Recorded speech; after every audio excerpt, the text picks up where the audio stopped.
Session of the San Carlos City Council for May 6, 2016. Please rise and join me in the Pledge of Allegiance.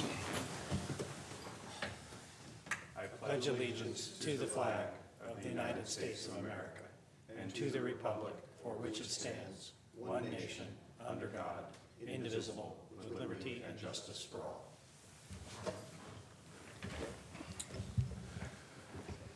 Thank you. Item 3 on our agenda is council communications and announcements.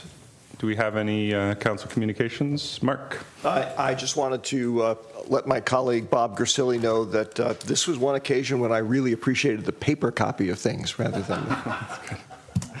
Thank you, Mark. Everything old is new again. Anyone else? I have nothing. Okay. All right. Item 4 on our agenda is public comment, which we traditionally reserve for public comment for items not on the agenda. I see a number of members of the public here. Today is a budget study session where we're going to go through a series of departments and then also at the end look at the capital budget. This is the second of 2 sessions. Our first session, we took public comment after each departmental presentation. I am anticipating that there are a number of members of the public here who would like to speak on the capital budget. That's scheduled to come at the end, so it's probably likely to be after lunch, potentially into the late afternoon. So if there are folks who would like to speak about the capital budget and don't want to wait until this afternoon, I'd like to give them the opportunity to do so now so they could get their public comment in. Is there anyone who would wish to speak on public comment? Yeah, sure. Please come up.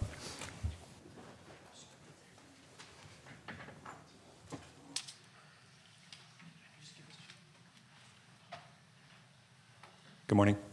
Good morning. Thanks for giving me the time to talk about this. So I'm Chirag Kadiwar. I live on San Carlos Avenue. A couple of weeks back, my neighbor was killed. And unfortunately, I was the first ones to arrive on the scene and to witness this horrific death of a person who we all loved and really enjoyed the company of.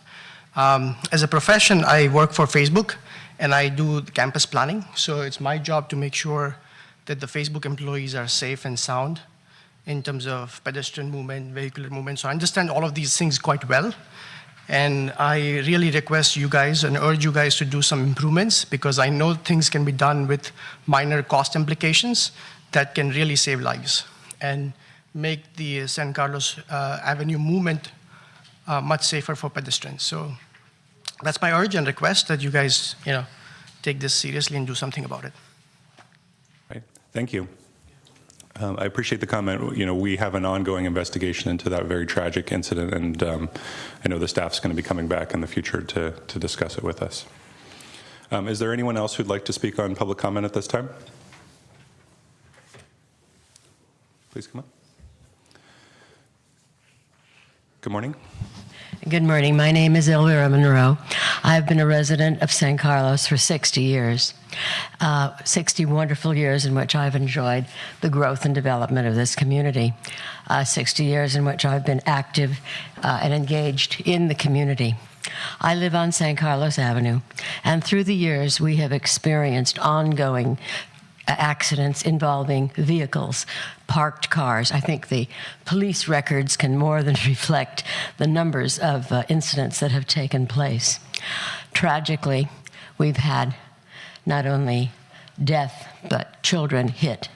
It's a very heavily trafficked area, and I urge consideration of allocation of funds and serious consideration to this matter. Thank you. Thank you very much. Please come up.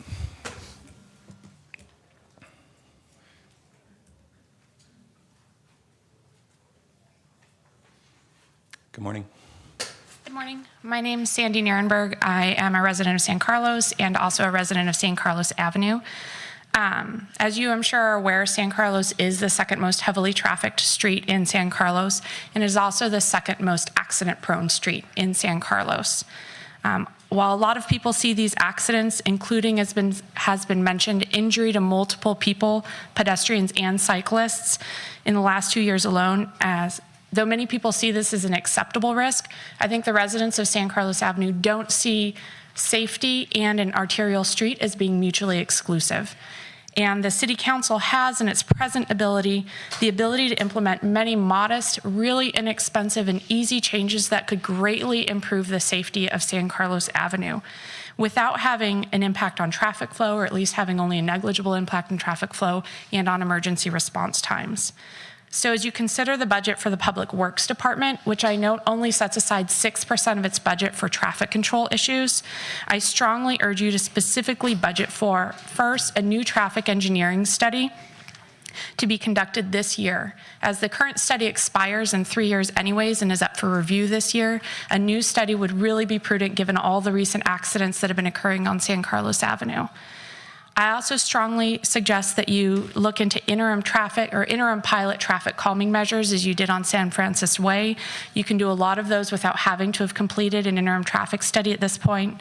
Specifically, I encourage you to look at a speed table for between Beverly and Chilton, which is at a steep downhill curve with almost no pedestrian or bicycle room there.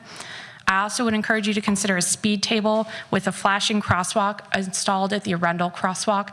As you know, Arundel Elementary is the largest elementary school in San Carlos Avenue. And as of next year, it's not only going to be including small children, but it's also going to be including preschool children.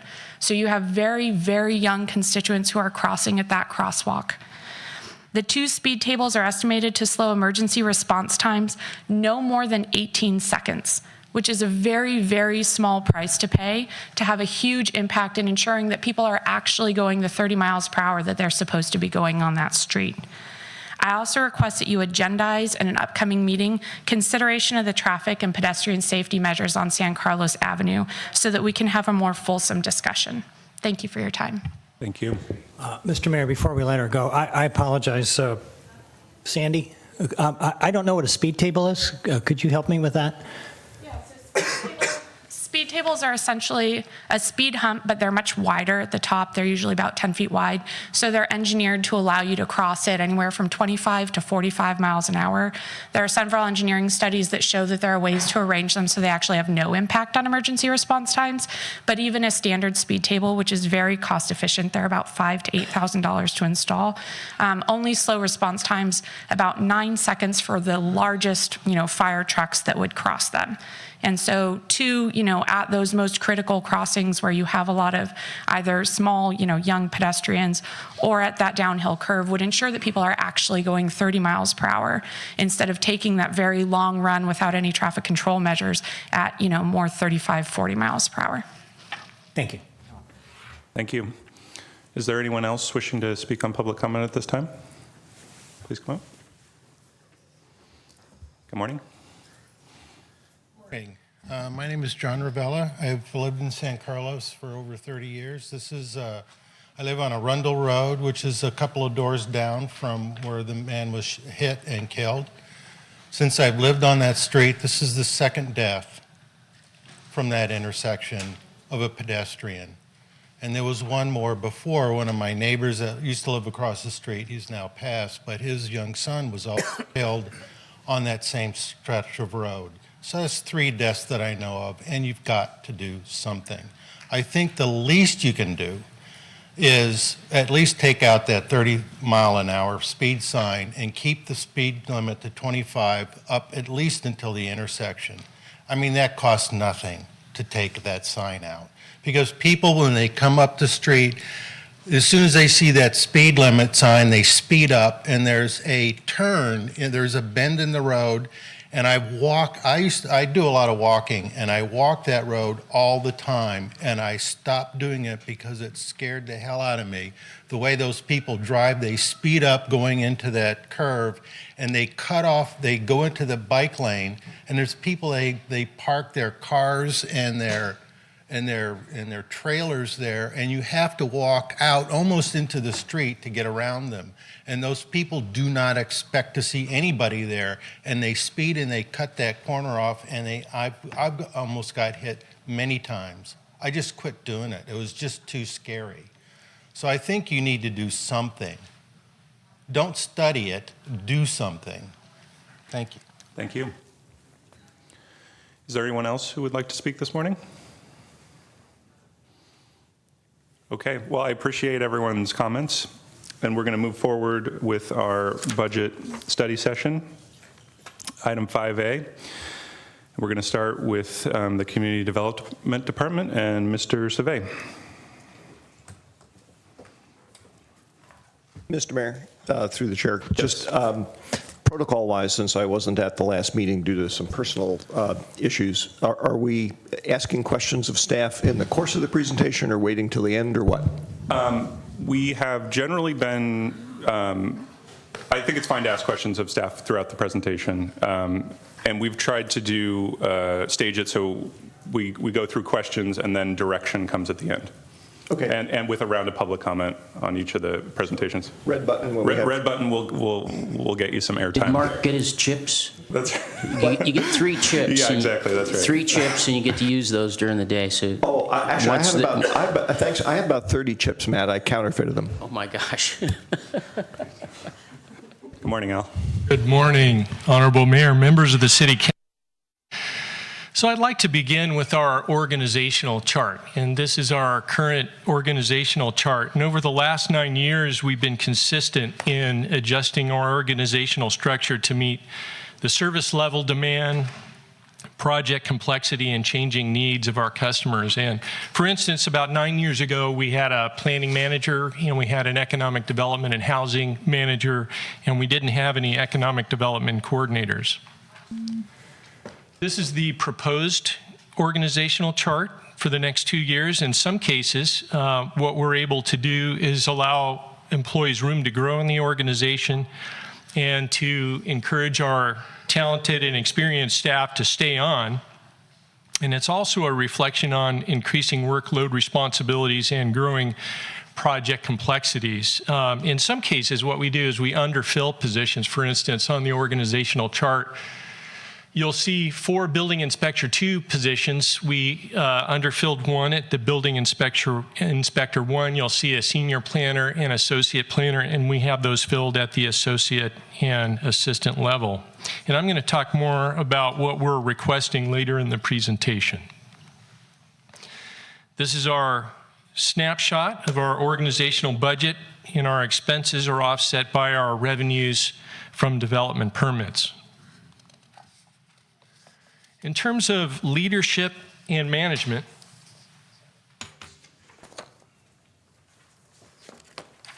I always imagine leadership and management to be like conducting an orchestra, and I'm sure this is music to your ears. But in reality, when a customer comes into City Hall and to the Development Services Center, we are a one-stop shop for all the city's permitting needs, and leadership and management oversight is really critical to ensure that planning, economic development, housing, and building services work in concert together. How our city looks and feels as we walk outside our houses and our businesses is vital to our quality of life. And we work closely with our residents and businesses over the years to decide how to protect our character and identity. High quality development and design is the art of making places for people, and it includes factors like community safety and the way places work, as well as how they look. And good planning and design are inseparable from each other. Mark, did you want to ask a question? Thank you, Mr. Mayor. Actually, I did, although it's from a slide a couple of slides ago, so I'm happy to wait until Al has a breaking point. Okay, sorry about that. Mr. Mayor, I probably won't have a breaking point, so I'm open to answer questions now. Ask, Mark. Sure. Thank you, Al, and thank you, Mr. Mayor. And I want to preface my question by saying that it has to do with the issue of upgrading positions. Yes. And if it were me, left up to me, and there was no fiscal impact, I would be happy to have every one of the employees of the city be city managers, okay? I think it'd be fun for them. But the practical reality is that we can't do that. Might not be so fun for Jeff, but, you know. And so the question, one of the challenges that every small organization faces is you don't have a lot of slots to move people into because you're small, and you have to accommodate people's growth and development. Otherwise, you have to accept a higher level of turnover. And so the question, whenever I see proposals to upgrade positions, really is, okay, is the balance of the driving force that we really need to upgrade the position, or is it that we're trying to retain an individual who's very valuable to us? Because what my fear is in the latter, if it's more the latter than the former, then what can happen is, and we've seen this happen here, you go on for a number of years and you do that and all the positions end up creeping up, and then there's an economic downturn and then you go, well, we've got to lay people off. And I'd kind of like to avoid that if we can. Even if the price of that was a somewhat higher degree of turnover. And again, I'm not trying to get rid of anybody. I'd love to retain everybody that we have. So I'd appreciate you commenting on that, because when I look at this, I'm not sure what the balance of the driving force is on these particular positions. Well, if we're going to talk about the planning manager position, for instance, I think, you hit on a couple of the points in that, you have somebody who's talented, experienced, well-trained. You want to keep them in the position. You want to have room to grow. I think that definitely is a component in any organization, not just our city. So that's one component of it. I think the other component that we're seeing is, in this particular position, we're adding staff and we're adding complexity to the job itself. So this person they're forced to advance technically, professionally, and to expand their range of capabilities. And so I think you have to recognize that, and you can't expect someone to work at the planning manager level and be, a lower level for any number of years. You can do that for a while, but eventually somebody's going to say, this is, Sure. It's not fair, and it really isn't, from a professional standpoint, it doesn't match up with what they're actually having to do. Well, I appreciate you explaining it. That's, to me, for what it's worth, a more compelling argument that the nature of the work and the quantity of the work is changing. And I realize that it's harder in the modern city of San Carlos staff to actually see that from an org chart, because we have outsourced a lot of things. And so the workload can increase dramatically that a position is managing, and at the same time, there's not more bodies on the chart. Okay. Yes. Which is the traditional way of saying we have to elevate a position. Yes. Okay. Thank you. You're welcome. So Matt's light on, and Jeff, did you want to weigh in here? Yeah, I was just going to add real quick, this isn't a particularly large city, so we don't have a lot of depth within the organization, a lot of positions to fall back on, but there are from time to time some key positions that we look at in terms of succession planning that we'd like to see individuals grow and stay in the organization. However, we recognize that not everybody can, and we've got lots of examples over the past several years of really quality employees that we were sorry to see go, but left the organization for good career growth opportunities in other cities. So it's really kind of a balancing act for a small city like San Carlos, and it's something that when these things come up, and you'll see one or two of them today, the staff spends a lot of time, Al and I and Rebecca and Tara spent a lot of time talking about these particular positions before we were all really comfortable in recommending them to you. Matt? Yeah, just real quick.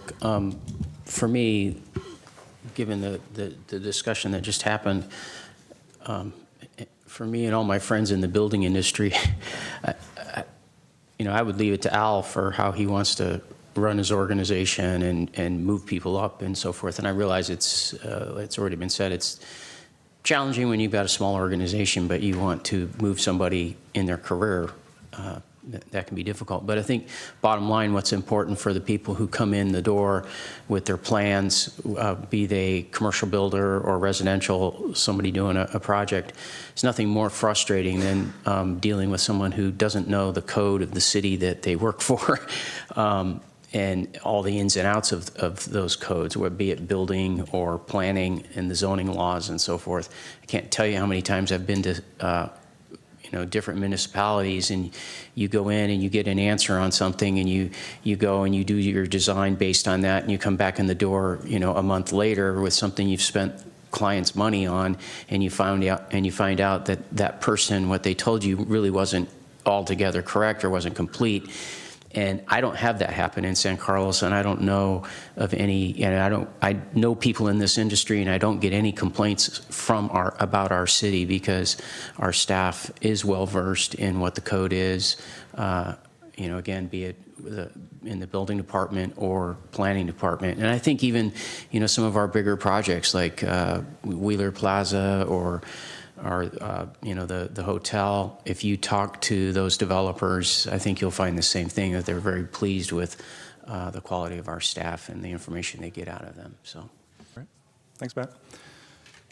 Mr. Mayor? Yeah, Mark?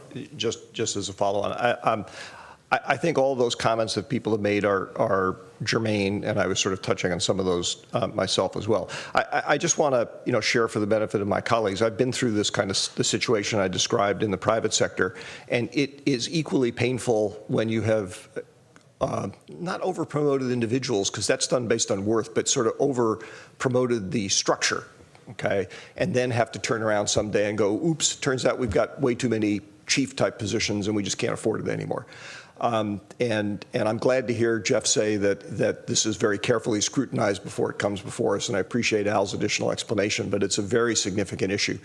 We basically have to Matt's point, we have to our challenge is to find a way to retain expertise and experience without necessarily promoting everybody to be city manager, because we just can't do that. Okay, very good. Moving on. Overseeing and assuming the safety and quality of our buildings isn't something that I think we think about all that much. Perhaps that's because much of what occurs in our buildings ends up behind the walls or underneath the floors and walls of our buildings. And sometimes it's only when we read about building failure that we recognize that there's significant value in the enforcing our building codes. Our enforcement of the building codes and our hands-on expectations and inspections and of the construction projects protects the well-being of our people. And these efforts are the fundamental core of the building division, and that's overseen by Chris Valley, our building official. In terms of, I'm going to go over some big picture things here, and I'm going to delve down into some of the various divisions. So in terms of leadership and management, San Carlos is a leader in economic development. One of the most important and effective tools, and I think this goes to Councilmember Grocot's point, is that any city has, some of the most important and effective economic development tools that you have is your ability to provide fast, predictable, and efficient and professional development services. Our economic development plan contains coordinated public policies, which include business attraction and retention, regional collaboration, public-private partnerships, and wayfinding. And we continue to build relationships with businesses and work closely with our Chamber of Commerce, and we learn and grow through the development of our partnerships and collaboration. When completed, the landmark Hotel Wheeler Plaza and the Transit Village will be a reflection of our high standards of excellence in design, public benefits, and economic sustainability. And the Formula Business Ordinance allowed the public to have a say in the diversity of retail offerings and the character of downtown. The Economic Development Plan will serve as a guide for how we capture value and retain and enhance our business climate for many years to come. In terms of accomplishments, our outdoor dining program is underway, and a committee has made a recommendation to the Planning Commission on our first pilot program for the downtown cafe dining experience. And issues are constantly emerging in our energetic city, and we need to be quick with our responses and provide accurate and well thought out recommendations as they come forward. But to do this, and this goes to the discussion we're having, we need talented and committed personnel, and we have an outstanding team, and we're fully staffed, which is not easy in this economy, in Silicon Valley, and right here in San Mateo County. There's a lot of competition. Aside from our fundamental core activities, we're responsible for council's strategic objectives, and we have a strong track record of keeping up with those and completing those. We also staff the Planning Commission, the Economic Development Advisory Commission, the Design Review Committee for Residential, and the Zoning Administrator and Oversight Board. Community meetings, I think, are still one of the best ways to engage a broad range of residents and property owners and business interests and get first-hand feedback from from our plans and initiatives. And we see an increasing demand for this from our community and a high level of interest for public input. In terms of leadership and management, we don't have any particular budget recommendations on that. In terms of goals, we have no intention of resting on our laurels. We strive for a continuous improvement in our programs and services and are always looking for creative solutions. And we're keenly aware that our manager, residents, businesses, and the City Council expect high-quality service from us. We need to continuously look for innovative ways to provide service with the resources that we do have.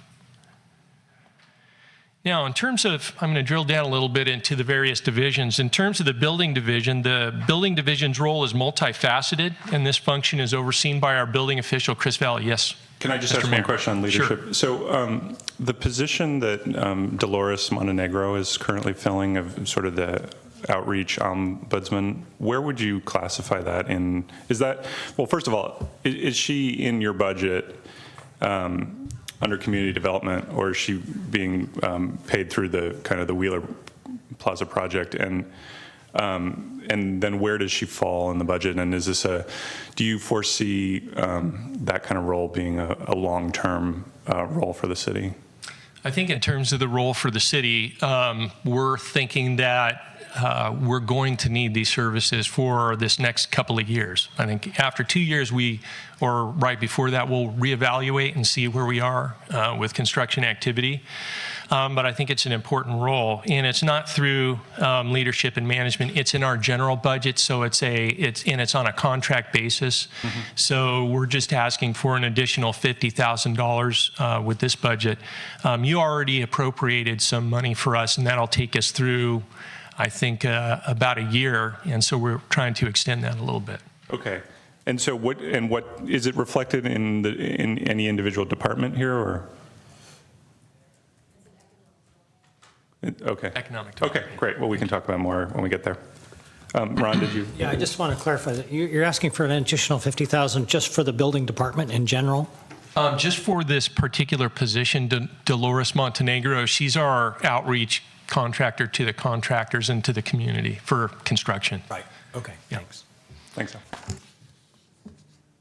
So the building division's role is multifaceted, as I noted, and while ensuring plans meet the state and city building code requirements, we also inspect construction sites to add value, and we offer to meet with people before they get into the building permit process. We're available to meet, and sometimes it can be a daunting process, so we want to get people aware of what they need to do before they get into it.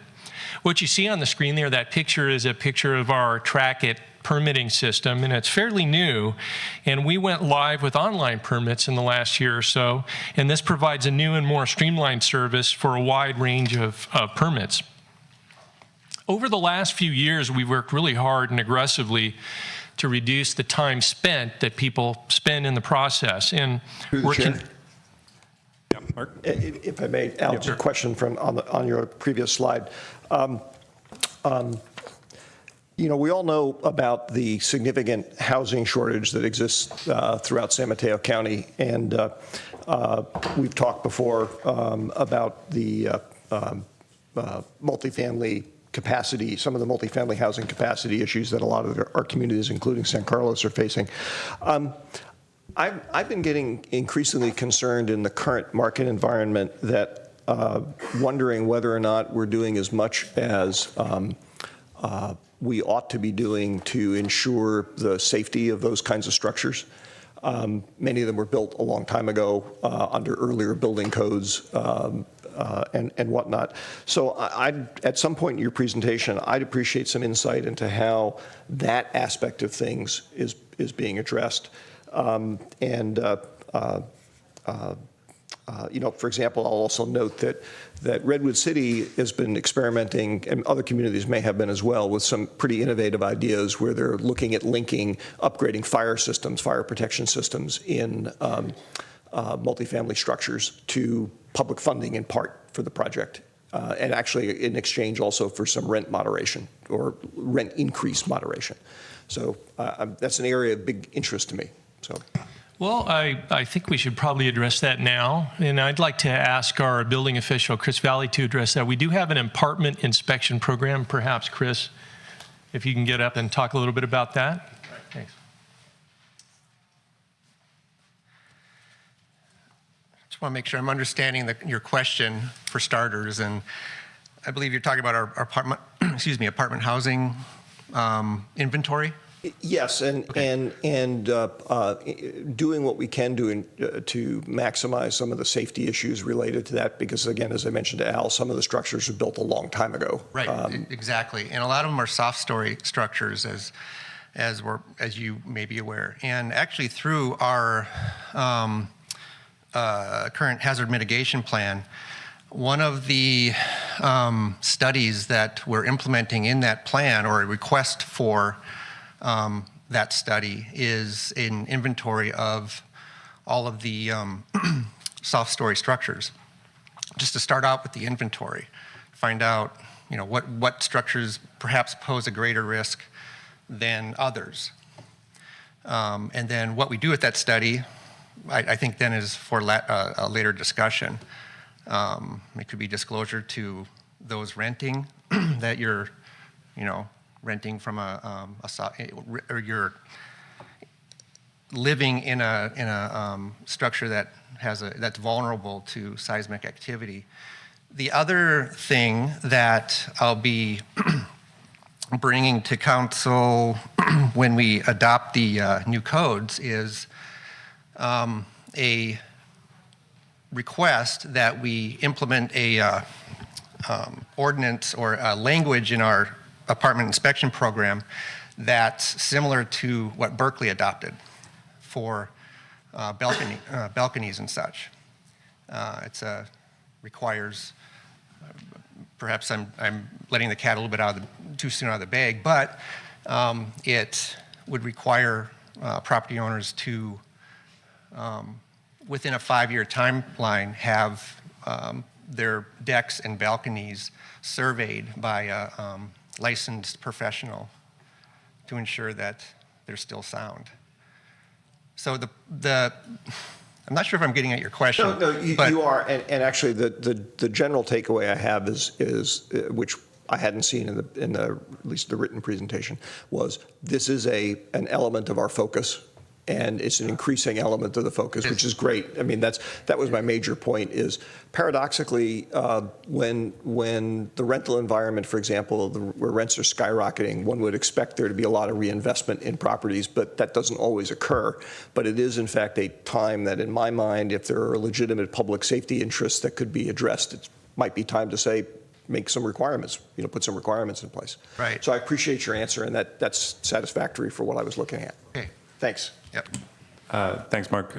Bob? Chris, I'm sorry, just in 25 words or less, what's a soft structure? A soft structure is a structure that's built with lack of lower level shear resistance.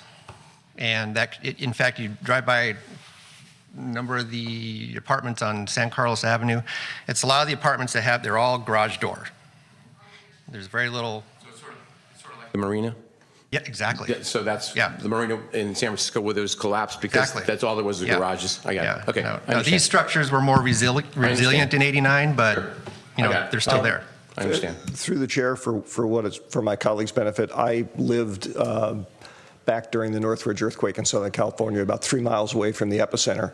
And one of the lessons I took away from driving around afterwards was that I would do everything I could to not live in a multi-story apartment structure in California because every single one of them had pancaked. There are building codes nowadays that protect against things like that, but the problem is the structures were built long before those codes were put in place. Thanks, Chris. Ron, you had a quick question? Yeah, I did, and Mark, I was in a dorm at UCLA when that Northridge quake hit on the second floor. Fortunately, it survived. I had two questions, Chris. Thanks to Bob, I only have one. I was going to ask you the same question about the soft story. The other question I had, though, was that I heard recently, the story was relayed to me by an apartment owner who was notified that there was going to be an inspection, and I guess it's an annual inspection. And I really don't know much about this, so that's why I'm asking the question. The complaint was that the inspections tended to be random. They didn't know which unit apparently was going to be inspected. I guess they knew what it was going to be inspected for, but they felt it would be better if they knew which units were going to be inspected. Can you kind of inform me on how that works? Well, we've always somewhat relied on either the owner or the property manager to indicate what units are to be inspected each year. I mean, we do the common area, but then there's also individual units that get inspected, and that's 20% of the total number of units. There have been scenarios where we've discovered that, the same units have been inspected, and so what we're trying to do is avoid that. And we send a letter out every year, and the letter it has our contact information, and it invites the owner, property manager, whomever to engage us in this annual inspection and get dialogue going on what units are to be inspected. So it's not quite as random as perhaps you may have been told. What I heard was probably secondhand or possibly even thirdhand, so that's why I wanted to ask you. We have a guy that I think has a pretty good grasp on the program. Any problems that come my way, we address real quick, and we try to make. We realize it's a. I don't want to use the word imposition, but to some degree it is, and we try to make it as painless as possible and as quick as possible, so we're not, taking up too much of people's times. But in that same breath, we're still, every inspection that I get on my desk has smoke detectors getting written up and carbon monoxide inspectors. So we're still hitting the basics with this program. And it serves, I think, a significant purpose and value to people who rent here. And, as a renter myself, I'd love to have the program, but I don't live in San Carlos. Thank you. Thanks, Chris. Jeff? Yeah, just real quick, I had speaking to the fire sprinkler issue and program in Redwood City, I had a conversation just a week or so ago with Chief Maupin. There is an interest at the staff level in looking, at least exploring a similar type program for San Carlos and bringing that to the council. Talking to the chief, he thought about a year from now would be a good time to do that for a couple of reasons. One, to see how this new program kind of unfolds and getting some data out of Redwood City about how it's working and the costs associated with it. But because we also share a fire department, they don't necessarily have the bandwidth right now to be doing a similar program in both communities or launching a similar program in both communities.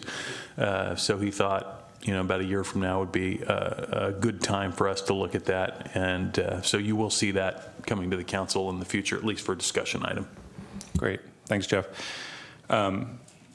And thanks, Chris. Okay. I don't know, are you proceeding with it's Al. Al's coming back. So I just wanted to say to my colleagues that I think this discussion is good, but I also just want to be cognizant that we have a ton of material to get through today, and this is the last session that we have to go through the budget. I know there's going to be a lot of discussion of the capital budget, so I just want to make sure that our questions and our discussion is really focused on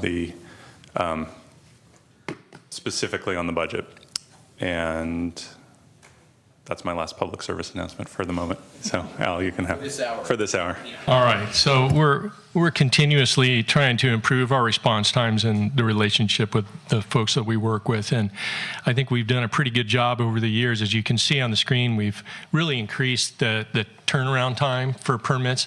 When I first arrived here some time ago, there had been an audit of the building and community and planning sides, and there were 80 recommendations when I first arrived, came here, and all the 80 recommendations were implemented.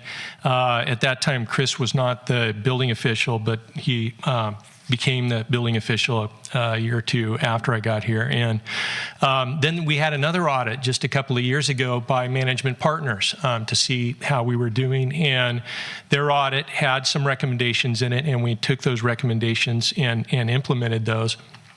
But their findings were that we have a good reputation in the marketplace, and that they independently interviewed contractors and developers and architects in and around the area, and they were quite surprised about the feedback that they got, because they're typically not used to getting that kind of feedback when they do these audits. This slide shows permit activity and the valuation over the last few years, and as you can see, due to the strong local economy, we are getting more permits, but I think one of the most interesting data points on this slide is that you can see a very significant jump in the valuation of the construction.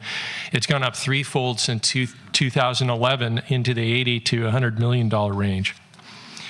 Code enforcement is critical to keeping our community clean and safe, and decreases blight due to things like illegal construction, unmaintained property, graffiti, and such.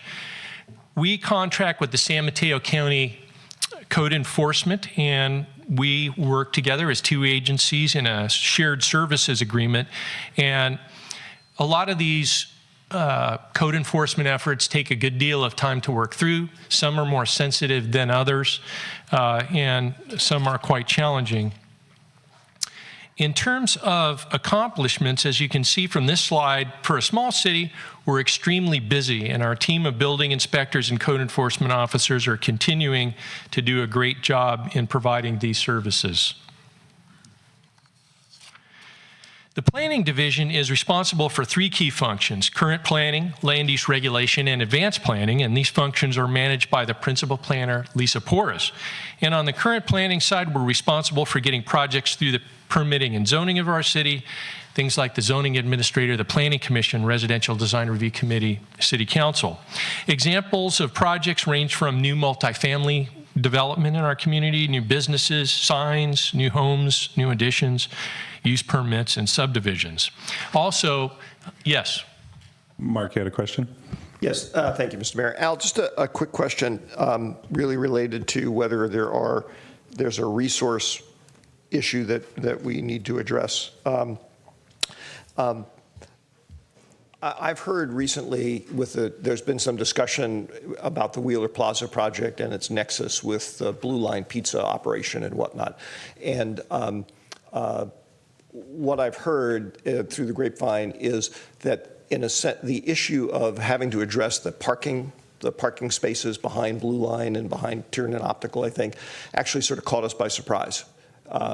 And I found that, if that's true, I found that kind of interesting given how intensely studied for years the Wheeler Plaza project has been. So it made me wonder whether or not, is there some type of review that we don't have the resources to do that led to this, or maybe the information I got was wrong, or what?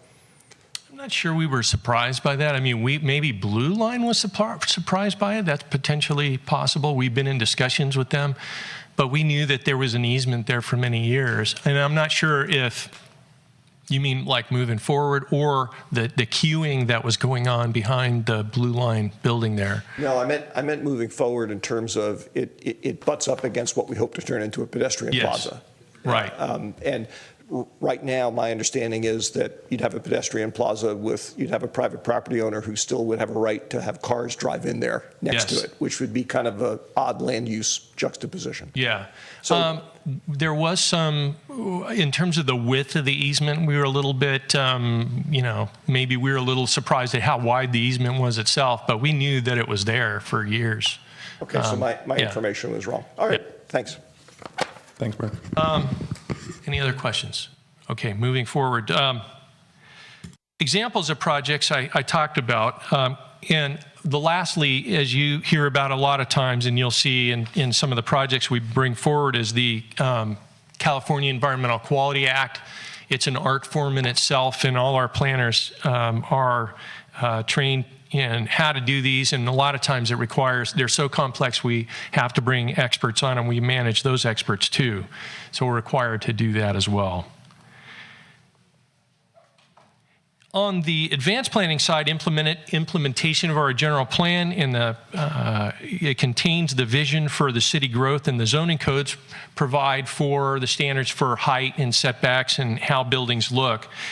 And each of these documents requires consistent maintenance. They're living documents.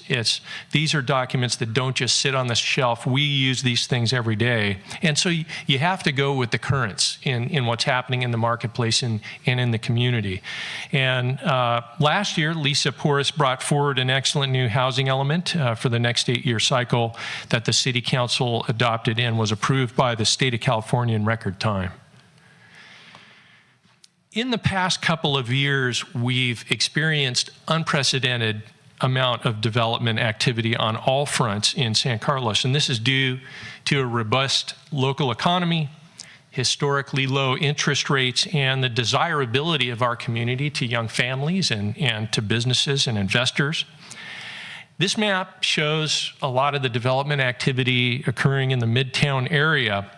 And just to give you an idea of some numbers, currently we have 165 new residential units in the pipeline, 268 hotel rooms, and that's in addition to the 204 hotel rooms we have at the Landmark Hotel.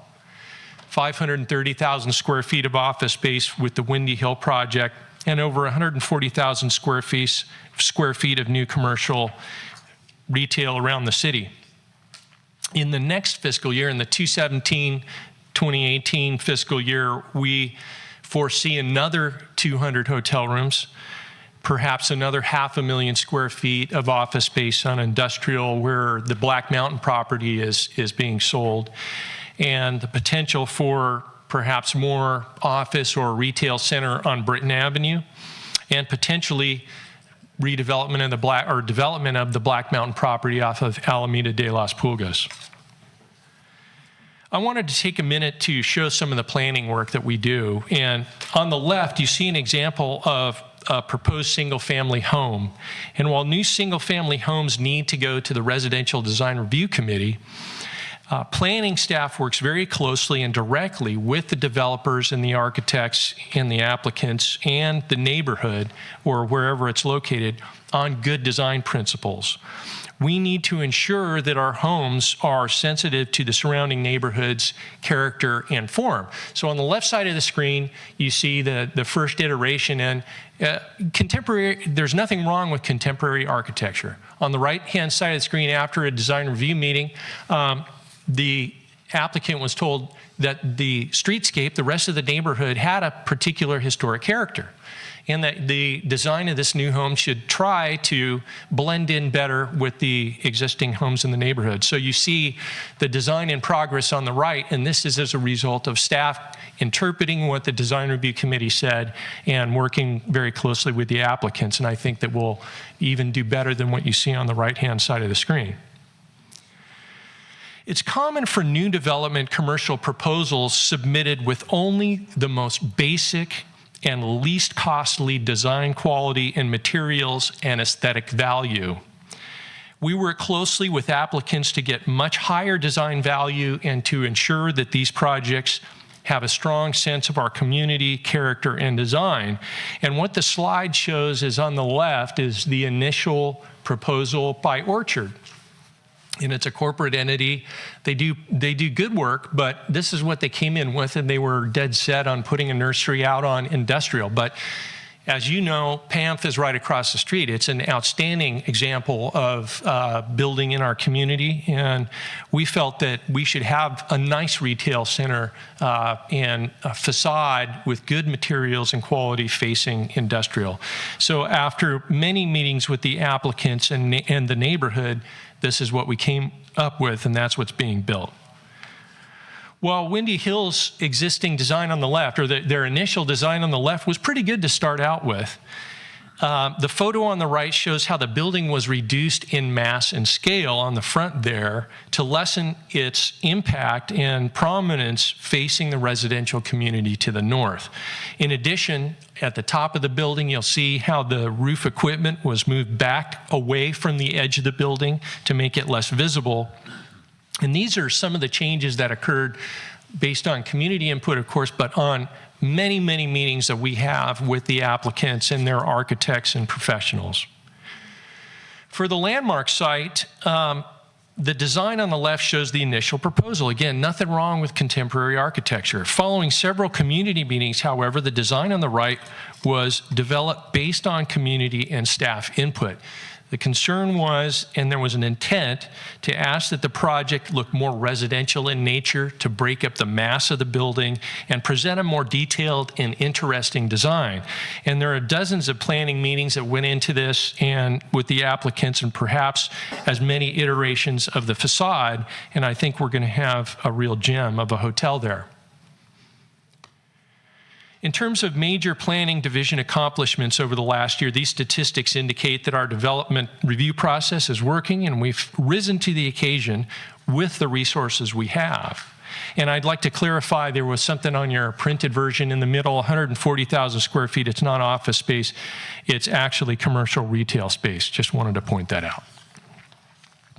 We have identified a critical staff resource issue with regard to the amount of inquiries we're receiving and the increasing volume of activity we're getting due to this robust economy. And as you can see here, the number of inquiries that we're getting has increased about 100%, and the number of planning applications that we've received has doubled. The issue that this is causing is primarily on the project application and management side. And our frontline planners, and we have 2 frontline planners, are spending about 5 hours a day on just answering inquiries and emails and phone calls and things like that. A lot of these take time and analysis. And they're only able to spend about 3 hours on the plans themselves, on the project management side. On the code enforcement side, we're busy, but we're finding that we're able to take care of some of these cases. We're seeing that some of these cases are somewhat more sensitive these days, and we often have to bring in somebody from either law enforcement or the health department to get these things done. So it's a little more complicated these days to get some of those done. On the building side, we're able to keep up with a higher rate of demand with the personnel that we have in place. So in terms of goals, on the planning side, we're working on a plan to improve downtown parking, and we're going to bring forth a downtown parking management plan in the coming months for your consideration. We're very strong emerging business incubator, I think, in San Carlos, and to keep our emerging talent, we need somewhere for them to grow and somewhere for them to go. And projects, I think, like Windy Hill will offer opportunities to keep up with the knowledge-based businesses that we see are growing in our community, and hopefully we can hold on to more of those. We'd like to get kitchen and bath permits over the counter by developing a template for more typical remodels. And we'd also like to move these into the online category, as they're really the meat and potatoes of what we do. And this will also allow us to process more permits faster and allow us to have more time to do some of the other things we need to do, like inspections. So these are our budget recommendations. This is sort of an amalgamation of some of the things we've talked about. And we have several recommendations here. There's a tremendous amount of behind-the-scenes work that goes into running our department, particularly on the planning side of things and economic development side. We have phone calls and staff report preparations, meeting arrangements, and public notices. And really what we're finding is for the full-time staff that we have on the planning side and the additional 20-hour consultant, the work is overwhelming for these folks. From a project management standpoint, we've reached a point where what we have been doing for years is saying, everybody wants to know, how long is it going to take to get through the process? And we tell them 6 to 8 weeks. That's what we've been shooting for, 6 to 8 weeks to get your planning project through the planning commission or whatever it is. And however, each of our planners is, as I noted earlier, spending about 5 hours a day just answering those questions. We have an assistant and associate. Those are our two frontline planners, and they're spending about 5 hours a day just on that. Each of these planners has an average of 30 of these projects, and that's, again, residential design review, could be a multifamily project, could be a sign permit. In addition to the 30 projects they have, we have 450 permit plan checks on top of that. So they have to go and look at the plans. The single family residence comes in, they compare it to the zoning standards and make sure it conforms. And then we have business registration, and we have about 260 of those a year that they're splitting between them. So we've gotten to the point where we really are at a critical stage. Now, what we'd like to do, what we're asking for, requesting here, is to have a planning technician to work at the counter. It would be full-time, but it would be consulting services. And this is something that we could scale up or scale down as the community and or the economy chugs along, and as long as we have enough work to put into it. So it wouldn't be a permanent position. We are asking for a senior admin person to help with all the administration on the planning side, and this would mirror the senior admin staff that we have in building. So we do have one senior administrative staff on the building side. We'd like to mirror that on the planning side for the planning division to assist with that. In terms of code enforcement, we're asking for some additional funding there, and there's two issues that we're dealing with on that front. One is, as I noted earlier, there's more complexity in what we do. You know, a lot of sensitivity, as you can imagine. Sometimes there's complaints from the neighbors about various things. And we need to coordinate with a lot of different folks to get some of these things done. But the other issue that we're having here is we have no dedicated funding source for abatement of some of this stuff. And we have personnel that'll go out there and try and get you to abate the weeds and the overgrowth or the dead trees, but they don't have to do it. And if somebody died in the family, the house is just sitting there. If somebody's not capable of keeping up with maintenance on the house, we have to pay for that work, and we have not had a dedicated funding source. So what we're asking is that this funding be able, so that we can use that funding to do the actual abatement and use some of it for personnel resources that we need. We do get paid back for that abatement if the house is sold. We can put a lien on the house and get that back, but we need a funding stream for that. In terms of economic development. Hey, Al. Yes. Can we pause here before we go into economic development and see if there are questions about building and planning and any council direction, since it's a pretty substantial part of the budget? Ron, you had your light on. Did you want to? I do. Al, can you go? Yeah, that's the slide I wanted to ask you about. So the senior admin clerk, that'd be a full-time staff position, right? Correct. All right. Yeah. And the planning technician, is that the one you said would be on basically a consultant? Yes. So we have Neil Martin, so we would use their contract to kind of shift up. Expand their contract. Yes. All right. And then principal planning to planner to planning manager, that's just an upgrade. Would you need to then replace the principal planner position? Okay. No. All right. And then you mentioned increased funding for code services. I'm just wondering, a lot of this is because we're just busier, right? There's just a lot more applications and that sort of thing. Is the increased fees and such that we're getting, is that enough to cover a lot of these things, or do we need to augment that from our budget? So on the code enforcement side, the fees aren't enough, as far as I know, to cover this additional funding outflow that we're seeing with abatement. So that's the one thing. We're spending maybe $25,000 a year on just cleaning properties up around town, and we didn't have that. And we're not, again, we can get that back at the back end. It may take some time, but I'm not sure if we have a lot of revenue on the building permit side, but no revenue on the code enforcement side per se. And are most of these, like the planning technician, that's not under code enforcement, is it? Right, that is not. That is correct. not. All That's a general fund planning I position. guess that was my question, is the income from what those people are working on, has that income gone up enough to cover that, or do we still just need to backfill it with general fund money? It does cover some of it, but no, we would need to cover some of it with general fund money.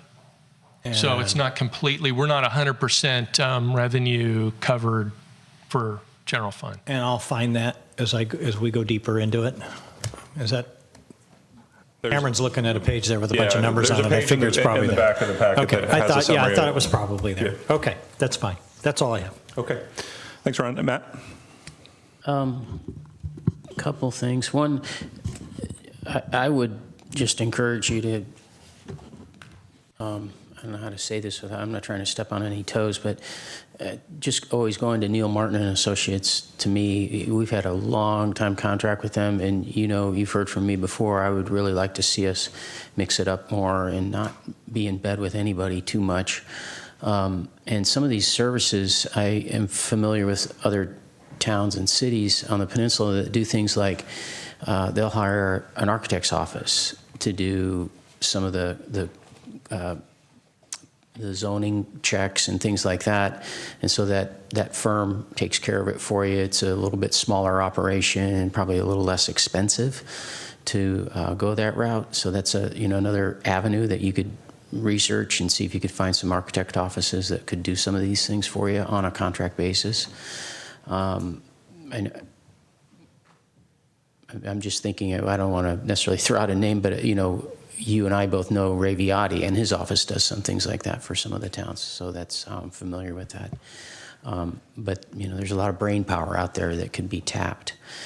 One of the things I'm not seeing in the plan, in these departments of planning and permitting, is I'm concerned whether we have anything in here for two things. One, something that came up with one of the other departments when we were looking at IT is just making sure that you guys are keeping up with what's going on in IT that can help streamline the permitting process and so forth.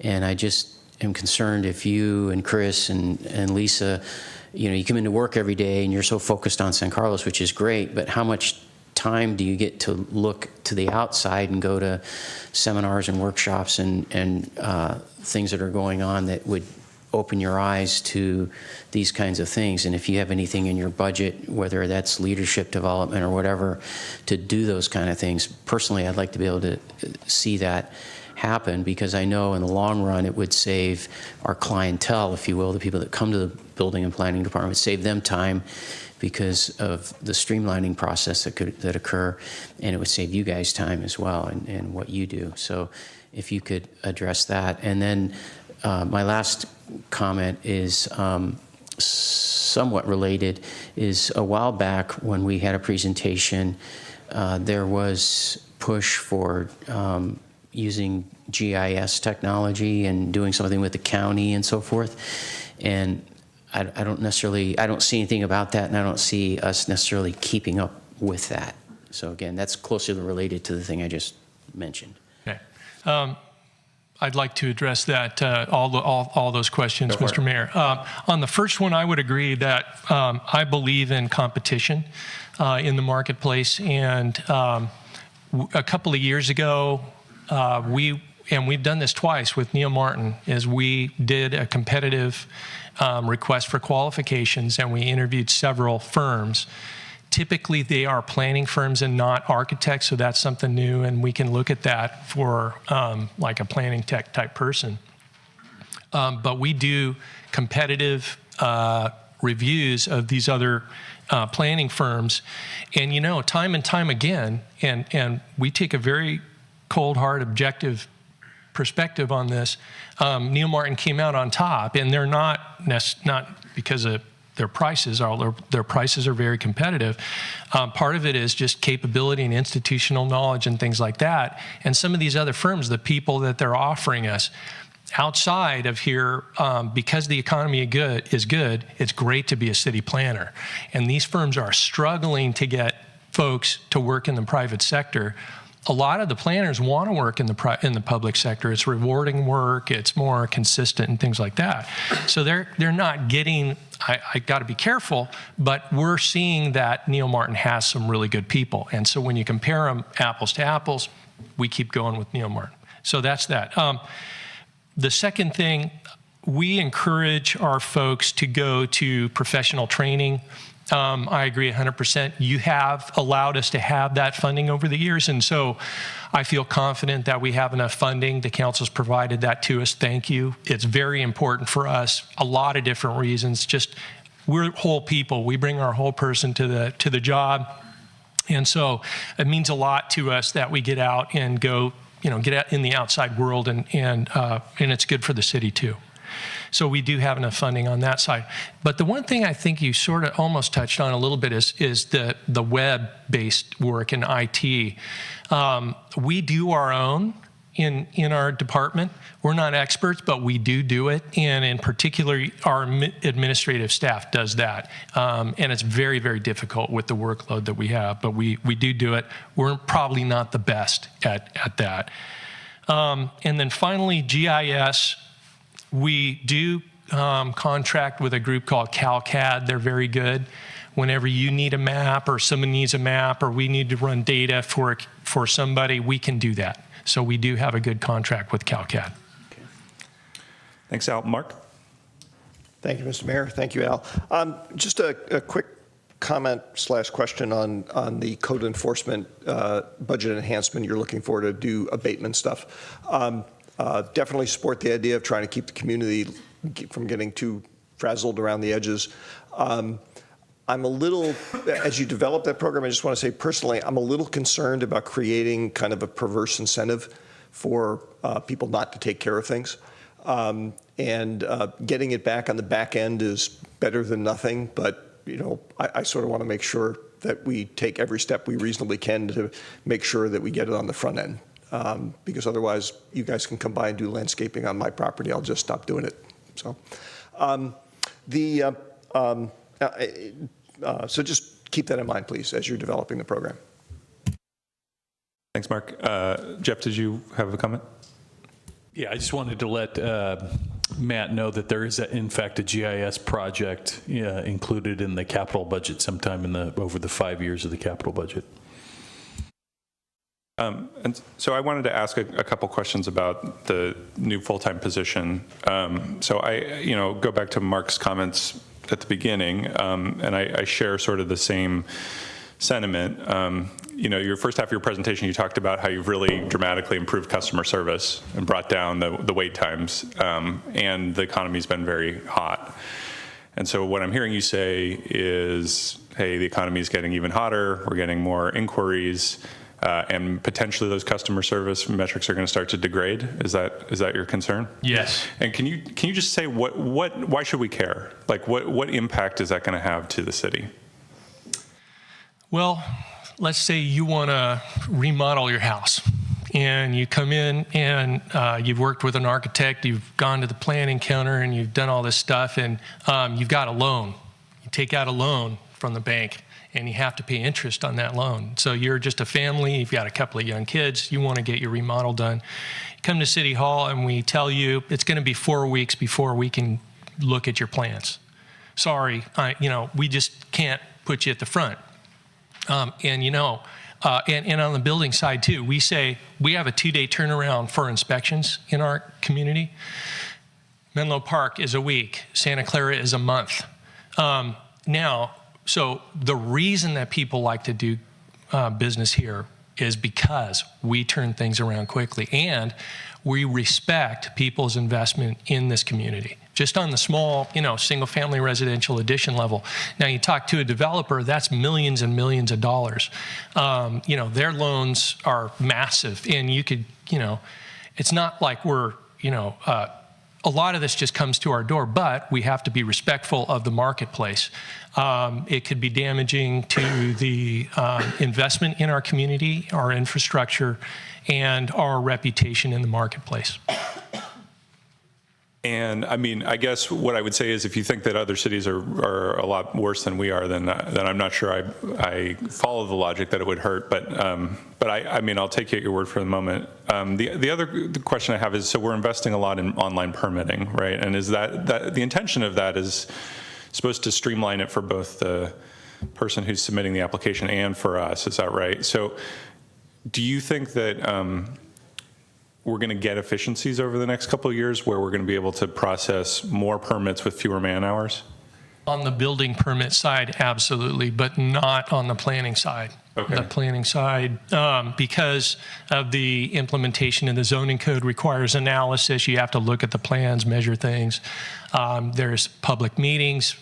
You know, there's meetings with neighbors, meeting with applicants. So it takes a lot more time. It's a different animal than the permitting side, building when you say, hey, we think the number of planning inquiries are going to double over the next year, what's responsible for the bulk of that? Is that people with single-family houses that are trying to do construction projects, or is it outside, developers coming in saying, hey, I have an interest in a particular piece of property and I would like to talk to you about it?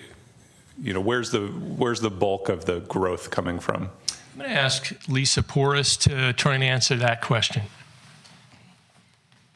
Thank you. Good morning, Mayor and council members.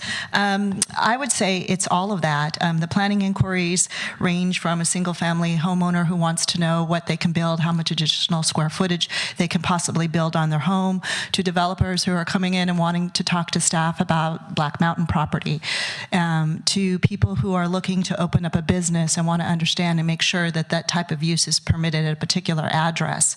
In terms of the overall planning permits, I would say, so those are just inquiries, but to give you a sense of the types of applications that are being submitted to the division, by far the most requests are for new business registrations, followed by single-family design review.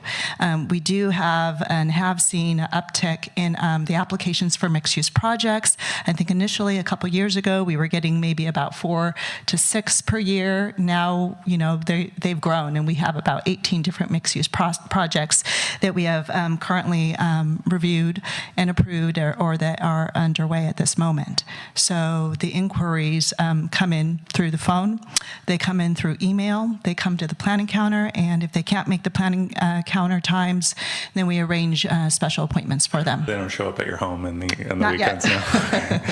now. Sometimes on the street, but not at home. Thank you. Okay. This is maybe a question for Al or for Rebecca.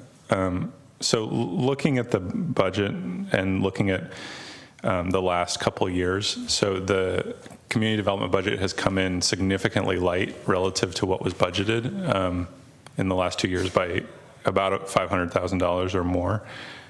Can you talk about why that is, and is that a pattern that's likely to continue? So, we've been budgeting $3.5 million, and then it came in at 2.8. We budgeted 4.2. It came in at 3.3. So, that's significant dollars. So I was wondering, why that is, and if that's the trend. Are we over budgeting for community development, or?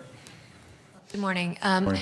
The budget includes timing of certain construction projects. So depending on when they pull their permits, it will impact when it hits. So when we do the budgeting, we project that the permits will be pulled within a fiscal year, but sometimes the timing of that doesn't work out so well, so they come in like in July, so the next fiscal year. And so you'll see that the budget may be, the actuals may come in a little lower, but then the expenses that are related to those revenues also come in lower.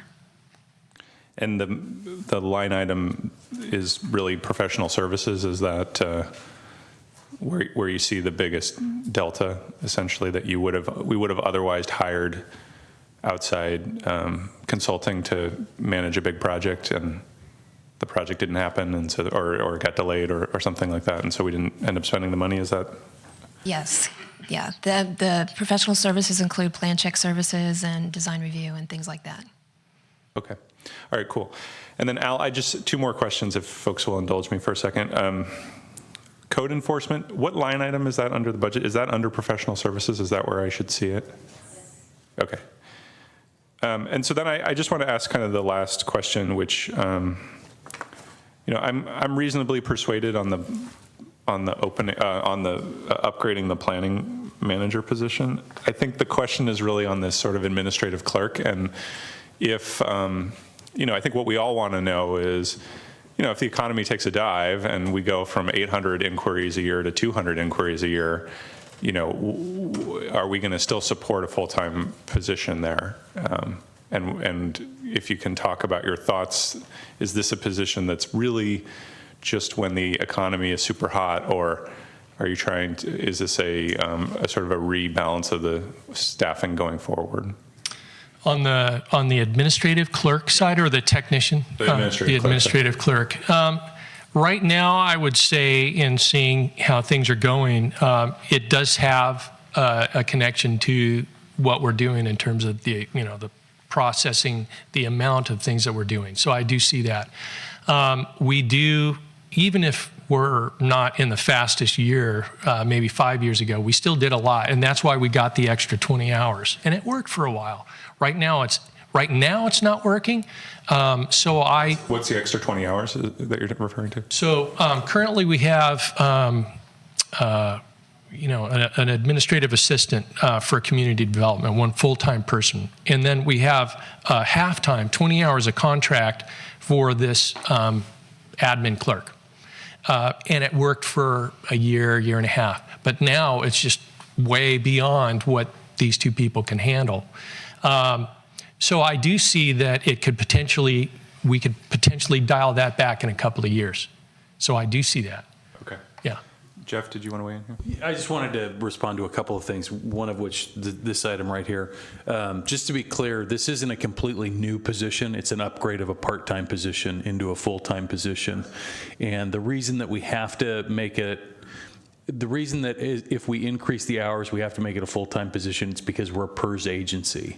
And so you can't have a full-time dedicated contract employee working just for your city on contract. They have to be a PERS employee and brought on board. So our hands are kind of tied there. But we do agree that, moving forward, this position, may fluctuate between part-time and full-time in the future, given workload. And that's just, one of the natures of planning and building department work, is they do tend to fluctuate at a greater degree than some of our others. Two other points I wanted to make about sort of the value of timing issue that you talked about. I think this will probably resonate with Bob and Matt.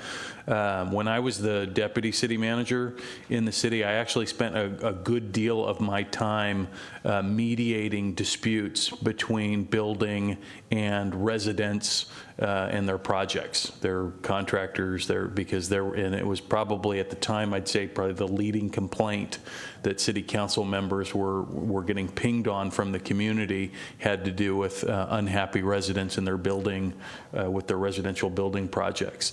And as Al talked about the 80, recommendations that were put in place. I mean, I think in my almost 6 years as city manager, I think I've had maybe one rise to the level of my office in terms of an issue where we had to get involved in, as opposed to one a week. That would be 12 or 15 years ago. So I think there's a lot of value for residents who are doing projects in the community compared to today. The other thing I think you see on the commercial side that's very important in many communities that I look at, and I don't want to call anybody out specifically in terms of our neighbors on the peninsula and in the South Bay who are doing a lot of development, but you can kind of imagine who those cities are, I think. I think we do a better job pound for pound in getting dollars out of developers in San Carlos to apply towards community benefits, landscaping, street improvements, playgrounds, parks, fields, and that kind of thing. And as Al said, because to a developer, time is money, the quicker that we can process their developments, the more money they're willing to give the residents of San Carlos for their infrastructure and their desired projects and needs. And we've seen a great deal of benefit, particularly from the larger scale commercial developments in town, and I think we'll continue to see that. But if we weren't processing them quickly, we'd be getting a lot more pushback and a lot less money and resource out of those developments. So that's one way that you might think about that particular issue. Okay. So the next section is on economic development. So I just wanted to see if there was any council direction specifically with respect to this recommendation and this slide, if anybody wanted to make a case for doing something other than what staff is recommending. And hearing none, we can move forward. Very good. Strong economic development keeps our community fiscally sustainable and attractive to businesses that we have and to new businesses which bring jobs to our citizens and benefit the local economy. Economic development activities are conducted by the Economic Development Division, and we have Nell Sealander and Martin Romo, who are our economic development coordinators, and myself, who do the work. This slide shows a picture of the downtown opportunities site analysis that we are working on. We were directed to do as a council objective. And it shows downtown site analysis and opportunities with a focus on finding areas for public parking and affordable housing production. In terms of major accomplishments, we've had several key accomplishments in the last year. This picture shows on the screen a new interactive downtown business map.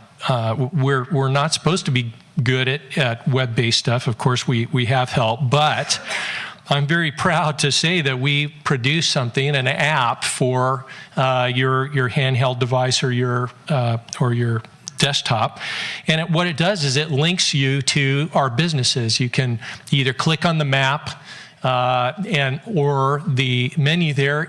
You can go right to the menu of any restaurant in the downtown or see the services or the shopping. We also developed one for the East Side Industrial Market. So we have the similar thing. Got all the businesses there that wanted to be a part of this, and it's interactive, and you can download it from Apple iTunes or from the city's website. Our newly adopted economic development plan gives the Economic Development Advisory Commission the next generation of economic development and a clear roadmap for success. And we also release an economic development newsletter to the marketplace for the very first time. In terms of some performance measures, our staff is constantly fielding inquiries from businesses looking to become a part of San Carlos, and also to meet with prospective clients on a regular basis. The return on our city's investment, for instance, for Landmark, is very, very good, and is a model. I think this and Wheeler Plaza are models for economic development throughout the state of California. We are also asking for additional funding for community outreach, as we discussed earlier. This would be for Dolores Montenegro.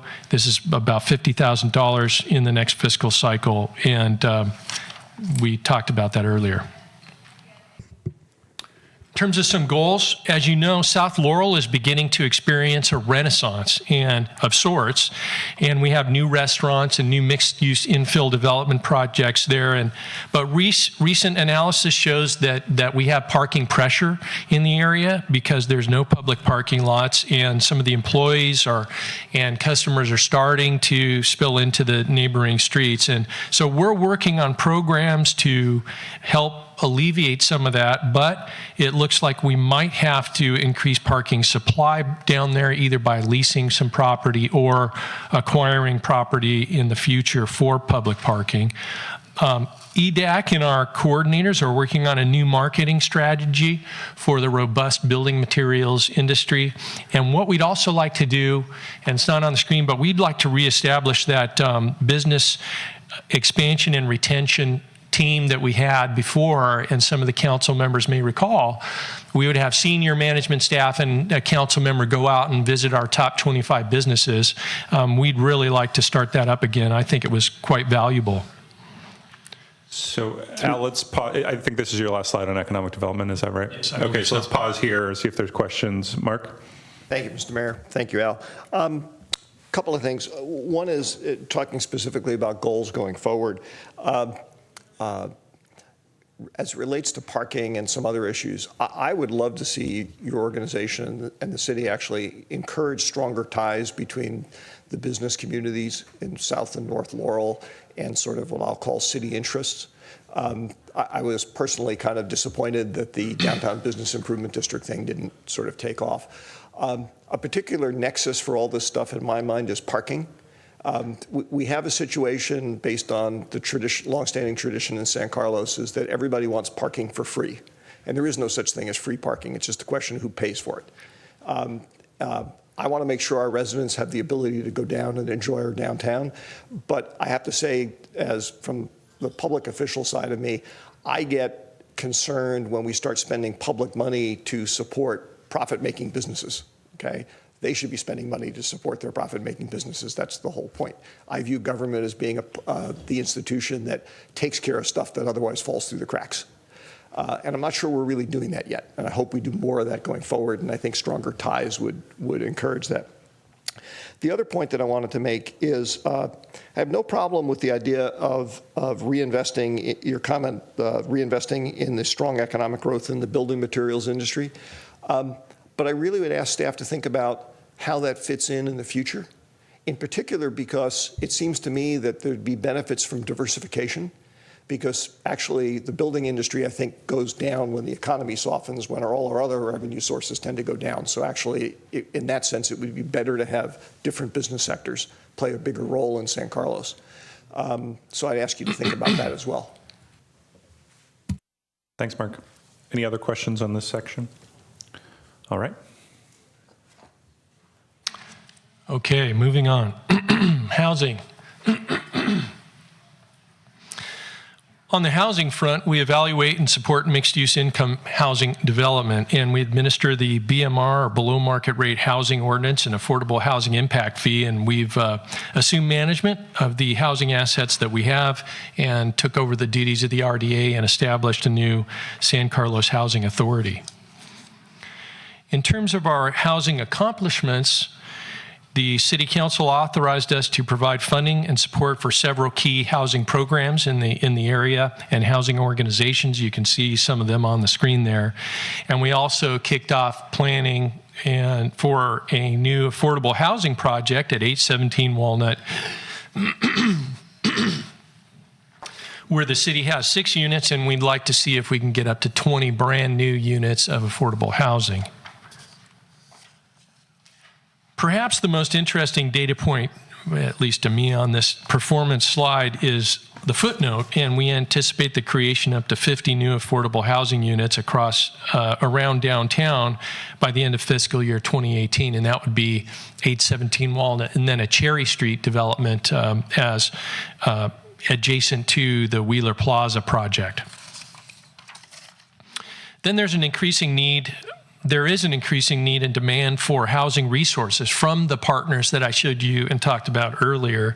And so we're hearing from them that they need more additional funding. And historically, the City Council has granted about $100,000 per fiscal year to divide up between these organizations. They're asking for additional help, and so we're asking for additional funding. This would not come out of the general fund. This would come out of, we call it Fund 29. It's one of the housing funds. It's not in your packet, I believe, but if you're interested in doing this and funding this, please let us know. And then we are talking about the CIPs later, and we have a CIP for 817 Walnut in your packet later.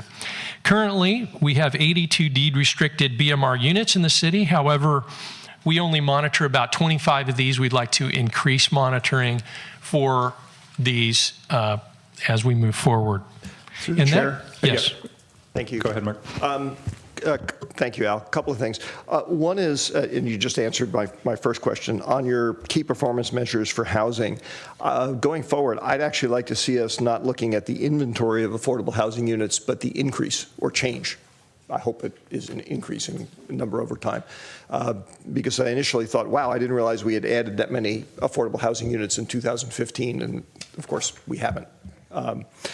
The housing issue is one that is impacting many communities in the Bay Area, and I don't mean this as an insult to anybody on our staff, but I'd have to say, along with everybody else, most of our responses so far collectively have been fairly inadequate. Because there is such tremendous economic growth going on.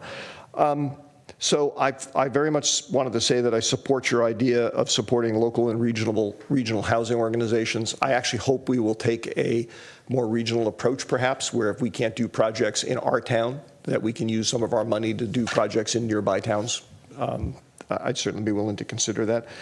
I also, however, specifically financially wanted to raise the issue of, I seem to remember from a few years ago that there's a fair amount of potential surplus built up in the Elms project.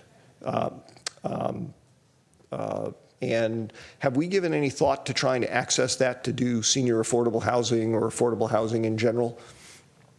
I'm not sure about that funding I can source. talk a little bit about that. There's certainly the potential to partner with the San Carlos Development Corporation that operates the Elms. However, a lot of the money at this point that they have is still tied up by the HUD loans that are tied to the project. That project's not paid off.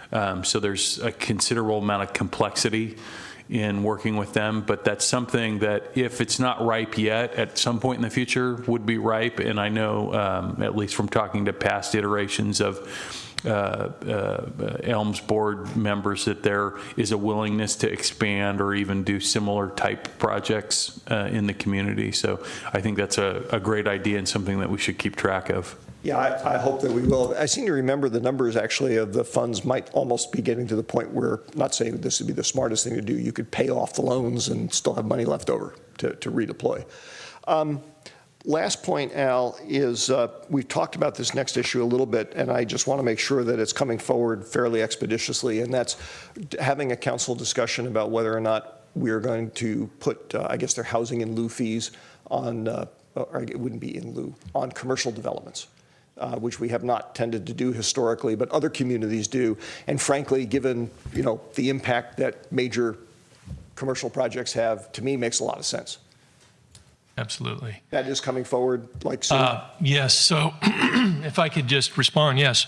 So we had a meeting with the housing subcommittee of the city council, and where our economic development coordinator Martin Roma presented his research on the commercial linkage fee, which is being done in other cities. Redwood City, I think, was one of the most recent cities on the peninsula to do that.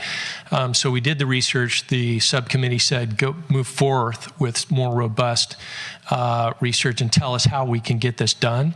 And we will probably bring back something in the next month or so to the subcommittee for review. In the next subcommittee, it could come out of subcommittee and go to the full council pretty quickly. I'm glad to hear that, because as you know better than I, we have a number of major projects lurking out there, and as soon as they apply, they basically are attached to the existing rules, and we can't may not be able to retroactively go back and make that kind of financial adjustment. Yes.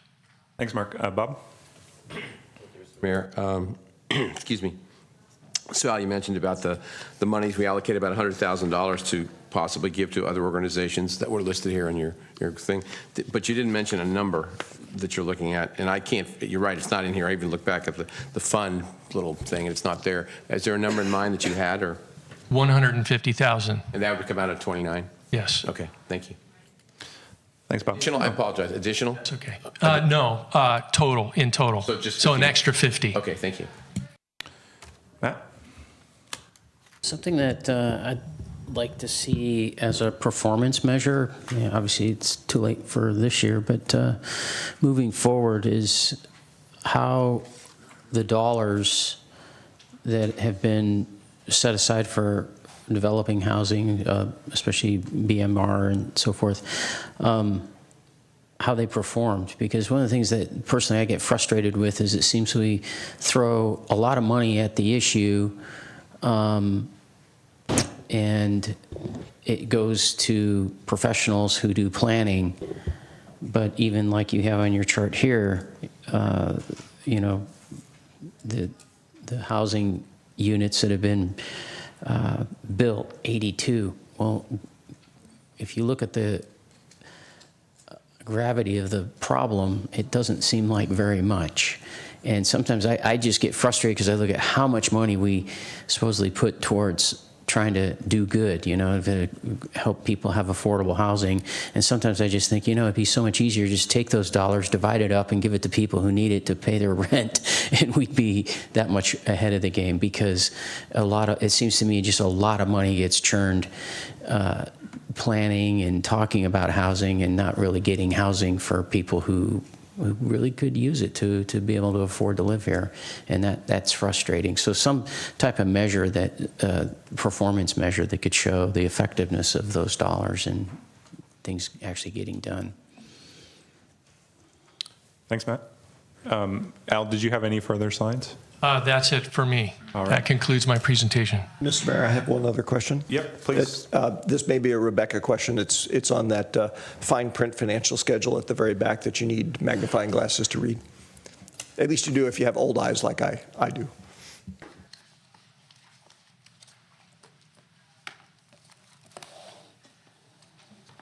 Thanks, Al. And actually, Rebecca, this is sort of a general question I had about the various departments that we'll be looking at today.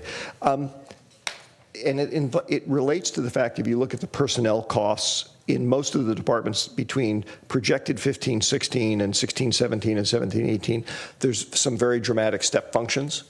And I know that some of that is because of the additional budgeted positions that are being asked for.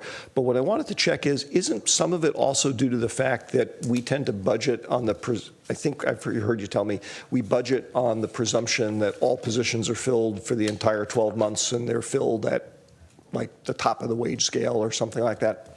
That's correct.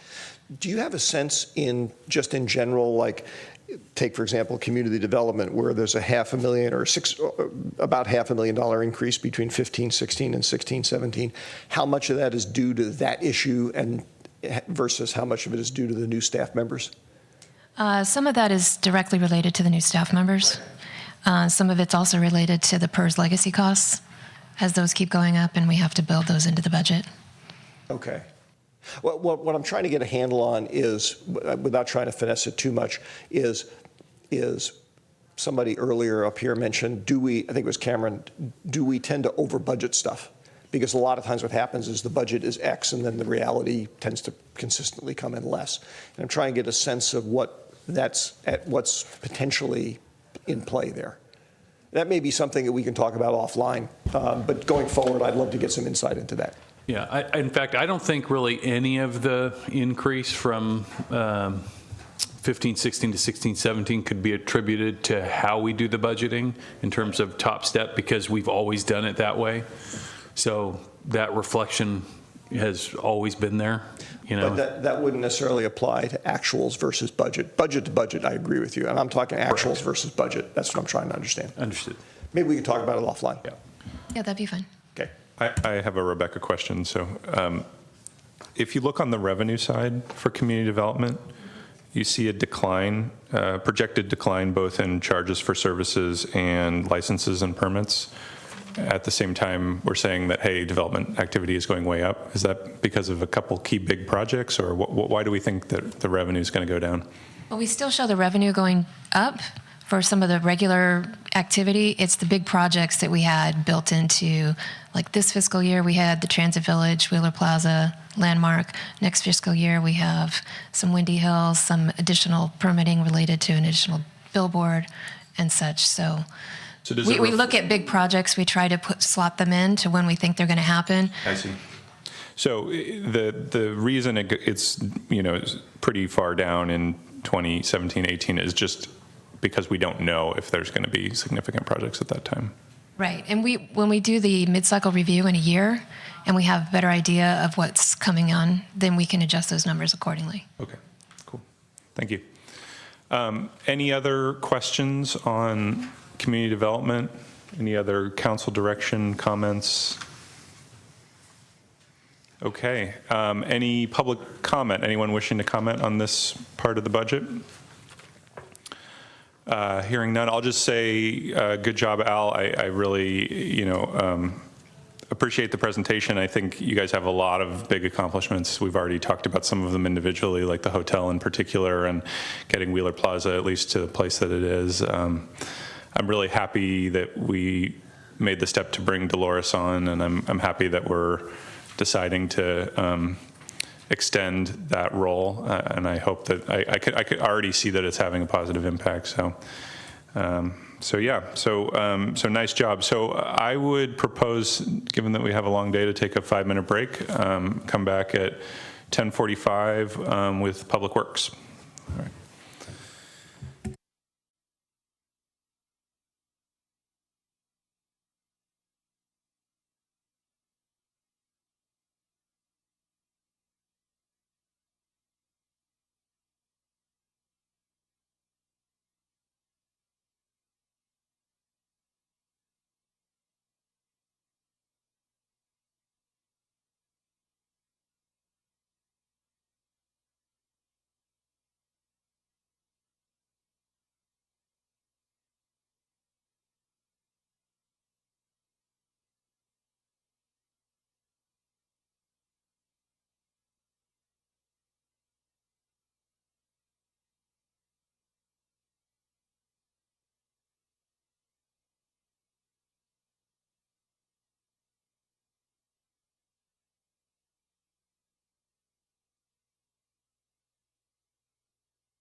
Our next contestant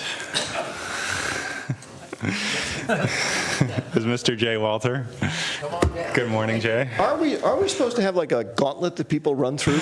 That's right, ring a bell. I could run through the tunnel like we used to have the kids do in soccer. That's right. Hi, Jay. Okay, thank you, Mr. Mayor. Good morning, members of the City Council. Jay Walter, Public Works Director, here to talk about the a far more exciting department than community development. I'll just tell you that. Public Works Department. And as we like to say, where the rubber hits the road, the nuts and bolts, those kind of things. With me today, I also have Grace Lee, your city engineer, and Frank Amoroso, Public Works Supervisor, essentially over the sewer, streets, and storm area of the city, and Lou Duran. He's our Public Works Supervisor over parks and facilities. So if the need arises later in the presentation where your questions get too technical or detailed for me, then I will be happy to call them up to help me out. But essentially, they're here supporting the proposed budget changes and objectives and things that we have going. So to start off, looking at the organization.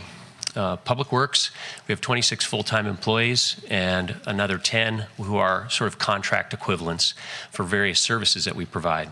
And so this is a structure that has been in place now for the last couple of years. And what we're looking at for fiscal year 17-18 in kind of proposing as we move forward is similar to what Al had described earlier as it relates to two positions. And I'll go back just a quick. We have 2 associates and a civil engineering assistant in our engineering group. And what we're looking at for an opportunity is a senior engineer and an associate engineer. And really, again, part of that discussion earlier was, well, why would we propose these positions? One of the reasons for us is, as my experience has been here for the past 4 years, I think I've turned the department over within the engineering group at least once. And in half again on a couple of other positions. We've had one position where I think we're on basically we'll be hiring our 4th person in the last 4 years. And part of that has been due to them seeing other opportunities and leaving and going off to other cities, other agencies, other places. So they're talented staff or we wouldn't have hired them. We want to bring them in and we'd love to be able to keep them around. Because as Jeff pointed out earlier, being a small city, the corporate knowledge and the expertise that you develop of your own organization and how it works and the people that you begin to work with on a regular basis as it relates to contractors, engineers, developers, and those kind of things for us and the consultants that we hire. In my opinion, at least, it's very important to have some continuity. And if we have an opportunity to allow for some upward mobility, we'd like to encourage that too. So in the engineering area in particular, we sort of see this as a series where someone in theory might come to the city as a brand new engineer and in the position that we have here as civil engineering assistant, an entry level type of a position. Well, maybe somewhere along the way they would gain experience and they would get their professional engineering license or other credential. And we might want to look at the opportunity to be able to promote them to an associate level. And the same goes with the associates. After they've been with us for a while and they enjoy working for the city, they develop a skill and expertise in particular areas for us in the engineering side. We might want to be able to have the opportunity to promote an associate to a senior. These proposed changes don't mean that we're there and we're doing that, but we're really looking for providing that opportunity in the future for some what we think are very valuable staff and looking at ways that we might be able to keep them. As I mentioned, they develop a relationship with the outside consultants that we use. And as Jeff has said many times before, the city has a real strong bent towards services, contract services as a big part of our service delivery. So as we are delivering CIP projects and using consultants, we want to make sure that our engineers that are managing those consultants have a good feel for them and begin to develop relationships. So that's kind of the way the personnel adjustment would be for the Public Works Department in the coming year. Mark? Thank you, Mr. Mayor. Thank you, Jay, for that explanation, too. One question that occurs to me, because you said that in this particular area, we have had to deal with a fair amount of turnover over the recent history. How does our organizational structure, either current or the proposed one, stack up against, for lack of a better term, our competing cities? In other words, is it possible that our structure just didn't have as many higher level positions as other ones, even on a kind of a per capita basis, because maybe we were using an older model or something, and so people are leaving for that reason, and that's another reason to augment the positions? Well, I guess I would consider it the Bay Area itself provides numerous opportunities for folks, and in some of their own personal situations, excuse me, such as commutes and where their spouse lives or other kinds of things like that, sometimes they look for opportunities that will improve their own personal situation and yet provide a career opportunity for them as well. So sort of citywide in the Bay Area, there's lots of cities that have engineering classes of various types. And so for the engineers, they would have a pretty good opportunity to be moving around. Same goes with the consultant field. So we've had a couple that have left for the consultant field, maybe because they felt like that was something they really wanted to do, working on particular projects.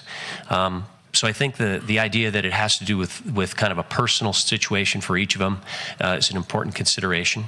When I look to kind of the north and the south, we have less full-time staff in the engineering areas than virtually every city along the peninsula. Belmont has more than us, and we have done what we do largely through the consultants that we hire to do the bulk of the engineering work. So while we do some projects in-house, we do have a very strong project management component to manage those consultants. So I'd look at it as, I think the structure fits kind of what San Carlos provides in terms of a relatively low number of full-time and a great complement of contract staff. Which would also argue, wouldn't it, that last point for a bias in our case towards a higher proportion of more senior positions, because you are outsourcing a lot more of the work, and yet somebody still has to oversee that. You know, I'm kind of split on that, because I believe in the in giving our young staff, the ones that we hire in, the opportunity to come into a city and begin to understand how a city functions and the various things that the city, say, city engineering division does. So we like to get them exposed to doing some design work, but also doing some plan review work, doing some other program type work, like our engineering assistant right now is kind of heading up efforts on the NPDES permit work and the requirements as we go forward. So I like to think of it as we want to give them a great round opportunity of many things, and then if they like, they'll stay. If they don't, if they find it's not something that they're interested in or comfortable with, then they will go. So I like entry level up to senior level. Okay, thank you. So looking at the budget for the next couple of years as it relates, leadership and management in this particular context, in the following slides, you'll see it as admin and engineering. And that's really kind of the hub of the department from the standpoint of where except for the maintenance supervisors, our senior level staff is in the engineering side of the house. So we have a broad number of programs, revenue sources primarily from other city funds, and of course our major expenses, the salaries and benefits of the staff. And we have this doesn't include the contract or the consultant costs for our CIP projects. Those are typically borne out of the projects themselves. So in the administration engineering area, the capital improvement program with our engineering division, development and permitting as we work in complement with the community development department and all the development activity that's happening. And we have a role in that as it relates to some on-site as well as off-site work. We manage traffic engineering, the parking programs as it relates to the employee parking lots within the city, and the sidewalk program, which council is somewhat familiar with. And then our staff provides a liaison to the Transportation and Circulation Commission in admin engineering. What have we been working on? We've been doing a lot of CIP projects, and in the last couple of years, we had 37 scheduled for completion within that period that we completed on time and within the budget that was allocated. and over 500 encroachment permits. We have seen an increase in encroachment permits and activity there. And we were a partner in developing and launching the Greater East San Carlos residential business parking. Matt, you had a question? Parking program. You can wait. Okay. Also, we have recently completed with Caltrans the environmental phase of the Holly Street US 101 interchange and pedestrian overcrossing project, a significant accomplishment. In this last year, repaired sidewalks, 47 locations amongst the many that we get. As far as performance measures go in the admin engineering side, the sampling of performance measures here, we track the number of parking permits that we issue because we need to try to keep track of the time it takes to do that and how many we're actually issuing. The encroachment permits, we do have a slight decline from 15 actuals to 16 projected. The level of activity has been up for the last few years. And we have regular inspections that we conduct both on the sewer line on-site or sewer line work for private properties as well as work in the right-of-way for sidewalks, driveways, and other kinds of things like that. Through the chair. Yes, Mark? If I may, just on this slide. I was a little surprised when I was going through the material, Jay. I was expecting to see a big surge in inspections conducted and permits issued and whatnot due to all the construction activity that Al was talking about earlier. So I'm obviously missing something. Well, the inspections conducted for us are different than the building inspectors. So they have different scope of services for on-site, and we're typically limited to those things which encroach into the city right-of-way. So in not every case where a building permit is required is there an inspection required from Public Works. Got it. Okay. And by the way, just as I learned something recently. This was on a slide, a couple of slides ago, when you were talking about sidewalk repairs. Apparently, and Greg, you can correct me on this because I'll probably get it wrong. There's a few years ago there was some state court ruling that was it liability or liability for repair work is actually shared between public agencies and private property owners. Yeah, the issue is technical, but there was a case about 5 or 10 years ago that clarified the relationship between liability between private property owners and city in the event of a claim. So it is essentially a divided liability. And I could go offline and give you more detail on it if you like. But that was, I just wanted to make sure, were you aware of that, Jay? Yes. You were? Okay. Thank you. And yet our ordinance continues to have the property owner responsible for the physical repair of sidewalks. And so that's kind of the program as we process it. And of course, the city does get claims that we then work with our risk management and a city attorney on to ultimately get to resolution. And generally, that is a kind of a shared liability there.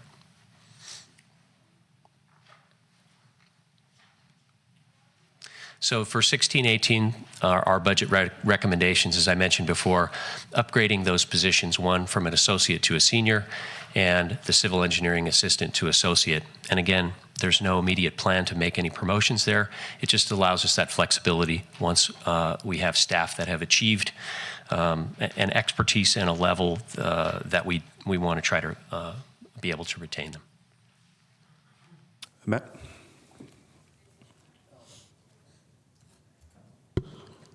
So I was looking over your spreadsheet on just expenditures and so forth. That's in the back of our booklet in your section. And the increase from, say, the revised number in 15-16, and then the projected number for 15-16, then we go to the proposed. It's about $350,000 more for personnel total, and I was thinking that was because of these changes that you're proposing. And it actually looks like the number is from a benefits standpoint. I'm not exactly sure. I'll ask Rebecca to address that issue. Oh, okay. Oh, I see. Yeah. So that's directly related to our PERS legacy costs and how we allocate them across the city. I see. So that's why we're going from 6 to 9 on the benefits, which is what you just keyed Right. in on. I didn't see that earlier, but okay, you get into that detail. Yeah. So what's going on there? PERS had made a change in how they do their funding from us. And so all of our legacy costs are now paid in one lump sum, whereas before they were attributed as part of our percentage. And without getting into too much detail, we're trying to allocate the legacy costs across all departments fairly. I see. So the cost did go up as they do every year with PERS, but not as much as it looks like in that particular line item because of how we're allocating it within our own budget. So if you looked at the citywide budget, not everybody went up as much as you're seeing in Public Works. It just happened to be that they were lower than the rest because they've had all this turnover. Is there a partial offset to that in some other budget then? I'd have to go through the detail, but you'll see that other departments didn't go up as quite as high. So Okay. yes.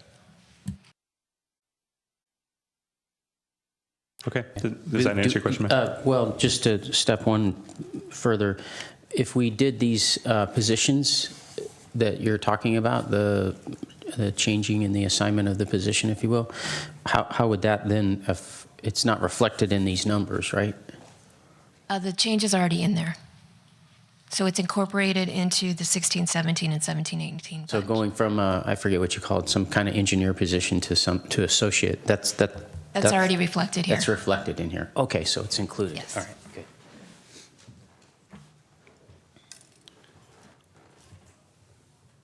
Okay, so that is administration and engineering. Your presentation is broken up into a whole series of sections. So if my colleagues want to weigh in on any particular section, let's try and do it at the breaks, and then we can also wrap up at the end. So, and is there anybody who has any comments or discussion or questions on administration and engineering? Okay. On to traffic. Okay, you had your goal slide. Go for it. Yes, sir. And so essentially, as we look at goals for the admin engineering area, the goals are largely made up of those things which, as the council has gone through the strategic objective workshop and the work plans that have been developed. So these reflect the work plan tasks that Public Works is responsible for. So such as building consensus on infrastructure and maintenance priorities, identifying reliable funding sources for infrastructure, and of course completing all of our major infrastructure and transportation CIP projects, which are important parts of those work plans. So as far as traffic operations go, it's broken into two areas, generally speaking. On the engineering side, we're doing the traffic operations analysis and investigation services within the city. So when we get requests in from the public, and again, like this morning, when during public comment on San Carlos Avenue, we have a group that will look into that. And then also out in the maintenance area, the signs and markings and signals and things like that, we have contracts and we have maintenance responsibilities for those. So this is really kind of a split area. So what have we been doing? We completed Holly Street bike lanes up and over the top of the interchange, which we think have clarified for cyclists trying to use that interchange, the path they need to be in. We have completed along San Carlos Avenue a continuation of the bike route around Beverly Drive and the Belmont city limit. And then we've also placed the temporary traffic calming improvements on St. Francis Way, which the council will be hearing about in kind of final recommendations at an upcoming meeting. We also completed, working with the school districts in Belmont, the Four Corners traffic study, and we're getting set to apply for a transportation grant in June to be able to help fund that. And then at the intersection of Arroyo and El Camino Real, we've completed the streetscape and pedestrian improvements, which have created a plaza and some lighting and bench seating, along with El Camino Real lighting and landscaping in this last year. So in traffic operations performance measures, the things we look for, how many of these investigative studies are we getting? And as you can see in 15, we're going to go up into the 16 number by quite a bit, and that's really largely responsible from the Inform San Carlos app and the number of things that are coming in from residents in that regard. So we used to get them via email, we'd get them via phone call, we'd get them via letter. Now we're getting them plus that in the Inform San Carlos app. So it gives us a good sense of what's happening around the city and what residents are concerned with, and so we have staff working on those, both maintenance and engineering. Ron, did you want to ask a question? Yeah, thanks, Mr. Mayor. Jim, just curious about the Inform San Carlos app. Obviously, there's just been explosive growth, I assume, in the use of it. How useful or how helpful has that been to Public Works to identify areas that need attention and address them? Well, it gives you an immediate idea of, for example, a pothole or a problem with a street sign or a problem with, say, a street light being out or a signal being out, not functioning or something like that. That gives the maintenance crew the immediate location to go to and be able to then take care of it. So the sooner we know, the sooner we can fix it. We've always kind of relied on that. So more eyes on the street. We have the other requests that are coming in that are talking about speeds on certain streets. Well, it's not immediately apparent, so that's something that we start and we begin to collect data on. And then we come up with some recommendations. Sometimes it's as simple as we can make a sign change. Sometimes it's something that we can do with our annual striping and marking contract. Sometimes it develops into a larger project. So we're getting a lot more information that really kind of helps shape the workload for us in that traffic engineering and the traffic operations area and maintenance. Is there a lot that you can do that doesn't involve coming to council and doesn't involve doing traffic studies and that sort of thing? And I'm thinking specifically of this, this fatality we had. Are there some, sort of low-level things that can be done short of a major investigation or major traffic study and that sort of thing? Well, I guess I hesitate to jump both feet into that since we're kind of in our budget session. But in my opinion, there isn't really a short, simple, can do it right now, make a major difference improvement for that section of the street. And so the chief and I have been talking about this, and we really do want to get some time to sit down and figure out what might be our strategy. We have immediately ordered up our essentially a placement of the speed trailers so we can take counts and speeds. That's the basic data that we need for this whole section through there. And so we want to make sure we're working on current data and have some good information to be able to then start thinking about what maybe some of our options are. Jeff, you want to weigh in on this point? Yeah, just want to add a quick point, really probably more for the benefit of the public than the city council, as I think you guys have this drilled into your heads over and over as we deal with traffic issues in the city. But we've heard it a couple times today about, putting in stop signs or moving signs around and doing those kinds of things. And as the council knows, and the public maybe doesn't and isn't aware of, it's not always that easy legally to do. Signs need to meet warrants. They need to be in specific locations that are defined by state law, and that we need to follow so that our signs are defensible and enforceable and those kinds of things, which is often why when the Public Works Director and the Traffic and Circulation Commission are faced with these kinds of issues, they need to step back and say, okay, the first thing we need to do is study it. It's not because we don't want to see changes and we wouldn't like to go out and just make some real world changes. It's because in order to do those changes, we have to comply with the law, and it's a very complex set of laws that we have to comply with. Thanks, Jeff. Matt? I wanted to jump back a little bit to administrative engineering part of it, because what I don't see in there, and so I just want to ask about is, kind of like when building and planning was up here, they were talking about permit process streamlining and using technology, and so probably through the rest of this budget thing, different departments will hear from me on the same thing, is, where are we looking to streamline the job, make things more user-friendly, using technology? And I just heard you talk about one program that's being used right now to monitor the streets, right, where you have these apps and so forth. But I am not picking up on a lot of focus on that area from the department, and so I just wanted to ask about it. Okay, well, one of the things that the city has as a citywide application is Track It, which is a permit software, which is used by planning and building and public works to be able to keep track of projects at particular locations. So we all have our own little share and spot that we use where we input data. We put review times and submittal things, all kinds of stuff that we can store and file so that you can kind of get at it quickly, so that you're not sort of, okay, well, where's that file drawer? I have to go find that. I'm not sure exactly where that is. So as much as we can, we're using technology that way in conjunction with Community Development Department so that we can all sort of be on the same page in that regard. The council has previously asked us to try to do more services online. One of the things with the Greater East San Carlos neighborhood residential parking program and the business parking program, we created an online permit application process, whereas residents could go online, fill out forms with certain information, and then those permits are issued and sent to them directly. They have the ability to go online and get the temporary permits immediately to print out and then put in their vehicles when they have guests or something like that. So we're looking at ways to try to shorten that process so that not everybody has to come into the counter and actually make a transaction and have something more complex than that.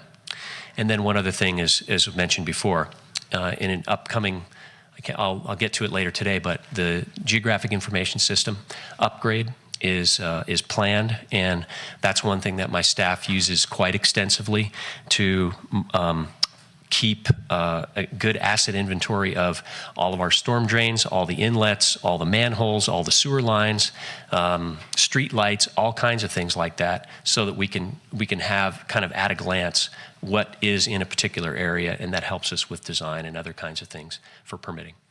And a follow-up question, is there any kind of technology out there that, you're talking about putting out the trailers and stuff for traffic, but is there not technology that exists that where we could put in things on major arterials and so forth, or streets that are even secondary, like St. Francis and so forth, so that we can follow the traffic counts and speeds and so forth just on an ongoing basis?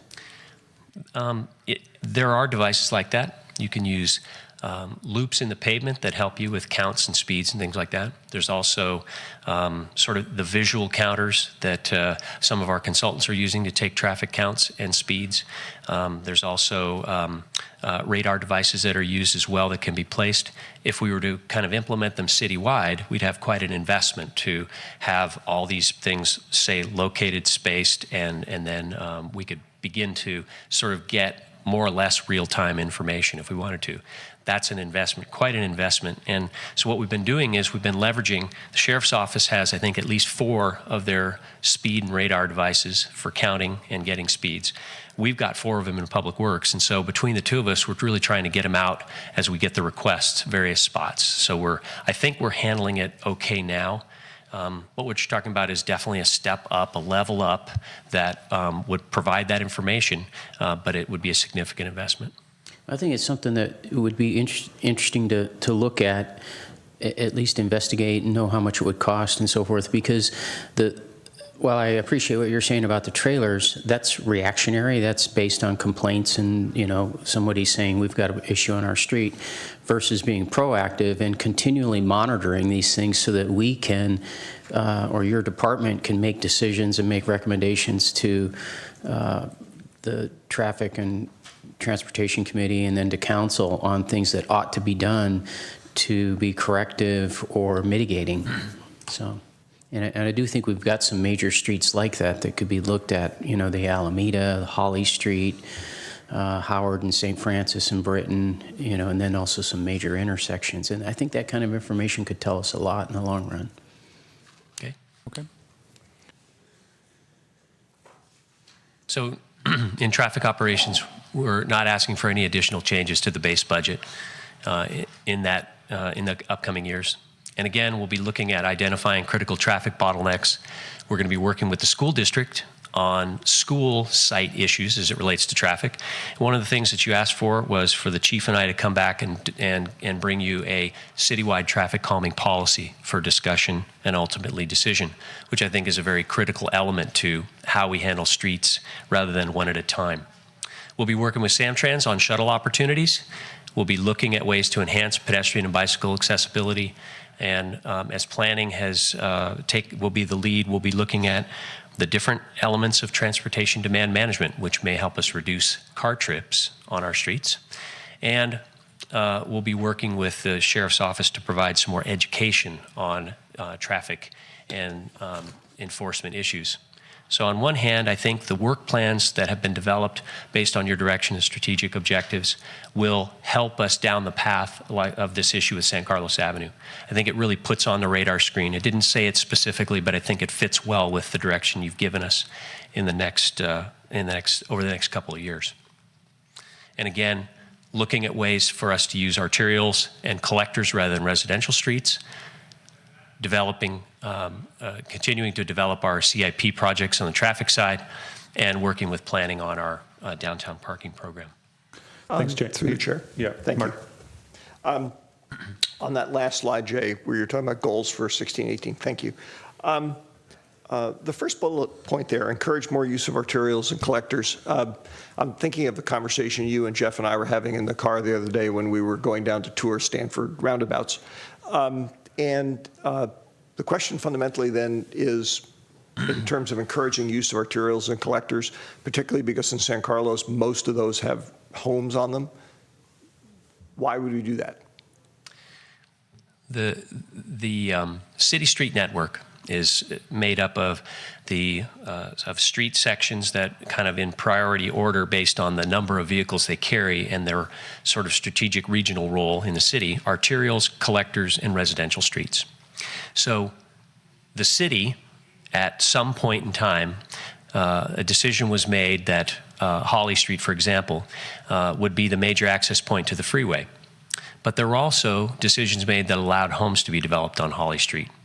And so it became immediately conflicted from the standpoint of access to homes, driveways, and such like that on a major arterial street. So the difficulty in that is, of course, from a design standpoint, you never would have designed all those driveways onto your arterial street. You would have figured out a different way, a frontage road or some other way for them to get access. And you would have tried to leave that to streets or to vehicles and say, bicycles and pedestrians, and not have so many conflicts with their use. So for us in San Carlos, one of the things that we're getting more and more complaints about are the number of vehicles that people perceive that are cutting through their neighborhoods, driving too quickly, and creating problems for them and their families and, kind of quality of life at their homes. So what we want to try to do is reinforce the notion that we do have a hierarchy of streets for their particular use, and we want to try to get traffic to encourage them, especially traffic that's just going through the city. We really don't want Redwood City residents who are finding the shortcut down Belmont Avenue to get to El Camino because they don't really want to go over to Britain and go down Britain. We really would rather have them going down Britain Avenue as an arterial street. And so we'll try to educate residents about this, but also try to create some situations where we can have signage and other things that will encourage traffic to use arterials prior to going down into neighborhoods and residential streets. Thank you. For the through traffic stuff, I, as you know, agree with you. For the benefit of my colleagues, the insight that I hadn't thought of before, this conversation I was referring to, is to the extent you talk about traffic that's solely within San Carlos, then moving it from a residential street to an arterial street basically may make things better for people on Street A, but it makes things worse for people on Street B. And they all live in San Carlos. And we're supposed to be balancing their interests, collectively, not just saying that, well, you happen to live on an arterial street, and too bad. So anyway, I hope we keep that kind of nuance in mind as we go through and evaluate this stuff, because I think we saw a little taste of this with St. Francis, as you mentioned, with the folks complaining on Eaton. Yes. And yet, I'm not sure that St. Francis is a collector street. It actually is. Oh, it is? Yeah. Okay. So it is different than Eden. So, all right. Thank you. Thanks, man. Okay, so another program within Public Works, kind of mainly unseen, but vital to our operation, is our fleet services program. And we have one mechanic, and he's managing the vehicle equipment maintenance for our vehicles within the city. He's operating our fuel station at the Corporation Yard.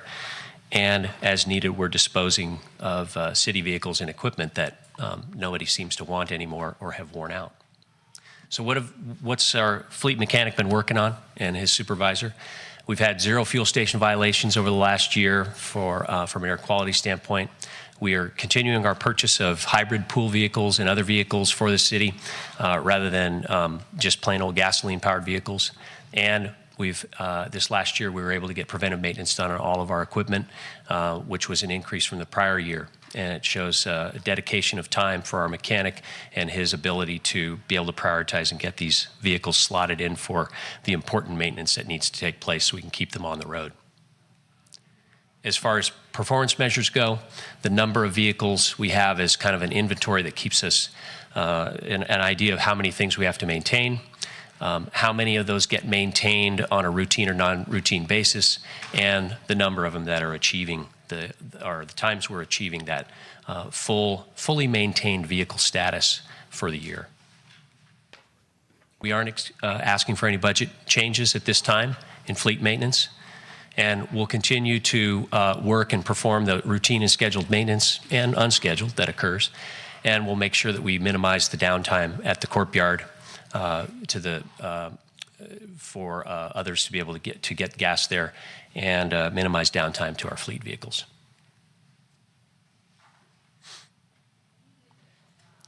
I don't see any questions on the fleet, so I think we can roll forward. One of our major areas, major program areas is park maintenance. And as council would be aware, that's managing and maintaining, keeping safe our city parks, playgrounds, medians, hiking trails, all the open space, athletic fields, and various courts that our residents use. And in park maintenance, we have a significant third-party contract provider, or essentially service that helps us with the day-to-day maintenance in many of these areas.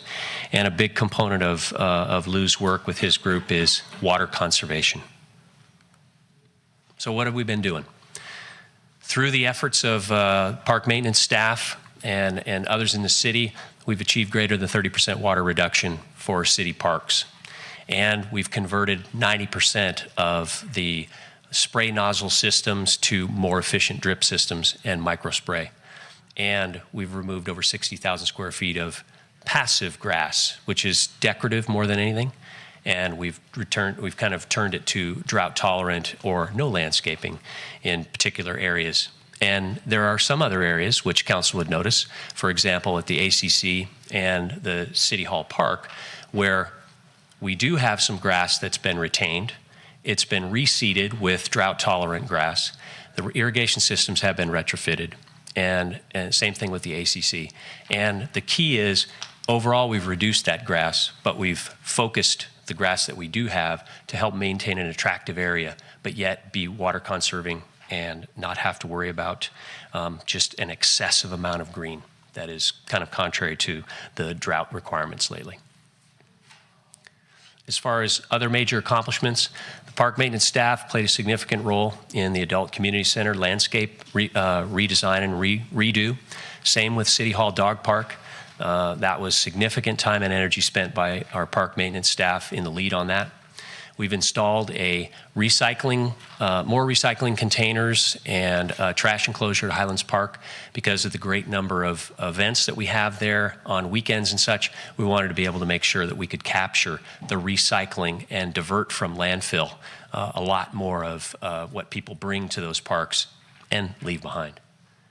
Harrington Park landscape sort of redo was done by our park maintenance staff. And we've had a number of Inform San Carlos requests at city parks that staff will respond to as well. Mark, you had a question? Yes, thank you, Mr. Mayor. Thank you, Jay. By the way, congratulations on your water conservation efforts. That was great. Your water conservation efforts, that was great. Thank you. The question I had, Jay, is City Hall Dog Park landscape installation. Actually, I very much like the design that was done sort of on the perimeter. But as I anticipated when we approved the dog park there, the interior of it, because of the usage patterns, has tended to go downhill. Is there anything that can be done to make it less than just a dry dirt area? Well, what we've found is with the dog activity, and that's the running around and all the fun things that people love to see their dogs do when they go to a dog park, it obviously creates a problem to try to keep turf in a very good serviceable condition. So one of the things we did immediately after getting the dog park open was we kind of fenced off an area more towards the kind of northwest corner where we were able to reestablish some grass over there. So we know that dogs love to roll and play in the grass at times, but we also knew that if we tried to maintain grass over the whole park surface, we would have a terrible time at it, and we would have unhappy customers simply because the expectation would be that, well, this looks like it's supposed to be grass, but it's really not. And so we've tended to kind of let the areas off to the sides kind of resume growing. And while the main area is got its highest amount of traffic, we really don't have a way to keep that in grass with the level of activity that we have there. So we've sort of felt like if we can keep some grass in there, we'll do it. But otherwise, we won't make an effort at, and I think it would be a failing effort at trying to maintain grass over the whole area. Okay, well, actually, no, that makes sense that you sort of segregated it and let one part go really downhill to help preserve another part. And I take it then from your answer that there isn't anything vegetation-wise, not necessarily grass, that would work in the more heavily used areas. I'm not aware of it. Experience with a dog park at my previous city started off with turf over the whole thing that the maintenance crews just couldn't keep up with, and simply was because of the level of activity. We found out in Foster City that dog parks there are artificial turf. So that's an option, but yet that probably presents its own sort of set of issues as it relates to the dog waste and other kinds of things like that. Not to say that they're not happy with how that's going. Out at Redwood Shores, the Shores Dog Park, it's just dense graded material that is, it gets muddy when it rains, and they appear to make no effort to try to grow grass on it. So I think it becomes sort of the, okay, we've tried things, they didn't really work, we're going to try to keep it in the shape that the dog owners and folks would be happiest with, try to keep holes to a minimum and things like that. Okay, thank you.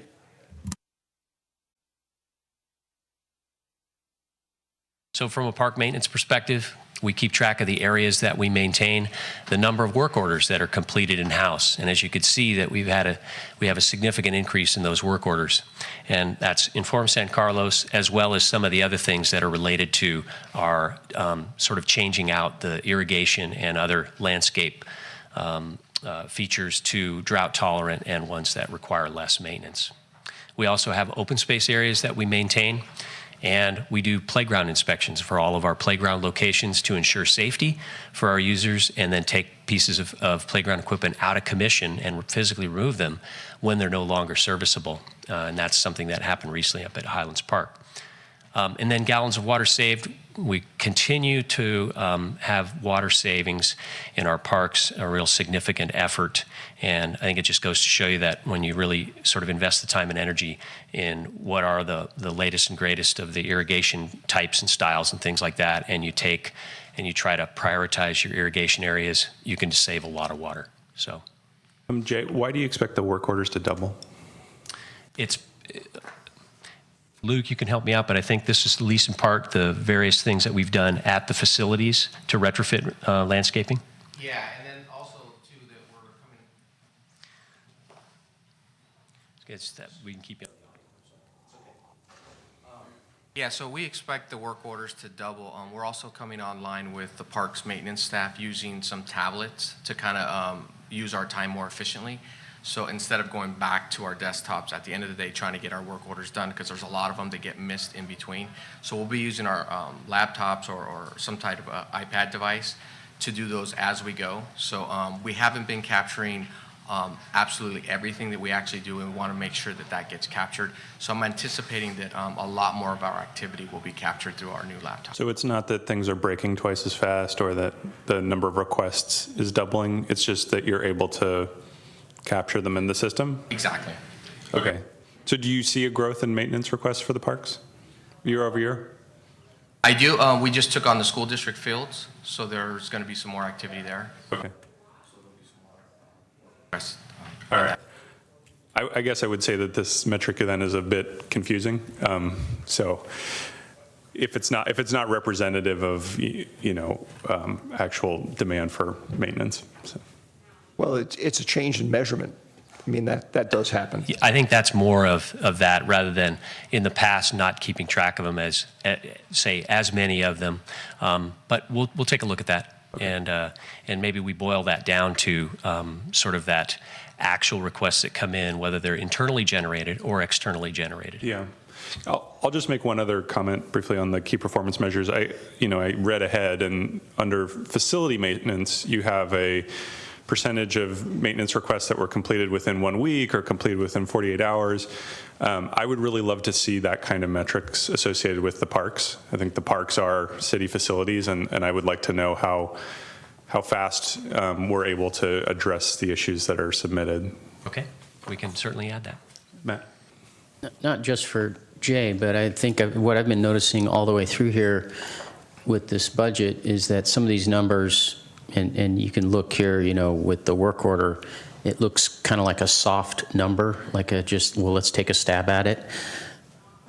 But it's because we're, first time using this, and I think as the years progress and this becomes the way to do it, these numbers will become more predictable and true to what's going on, and really tell us performance measures, because right now they're not. Exactly. Well, and I'm totally appreciative that we're doing it, but I also just want to give feedback when things don't make sense or when they could be better. Yeah. Mark, did you want to make a comment? Thank you. Just a quick follow-up question. Jay, you said we took over maintenance for the school district fields, which was good news, I think, but I just want to make sure they're paying us for that, right? Yes, they are. Okay, good. So as it relates to park maintenance, we do have some budget changes that are recommended. We've asked for an increase in funding for our Highlands Park synthetic turf. As we've learned since the field has gotten into use, every couple of years we basically have to replace the infill, regroom the field, make repairs. And we have a contractor, the original, or a vendor who's warranting his work there, so we know in the next several years we've got a good system in place, but we have to recognize the funding. So instead of coming back every couple of years and asking for more, we thought we'd go ahead and put it in the budget so it's predictable. We are continuing to make water conservation changes, so we've asked for some additional money to be able to pay for some of the materials that we need. Through Cal Water, there are grants that are available, so we can get some rebates on some things like that, but we definitely need the material that we can continue our work there. We want to make a kind of a regular effort at tree pruning in and around the downtown and on our parks and our islands. And so this is just a small amount that we can use for hiring say a tree service to come in sort of on call and do some regular trimming for us.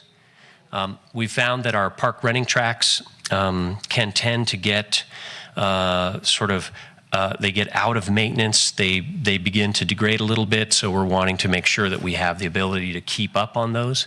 And we're looking at asking the council to appropriate the money we get from Cal Recycle each year back into recycle projects that we will do. So it's one of those things that comes to the city, but we need the council to appropriate that revenue to the particular location. And again, we'll continue with water reduction programs. We have a CIP for the Highlands Park playground equipment replacement, and I think we'll continue to provide that excellent customer service to the public. Questions and that was it on parks. On park maintenance? I have a couple. So you talked about water, and I know we've been starting the conversations about recycled water. Would that fall underneath the parks? I'm not sure where that falls in the Public Works budget. It falls into the sewer program. Oh, it falls in the sewer program. And I will cover that later. Okay, great. And then, I wanted to make a general comment about, going back to what Ron was saying about Inform San Carlos, and I think it's great that you're showing in your slides how many requests are coming in. I would love to see, as I mentioned in the previous comment, like a breakdown in the future of like how many requests come in, how many of them are completed, how many of them are, we decided to take no action, how long it took to take them, those kind of things.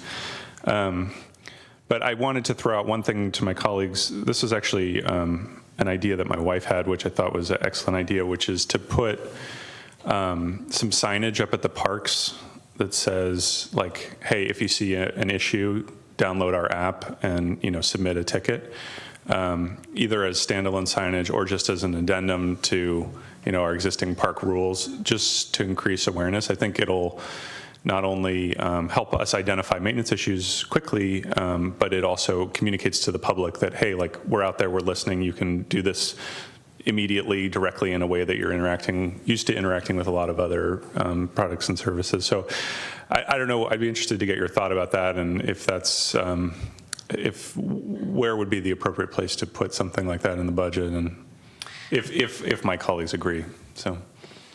Well, we take a look at that from a sign standpoint. We actually have sign making capability at our maintenance yard. So the signs themselves could be made. And then installing them, probably it would be at near park entrances. Probably we'd put them on fences, maybe not necessarily on standalone posts at different spots, but we'll try to locate them where there are other signs that people may be looking at, but also making sure that they, get an idea that, hey, we've come onto the park, and if we happen to see something that's wrong, please let us know. So not a bad idea at all, because we're trying to do everything we can to get, again, more eyes out there to help us understand what's wrong, what's broken, and what we need to pay attention to. Just chiming in, I think it's a really good idea, and not only wouldn't I mind seeing it in the park environment, but if there are other selected locations that typically get a lot of pedestrian traffic, even downtown and stuff, where we also are looking for reports on problems, I wouldn't mind putting a few judicious signs up there as well. I mean, we have this tool, we might as well use it. This is what we're really talking about, is marketing outreach to educate people that the tool exists. Right. Okay. I'm hearing near consensus here. Yeah. Okay. Matt, did you want to say? Yeah. One of the things I don't see anywhere bulleted or necessarily in the budget part of things, and so I want to ask the question on it, is maintaining and developing our volunteer program, because we have volunteers who help in various ways with the parks, would be that trail building, some maintenance things. Even some of the athletic teams helping out with the maintenance of things. And I don't see anything in here where it's a goal or it's a money issue that's highlighted on how we maintain that program and not just maintain it, but develop it and encourage it, because it's a good source of, any volunteer efforts that we can get is in a way, it's a good source of revenue, depending on how you want to look at it. So I guess I'll answer by saying I believe that's something that Parks and Rec is generally more sort of involved in than we are. Okay. Although I do know that Lou occasionally has volunteer groups that want to help out at park facilities. I see. Okay. So either Parks and Rec, I guess that may be something that we could check with Amy on, but my sense is that they're probably more involved with that than I am. Okay. All right. Thank you. Okay. Thanks, Matt. Any other questions? All right. Moving on. Okay, the next program for Public Works would be facility maintenance. And again, our staff working for Lou manages and maintains all of our city facilities, and we respond to requests from the public, as well as all of our folks that are housed here and have issues and concerns with the space that they work in. So what have those guys been doing? We have been in the middle of implementing the energy savings program that the council approved over a year ago as it relates to facility HVAC improvements and lighting improvements. And so Lou has been working with the contractor on that as they begin to actually implement those changes. He's introduced an ID badge system for city contractors who have to work at city facilities to provide some means of security and ID for the people who, well, who's that guy? I'm not even sure why he's here. And then, of course, during the rainy season, some of our facilities have special needs as it relates to leaky roofs and other problems. And they're constantly out and about during that time, kind of getting things fixed and back in order. As it relates to facility maintenance, Mr. Mayor, your point about this will include the response rate in the parks ones for next year. But as it relates to this, the important thing to remember is the percentage of these requests that are completed within 1 week. Some of them are just very quick, easy, done, boom, gone. So we get it taken care of. Some of these other ones take longer when you have to order parts or you have to hire a contractor, make a repair, or do something different. So generally, we've addressed those facility issues with the client, and we've informed them that something else needs to be done. So I like to say that we respond to them all right away in a fairly short order, but some of them are just going to take longer than others. So addressed here means respond. Okay. Acknowledge that there is an issue. Okay. As far as the budget recommendations, we've asked the council to increase our funding for HVA system maintenance at all of our facilities. The main reason is because we're spending this time and effort to upgrade those facilities, those systems at our facilities, and we want to have regular preventive maintenance on an annual basis. Instead of waiting for something to break, we're asking to allocate a certain amount so that we can have regular preventive maintenance. We're also asking for capital funding for some fire station repairs. We've grouped them all. You'll hear about that later with the CIPs. But there's a number of sort of pent-up fire station repairs that we need to consider. And then we've got a number of roofs where Lou has prioritized some roofing repairs that we can do to help us get ready for the next season. This is not re-roofing, but these are repairs. The re-roofing is a significantly higher cost at most of our facilities, but we feel like this will be a big improvement over what's been happening the last few years. So real quick, in terms of the public works budget, operating budget, so the last two are capital, but the first one is the one that hits the operating budget, so that's the main request, which is, okay. And didn't we just replace the HVAC in the ACC? We did. That's one of the facilities. And so again, it's embarking on this preventive program where we do the regular maintenance, filter changes, this, that, and the other thing to keep up with them as we go into the years. Okay. As it relates to goals, we'll continue to provide excellent customer service. And I think that's one thing that I want to acknowledge Lou for.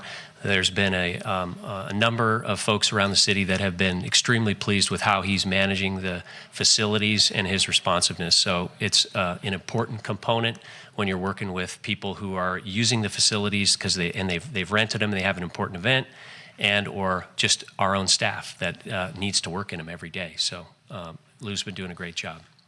We're going to continue to kind of rekey city facilities, and that's to provide the electronic fob access to some of them so we can kind of get away from the keys. There's a lot of key chaos that goes along with older facilities, and we want to get away from that to where we can have the electronic access. And I think it ties right into what you asked for as it relates to signs that would identify the Inform San Carlos app. We want to ensure residents know how to report those maintenance issues, so that's a kind of a perfect segue for that. And then Lou's staff will continue to assist with the facility CIP projects that they've played a very important role in over the last couple of years as well. Any questions on facilities? Okay. Actually, Mr. Mayor. Go for it. Not so much a question, I just wanted to second your own comments about the recognition for staff, because the many of your functions, but particularly the facilities group, they are literally behind the scenes people. And we all tend to not notice, we only notice them when things go wrong.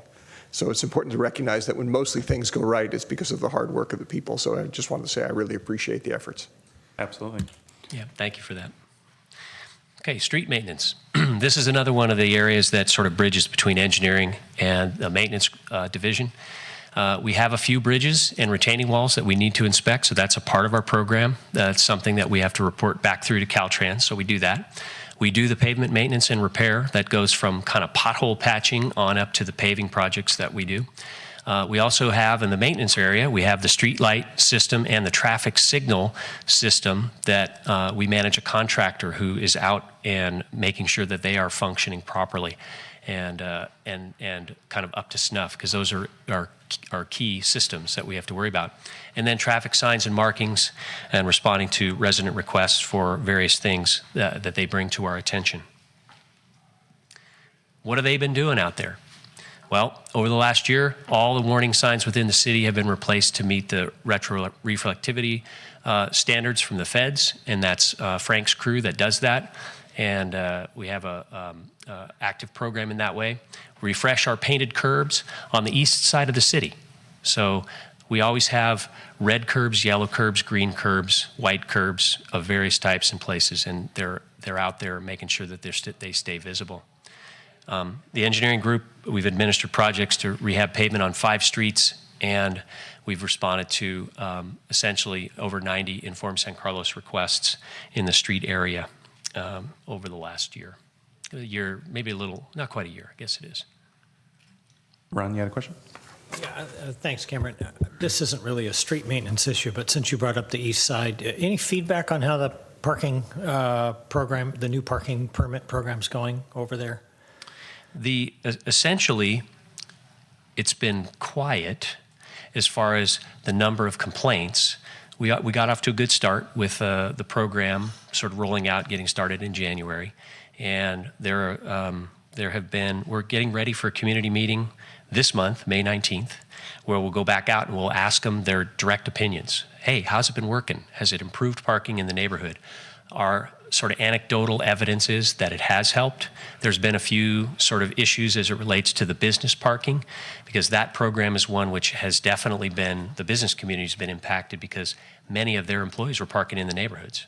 So we've sort of segregated those two types of parking, and I think one of the issues has been there just isn't enough employee parking for that to be, say, fully accommodated in that regard. But otherwise, I think it's got off to a really good start.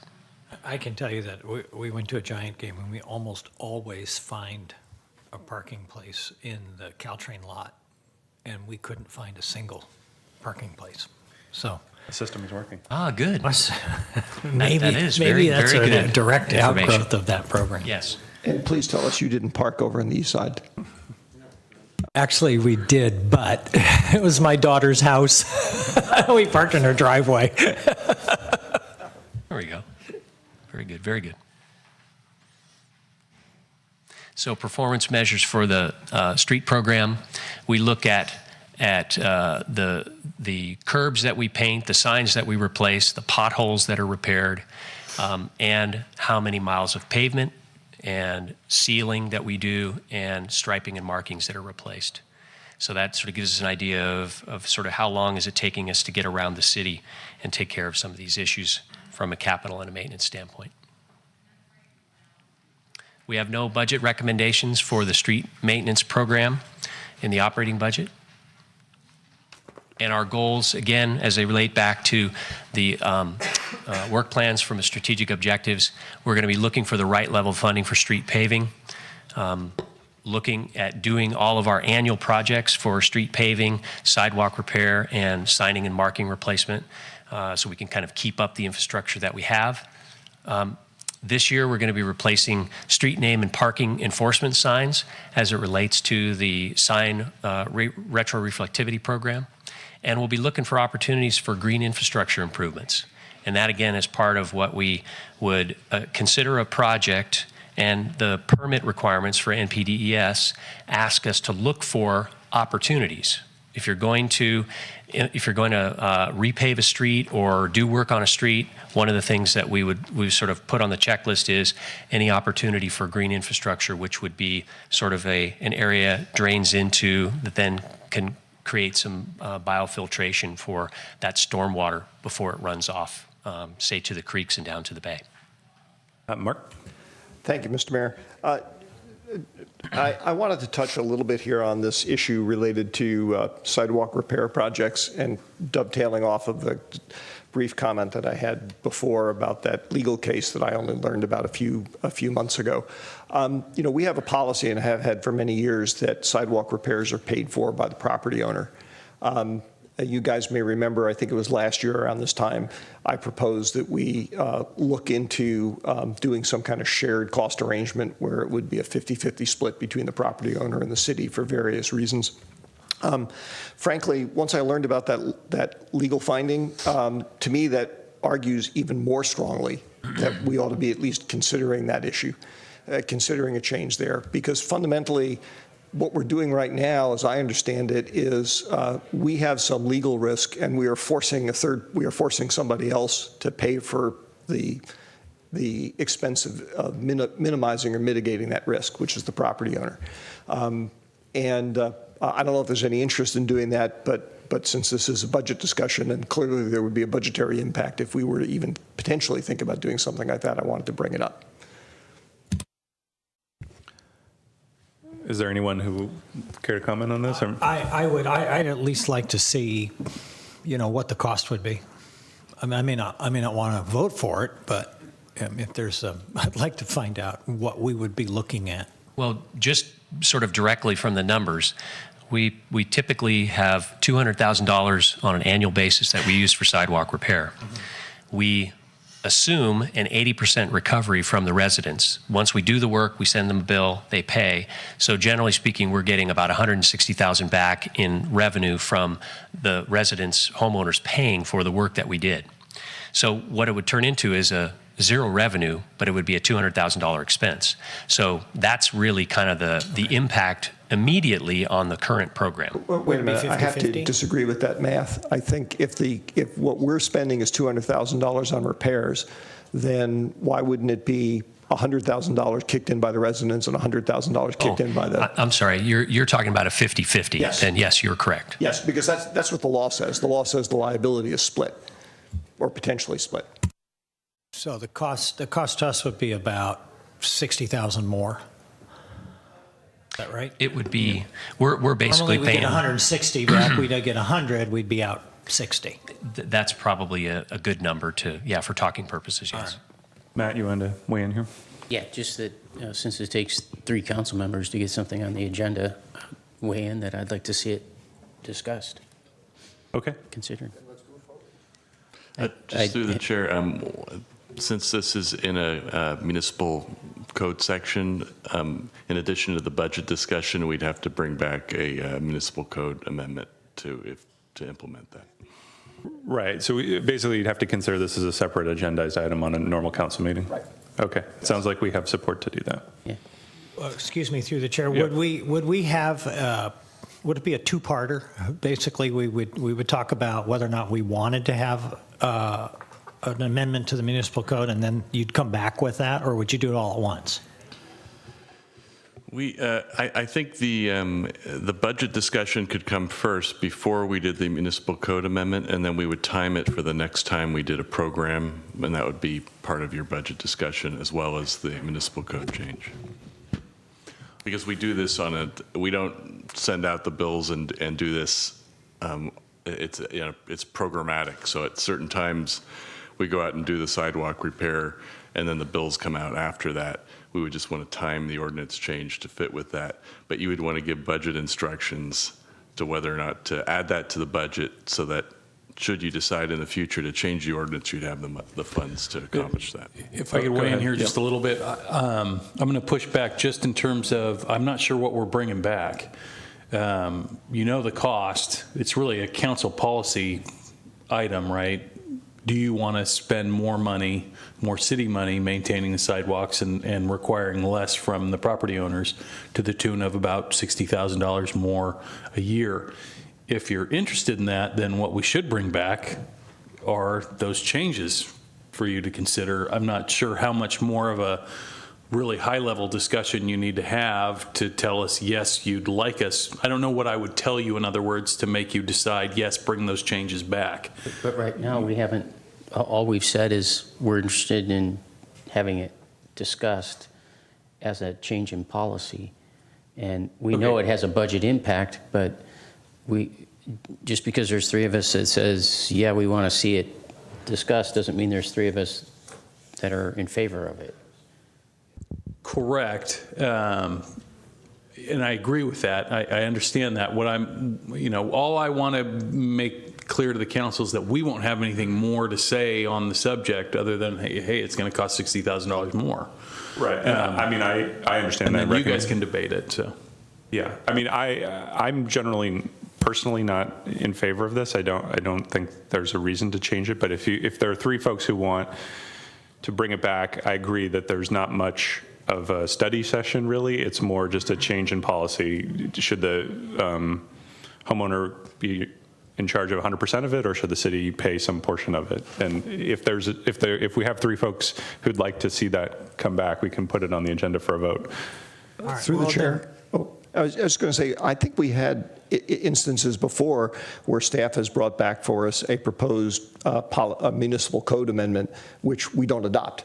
Sure. And part of the framing of it is, in case Jay fine-tunes his numbers and says, no, it's 80,000 actually, not 60,000. Fine. I think we could just bring it back as one item, and it's up or down. We either decide yes or no whether we want to do it. Right. Ron, did you want to say where you're at on this? Mark and I had a little sidebar there about the cost. Now it's added to my level of confusion. My original thought was that homeowner was responsible for 100% of the cost of the sidewalk replacement. That's but then I correct. heard this 80% number, and then Mark brought up the 50% number. So where did the 80% come from? We don't get all the money. Some people don't pay. Right. Well, if I may, Mr. Mayor, there is a certain administrative cost to the program too. We do a CIP project, so that means there's a little bit of cost to preparing the plans and specifications. We have staff time that gets spent against it. So that's the idea of the 20%. It's not necessarily we're not getting paid by those people, because we'll take the delinquent bills after we've worked with finance to try to collect, and we'll put them on the tax bill. So ultimately we get reimbursed by all those property owners, but there is an ongoing staff cost to the program. That's why we sort of just conservatively estimated at 80% recovery. And I'm going to take one more stab at this because maybe I didn't explain it really well to begin with, and the city attorney and I were kind of talking.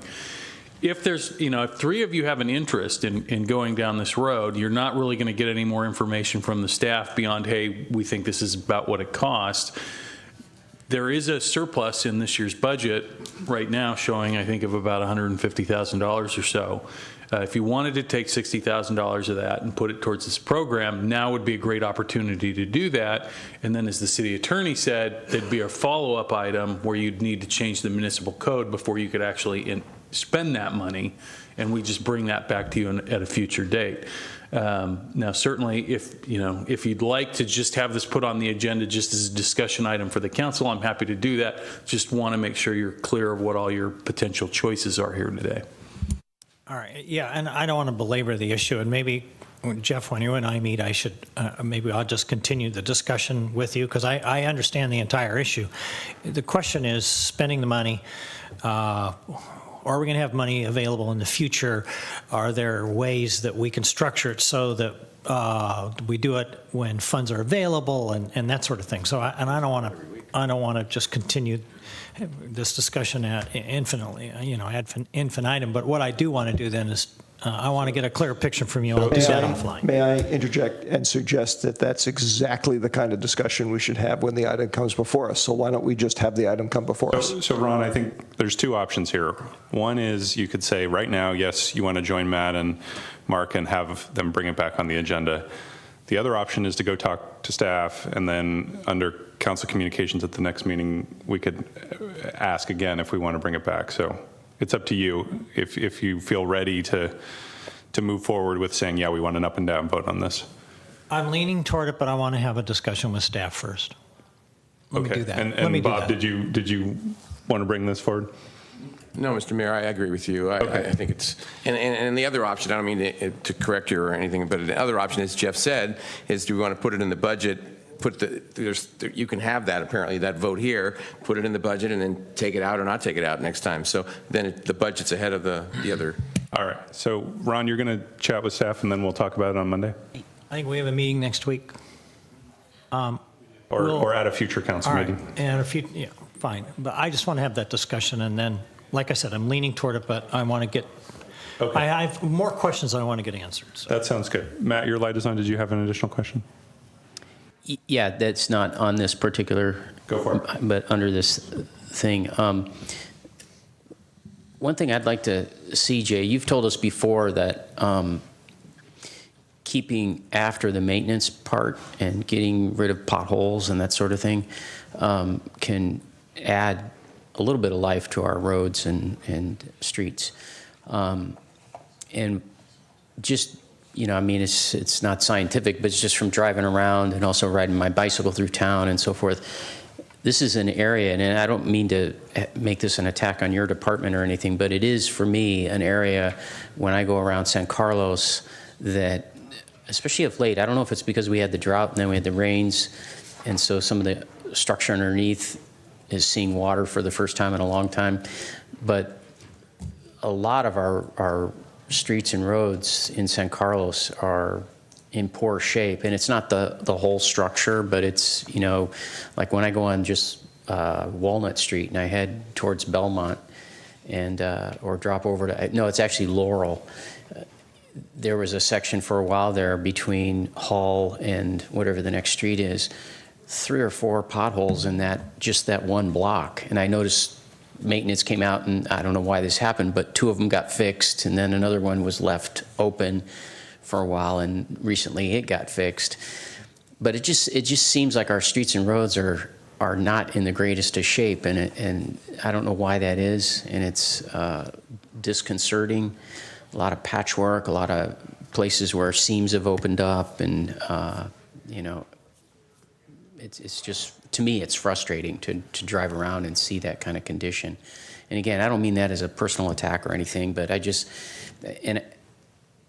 do think, though, that this program of somehow, just like we're doing with the parks, as much as we can put a message out there to our residents, you know, we've got these systems in place. If you just visit our website, you could, you know, put in a ticket, essentially, you know, like a maintenance ticket, and then we can get to this stuff. But we need your help as eyes and ears and as feelers out there. I was just talking to just going backwards a little bit to park maintenance. I was talking to a guy at Coffee the other day, and he was complaining because when they were playing their I guess it was an adult softball game or something, and he said half the lights at Highlands weren't on, and he didn't know if it was because they were blown out or somebody just didn't turn them on or what. But and even with him, I was trying to educate him. I said, well, you go to our website, and there's a place there where you can put in a you know, notice the city that's the case. But I don't know if he did or not. But somehow to robust that program where we get more of that. Well, the CIP discussion this afternoon can be a time to expand a little bit further on the street maintenance budget that we have.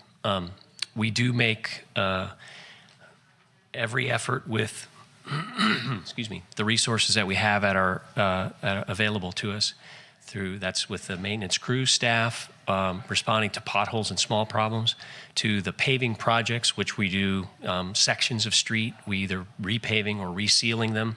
We also have begun to do pavement repair, where we'd have not a pothole size, but something that's longer and bigger, where we'll dig it out and repair it.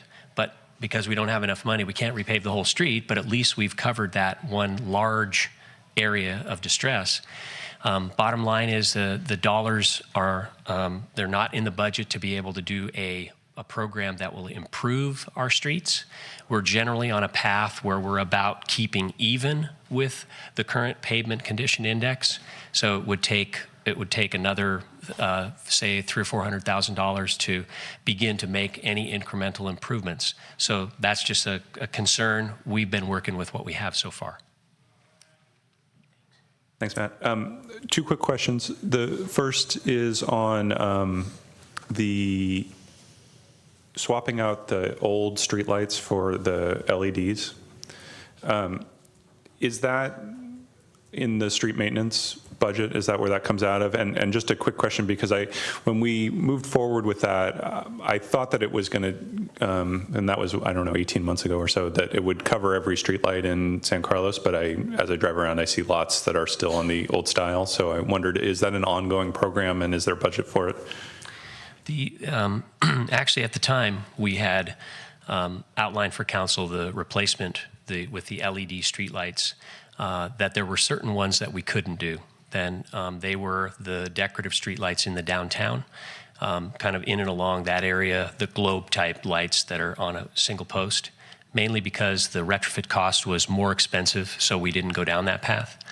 We had a number of locations in the city that have an older, different voltage circuitry to the streetlights that couldn't be retrofitted without changing that circuitry.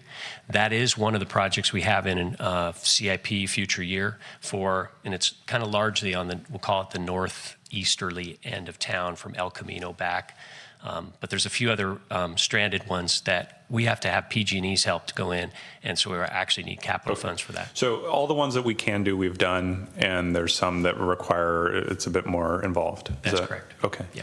And then the other question was on sidewalk cleaning. So does sidewalk cleaning come in under the street maintenance budget? Yes, that's that contract amount that we use for the limited cleanings that we do.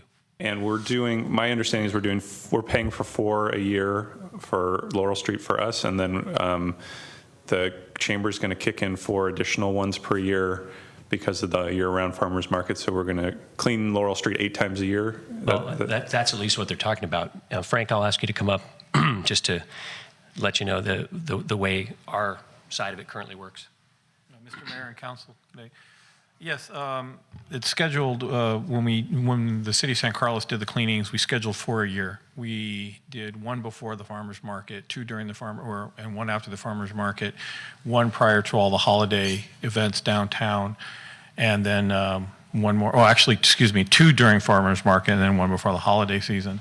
Now we're working with the council, or with the chamber, and they are to pay for these cleanings. We will schedule them because they were going to schedule them on times that we felt weren't effective. So they are going to we will schedule the cleanings, and we're going to turn them, and we will bill them. The portion of the street they will be paying for is the only block that has the farmer's marker on it. The rest of it we will pay for. So it'll be broken. The bill will be split between the chamber and the city. And so, and just to clarify, so it is 8 times a year, and the chamber's paying for 4 on some section of downtown. And okay, go ahead. Sorry, it'll remain 4 cleanings for the year, but the chamber will be paying for the section of street that they're on. They're currently, now it's becoming year-round, it's going to be on the 600 or 700 block. Okay, so there is no increase in the frequency with which the downtown is going to be cleaned, because That was not my understanding Yeah. either, Mr. Mayor. I thought it was 8 times a year. Gentlemen? At this point, I know the intent was the chamber was going to pay for the extra cleanings, but quite honestly, at this point in time, we've not worked out the detail for that. So the expectation is they would be paying for 4 additional ones. That wouldn't have been done otherwise because we're going to a year-round market. Okay. We'll clarify that for Yeah, that council. would be great. I would just say that, I get feedback from residents, and I feel it too, that as downtown is used more and more and more, that it's becoming an issue. We want the sidewalks to be clean, the street to be nice, and if there's some additional funding necessary to support that, it's something I would be supportive of. Ron, did you want to? Yeah, the only thing I wanted to add is that one of the reasons I voted to move the thing to the farmer's market to Sunday was because I thought the chamber was going to pay for another 4 cleanings a year. Right. So I have that expectation. Well, and again, we just haven't worked out the detail of that yet. So we definitely will do that because it was stated and that was the intent. Right. Okay. Mark, did you want to add? That's just a very brief sort of follow-up question to that, which may be more of a Greg Rubin's question. Given, and I agree with the mayor's observation about the downtown being used more and the sidewalks being dirtier and the drought is having an effect on that, do municipalities have the right by statute to be able to require business owners to keep the sidewalk in front of their business establishments clean? It would need to be a municipal code section, and right now I think we're doing it by agreement and city program. Okay, but to require the property owners to do it, we would have to.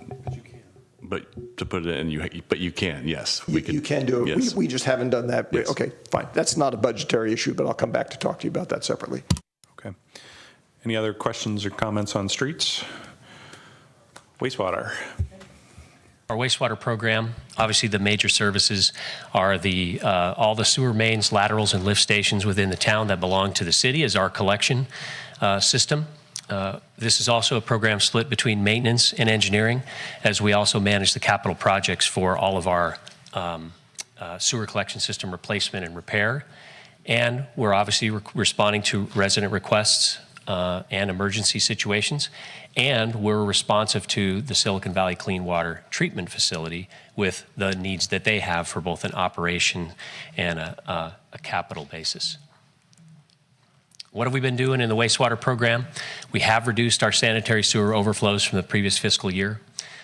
We have created a new maintenance program to determine the cause of these sewer blockages when they occur, and that gets reported to the engineering group, and we use our on-call contract to go ahead and get those spot repairs done, so we don't wait around for those. And I think we provide very excellent service for our sewer emergency response, and that's kudos to Frank and his guys for the 24/7 response and the ability to get out there and deal with what is a very ugly situation and do the best we can with what's happened. We've also completed the capacity assurance project that recently on the Industrial Road Parallel Sewer, and we're sewer line rehabilitation and lateral repair projects over the last year. And we produced an informational brochure, sewer brochure. We had one of our community spotlights on public health in the aspect of the sewer collection system, public health and safety. And we've created a video for residents as well. And we'll be doing some additional information outreach for folks as it relates to fats, oils, and grease and what they can do to keep sewer lines, their sewer laterals, from backing up and what to do when they do. As far as performance measures go, we keep track of the linear feet of our sewer lines that are cleaned, the percent of the system that gets cleaned each year. That's part of what Baykeeper Consent Decree said that we really needed to keep track of. How are we doing with our own system and the maintenance of it? The number of emergency responses, and of course the work by CIP, that is sewer line rehabilitated and private laterals replaced or laterals replaced or laterals cleaned. Mark, you had a question? Yes, thank you, Mr. Mayor.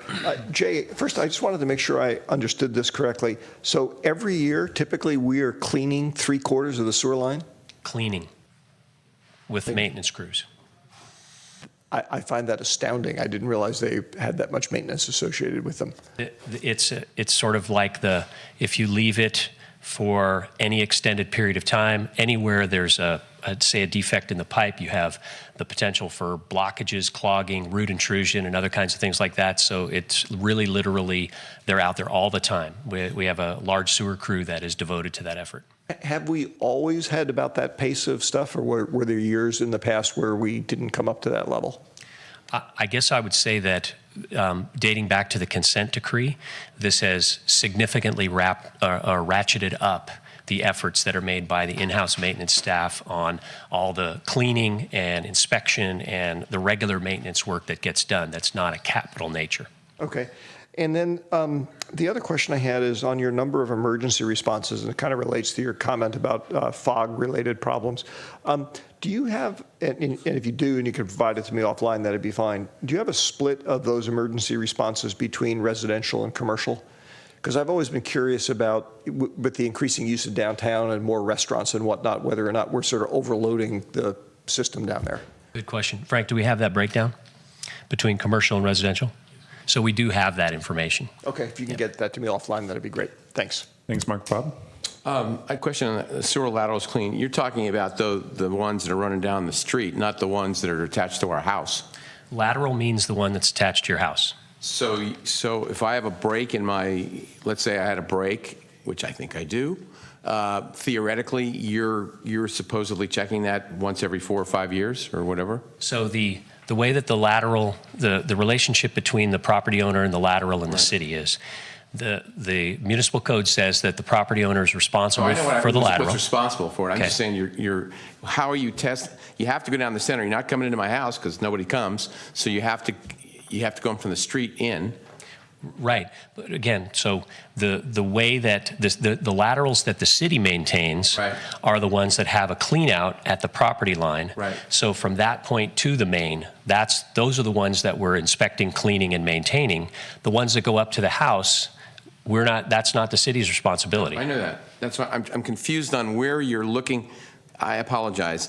Okay. 51 feet from inside, there's out in the middle of the street, that's where the lateral ends, okay? I think it's damaged.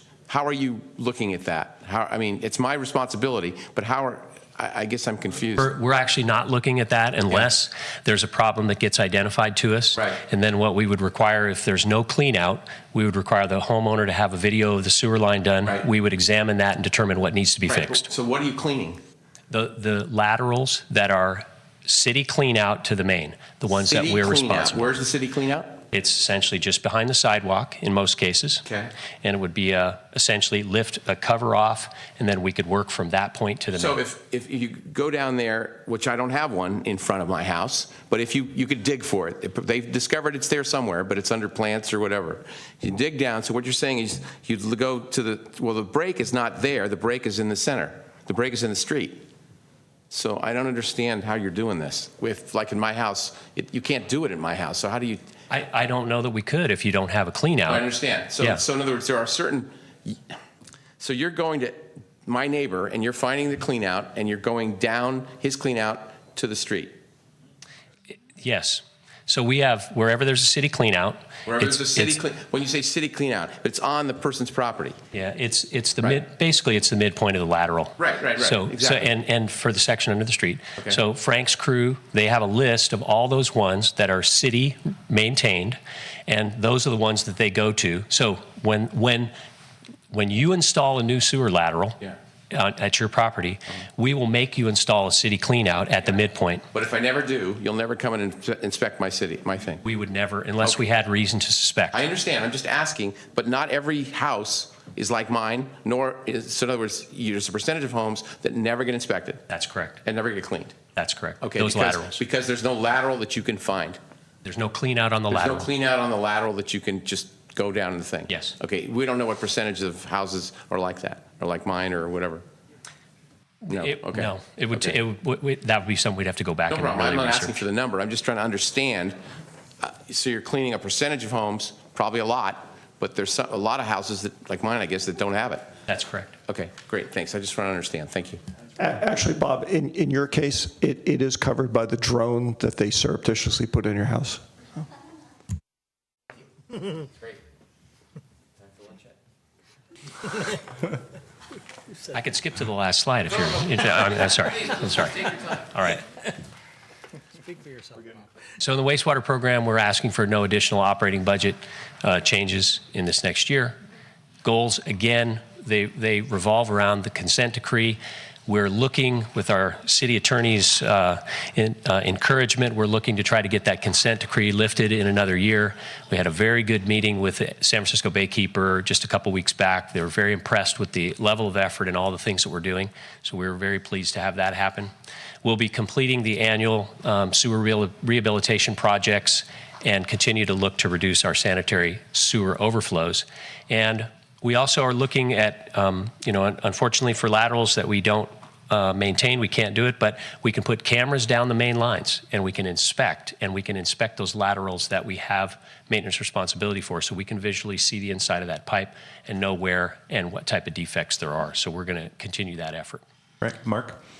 Thank you, Mr. Mayor. Yeah, Jay, I just wanted to compliment again your staff on doing such a good job of implementing the requirements under the Baykeeper settlement, because I know that is variously considered to be very onerous by a lot of people. On the other hand, it's also doing a part to keep the bay clean, which is kind of important to all of us who live around it.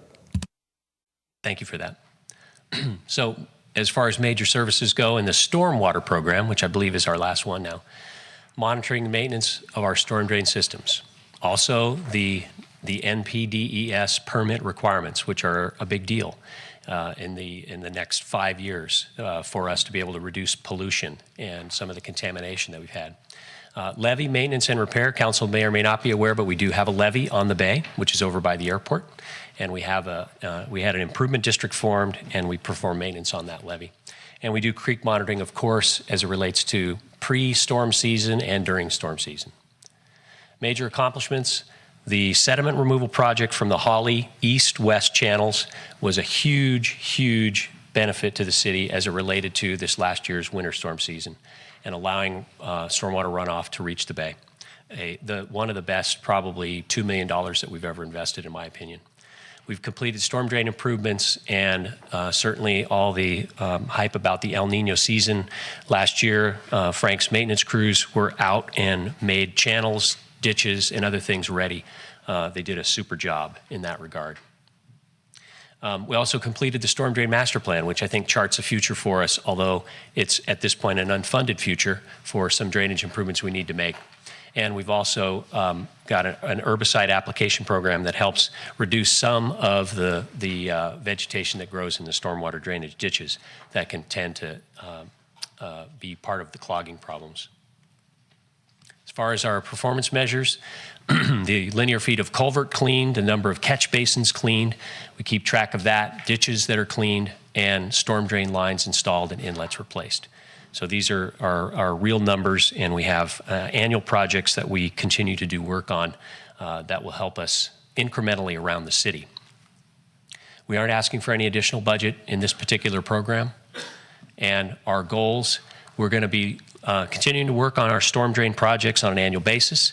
We will be working now more closely with San Mateo County and Belmont to begin to work on the Belmont Creek project, which, as council may remember from the Novartis issues and the study that was done there, we've prepared a stormwater resource plan with the help of the county, and we'll be moving forward with a project application for funding for Belmont Creek as it relates to the state water bonds that are available. And of course, as we get funding, we'll begin working on the master plan projects. Smaller things, we're going to install our new flows to the Bay Drain inlet markers. They're kind of old and tired, so we'll be looking to try to get some volunteers to help us with that. Good volunteer opportunity.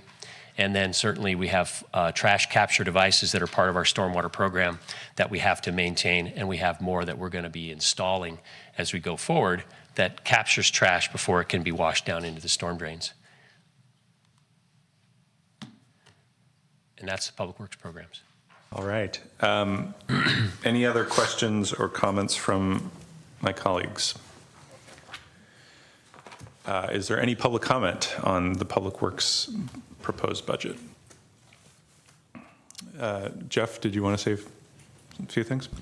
I did, if we're done with Public Works, because it's not concerning this. So. I'll just say, I appreciate the presentation, and I think you guys are doing a lot. I appreciate that as you look at the budget, outside of the change to the pension or the benefits line item, which according to Rebecca is moving largely due to administrative rules and not because of necessarily a disproportionate growth in that particular line item for Public Works, that the overall budget is basically growing in line with increase in city revenue. So that's really nice to see. And I think, I appreciate all the metrics and, the focus on quality. And I think, your department's doing a great job. So I appreciate the presentation. Jeff, Yeah, if the council could indulge us with just a few more minutes of their time before lunch. We do have a couple members of the public here. As you'll recall, last Friday you had one particular issue that came up where you guys split 2-2, and we only had 4 council members here last Friday, and that was on the issue of the council community grant program. Where I believe Councilmember Collins had made a suggestion, or perhaps it was the mayor, I can't remember which of the two of you it was, to increase the grant funding in the council budget by, and I don't want to put words in your mouth, but I thought it was $10,000 or $15,000 a year. And there were 2 council members in favor of an increase and 2 that wanted to either, and I don't want to put words in your guys' mouth, either keep it the same or possibly lower or even eliminate the grant funding in the community. So we decided we'd bring that back, and since we've got the 2 members of the public here, I thought we might hash that out real quick before we go to lunch. As a reminder, can you let us know what is currently being proposed? I think it was $27,000, and that's which is flat year over year. I think it's just up based on inflationary adjustment, so it's a couple $1,000s higher than it was last year. Crystal, who voted for what? We I didn't can tell take you, a vote. it was Bob and Matt were opposed to increasing it, and were even talking about reducing it or eliminating it. And Ron and Cameron wanted to see a modest type increase to the program. And so I suspect we have a couple members of the public who want to speak on this. Did you want to comment before we heard from them? Or? I thought I suggested that we raise it to 30,000. Now, Well, could be wrong, we but- can have a discussion about it. Yeah. It may be moot depending on what Mark wants to do. But why don't we have, if Chris or Donna would like to Maybe speak the on two this. of you remember exactly what it is I suggested. I know I suggested increasing it, so I just want to make sure I don't either overdo it or shortchange people. Good afternoon. I'm Donna Beck, Executive Director of Healthy Cities Tutoring. Thanks for your time and long-term support of the program. I thought I'd start by giving you a little history of the beginning of the program. Some of you are familiar with that. One of you, I think, was probably in high school or something at the time.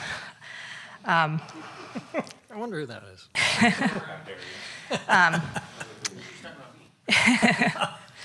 In 1995, there was an opportunity to get a small startup grant from what was then the California Healthy Cities Project to make a difference in your community, in your municipality. San Carlos wanted to see about participating in that, and a committee was formed made up of the mayor, some council members, city staff, some school board members, business and chamber members, and they kicked around some ideas on how to improve San Carlos and make a difference.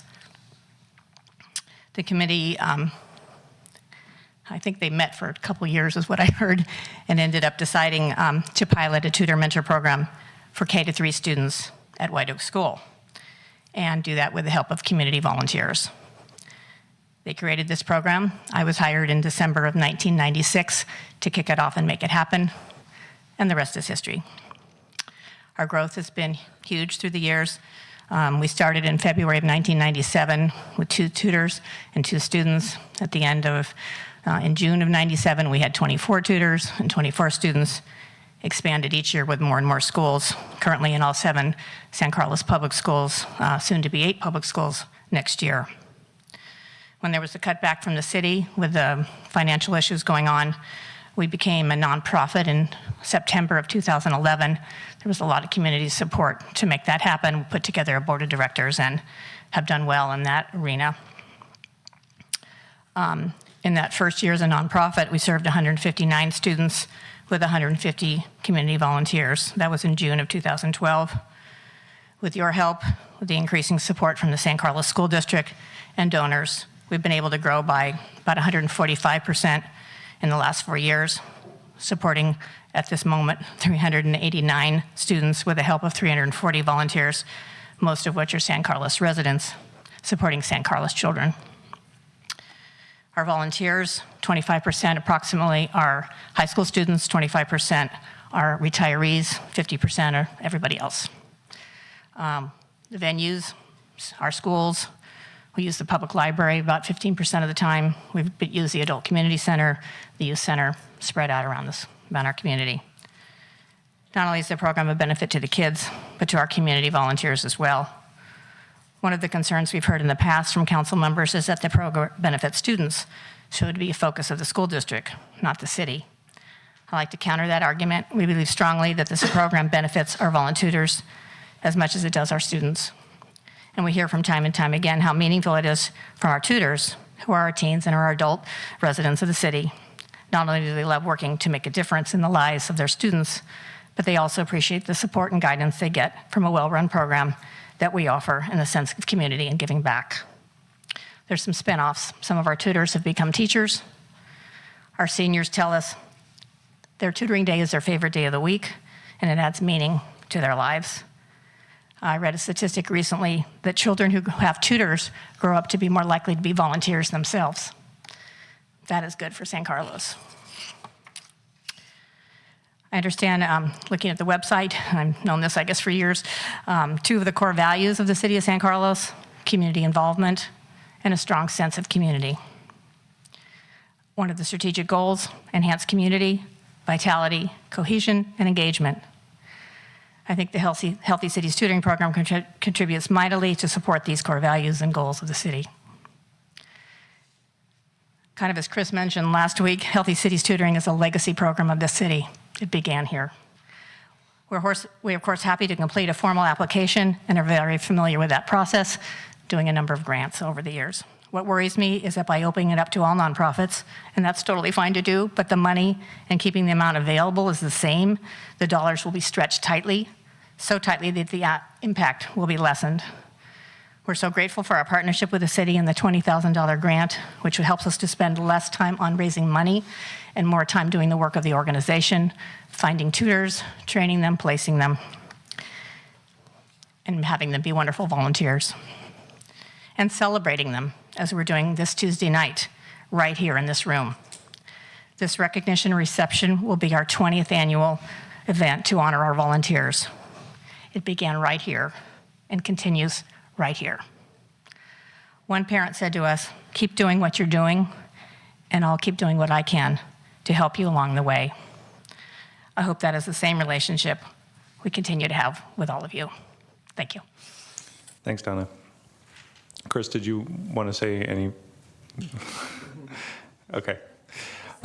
Okay, so Mark, I think you have the context, but in previous years we had done direct appropriations in the city council budget. In this year we're doing it as a grant program, so we're not line iteming any specific organization. So the discussion last time was the staff's recommendation was $27,000. Should it be higher? Should it be lower?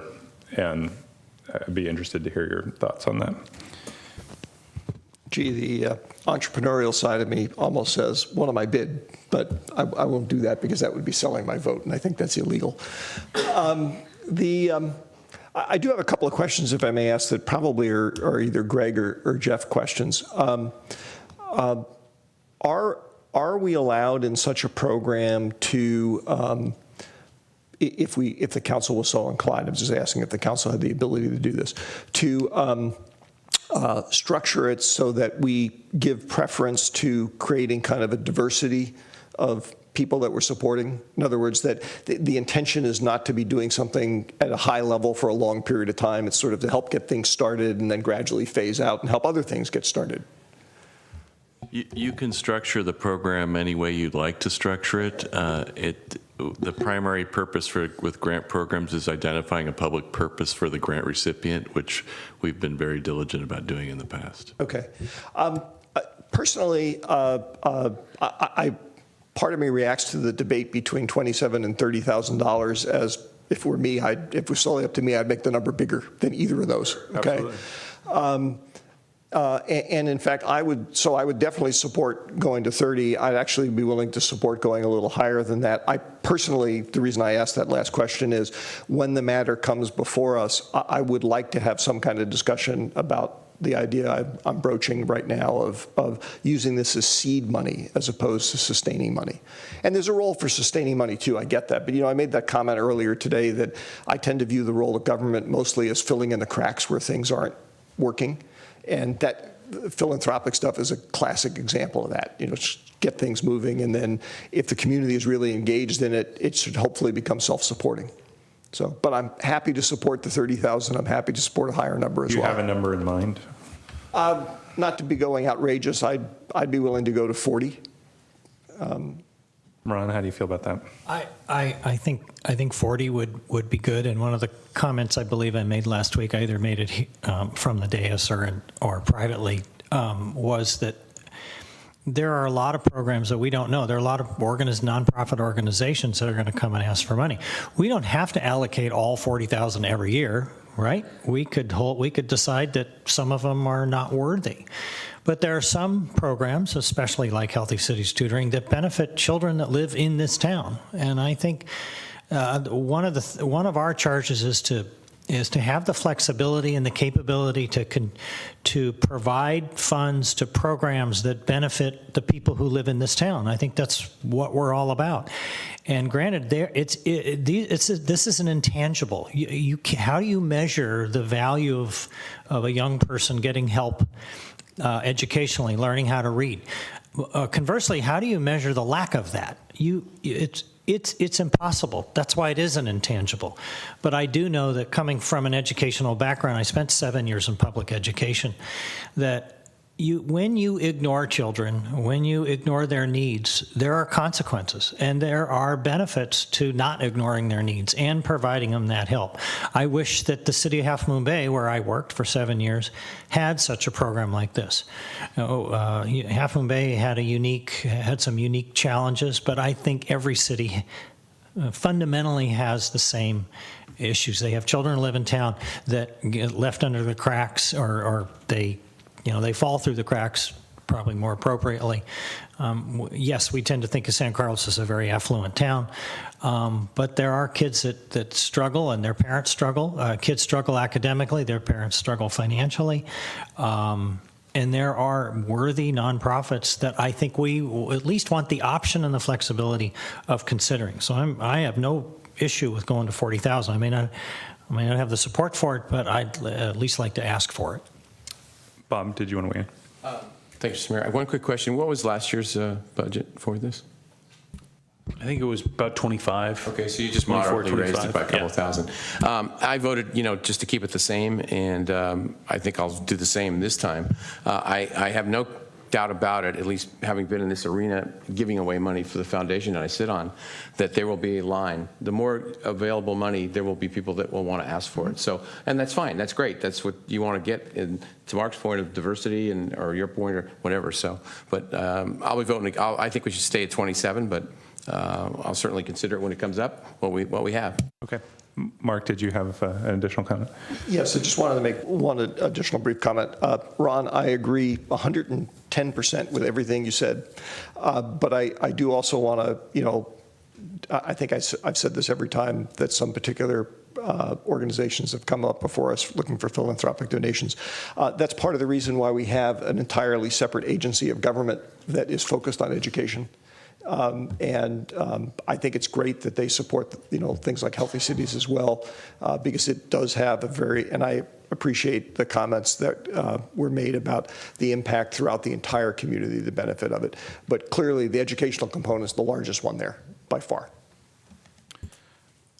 So I'll just say I agree with these guys. I would like to see the money increased. I mean, my main feeling is like when the city's running a $2.5 million budget surplus, that's a good time to be giving some money to some local community organizations to help build community. I also appreciate Donna's comments, and I think that Healthy Cities Tutoring does a lot of good, not just for kids, but for the folks who volunteer themselves. That being said, I mean, what I would say to Chris and Donna is like this is an ongoing tension that I think needs to be solved at some point, and I suspect that in the future, if the city does find itself in budget trouble, I think this tension is gonna arise again. If it's not with this council, maybe with a future council. So I'd ask you to kind of think about it strategically and long term about what's the right sort of independent funding mechanism. So, but I am happy that we are at least proposing to increase the budget. I think small grants, $250 here, $500 here, can actually have a huge impact in the ability for a local organization to do an activity that has a big impact on folks. So, Matt, did you want to? I don't see your light on, but I do see your mic on. So did you want to weigh in? Getting ready to vote. I'm going to go with Bob. I fully support the funding that we do for Healthy Cities, but it's a local program. My fear, as I said last time, and Bob hit on this a little bit with his comment, that if you increase it, you'll create a line. And I don't necessarily want to be sitting here debating a number of organizations coming before us and whether we should fund them or not. And especially when it's, I even look at the program. I went to their breakfast one time that's more of a county-wide program for hiring students and getting kids jobs and so forth. And even a program like that, it's outside of San Carlos to me, and I don't even know that our kids take use of something like that very much. The thing I like about Healthy Cities is, I can run into Donna on the, downtown, and she can tell me about how things are going and so forth, and that happens. some of these other programs, they dip in here, they get the money, and then they go, and we never hear from them again until next year when they come back and want funding again. I'm not really interested in those kind of organizations. So I feel like the 27 that we've allocated so far in the budget will cover the needs of organizations like Healthy Cities that will come to us that are local. Mr. Mayor? Yes, sir. Just a quick question sparked by Matt's comments to Mr. Rubens. Greg, are we able to, as a matter of policy, I don't know, hypothetically restrict our donations so that they only go to organizations that we deem have a sufficient focus on San Carlos that... Let me get this. I'm going to answer for the city attorney because I know the answer, which is yes, you can, and add to it that we'll be bringing, we weren't originally planning on bringing back the policy to the council because we figured it would be pretty simple and we were modeling it after other community policies, but we'll just go ahead and bring this policy back to you so you have the opportunity as a council to make sure that it's exactly the policy that you want to put in place in terms of what the criteria are and any other limiting factors you want to put in there. So you'll see that in the next couple months. I like hearing that. Thank you for I thought that was probably the answer. So we have a fair amount of control over it. Like the ancient joke about, or the story about Socrates and paying for dinner. If we only end up paying for dinner if somebody talks us into doing it. And it also sounds like we have a fair amount of flexibility in terms of establishing the rules under which we do this. So that's good. Because we are all parts of communities other than just San Carlos. Okay, Ron? Yeah, just a final comment I wanted to make is that I don't mind the line. I let them all line up. The control is with us, and I don't mind how many. So is the work to look at. Well, that's true, but some of them may be dismissed out of hand, and so staff will decide which ones meet the criteria, and then it's still up to us. So, maybe there's a worthy organization out there that benefits kids that we don't even know about that could do a world of good. I don't mind having the line. Sorry, I don't think it's a bad thing. Okay. Thank you, Ron.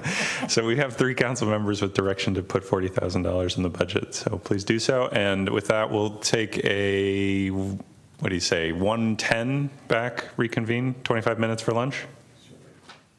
Okay.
let's reconvene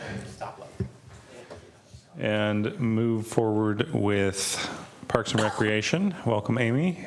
Thank you. Mark had to step out for a few minutes, but he will be back.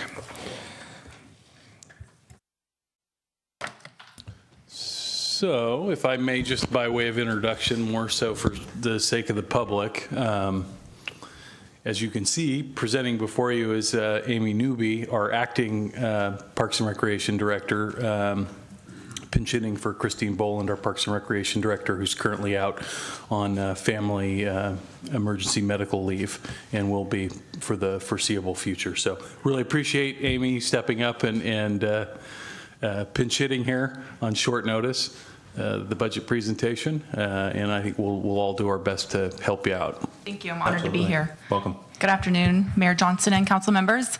I will be going through our department budget, and I just wanted to touch before I begin on a question that was asked during Jay's presentation about volunteers. We do have our volunteer coordinator, Brian Carey, for the city that does manage our volunteers. The process is they apply online or with him, and then they work with staff. Lou Duran, one of our parks public works supervisors, myself, Christine Boland, to assign them to different responsibilities and our needs throughout the city. So that's our process for volunteers. Okay, we'll start here. This is our current organizational chart of our department. It's been like this since about 2010 when Parks and Recreation did go through a restructuring. Our proposed organizational chart for the second year of the fiscal year is the upgrade of a supervisor position to manager and the facility attendant full-time at the Adult Community Center. Just a quick overview of our department budget. Nearly all of our revenues are generated through special interest classes and programs for tots, youth, and adults. Other revenue sources come from leases and rents of our facilities. And as you can see, over 80% of our expenses are salaries and professional services, which includes our instructor costs, which are tied to our special interest classes. Major services in leadership and management are to support our boards and commissions, provide additional support to the city manager on matters relating to Parks and Recreation, oversee our capital budget projects with the Public Works Department, and assign and oversee workloads for supervisory staff. Major accomplishments this year include the renovation of the Adult Community Center. Many of you were there at the grand reopening in March. With the reopening of the Adult Community Center was the relocation of our senior administrative clerk to the Adult Community Center, which now is kind of establishes the ACC as our registration hub. Staff also completed the design and construction of the City Hall Dog Park and initiated both the trail wayfinding project at Eaton and Big Canyon Park, as well as the utility box mural project. Key performance measures for leadership and management. We completed 3 strategic plan tasks. All the objectives were met on target, and 92% of residents are satisfied with the overall quality of our recreation services. Our budget recommendation for this fiscal year is to upgrade the recreation supervisor position to a manager. And as previously explained before, that is just part of our succession planning and retention of staff. The goals for the next 2 years include the renovation of the youth center, to continue funding partnerships with the Parks and Recreation and the Youth Center Foundations and the Friends of the Adult Community Center, and the renovation of the Highlands Play Park play area, a project that we'll be diving into soon. To complete the trail wayfinding project, implement the first phase of the utility box mural project, and successfully implement and launch our new registration system.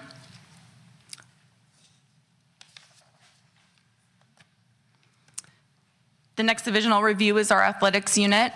Our major services include coordinating fitness and sports classes and camps for tots, youth, and adults, and coordinating adult sport leagues, including softball, basketball, soccer, and bocce.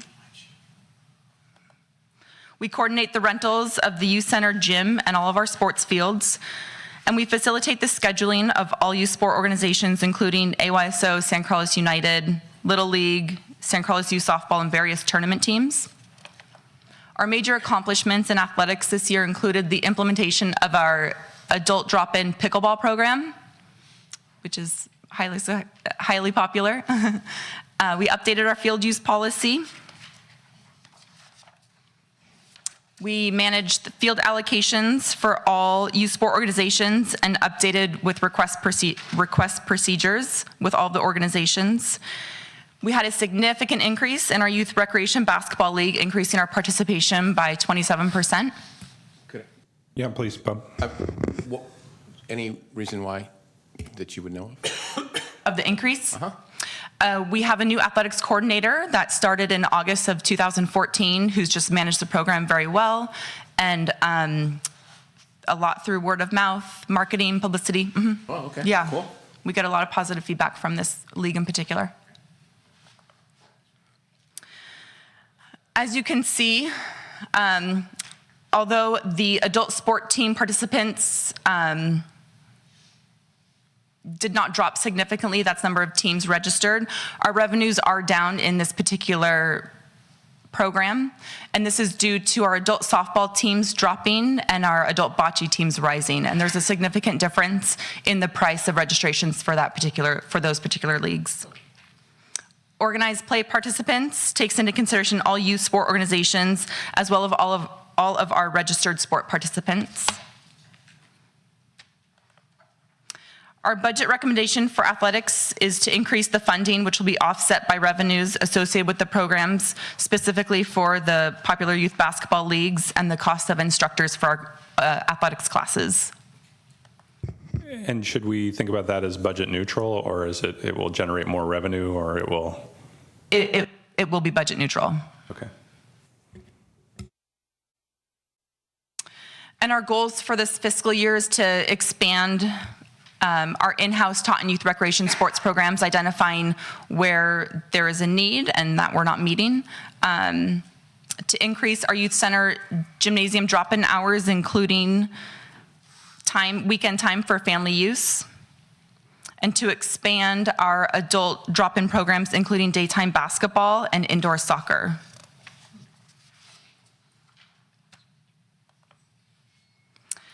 Moving on, adult services.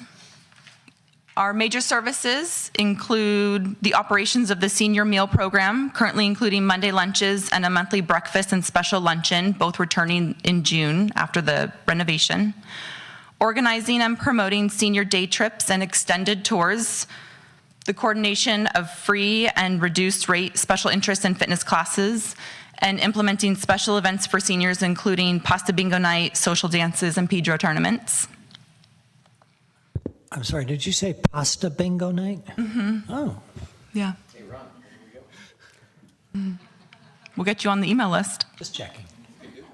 Our major accomplishments this year included, with the renovation of the Adult Community Center, the continued partnership with the Friends of the Adult Community Center, which funded $7,000 of programming supplies, the renovation, and then the replacement of all lobby and lounge furniture, dining tables and chairs, and all outdoor patio furniture, totaling $77,000, again funded by the Friends of the Adult Community Center. We implemented 11 new fitness and special interest classes, which we anticipate this number will grow in the coming year.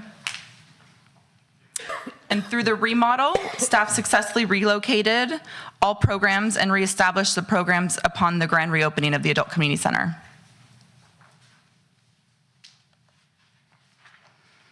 Taking a look at our key performance measures for adult services. With the facility closed for 9 months, although programs continued to run, staff did see a drop in the number of daily participants.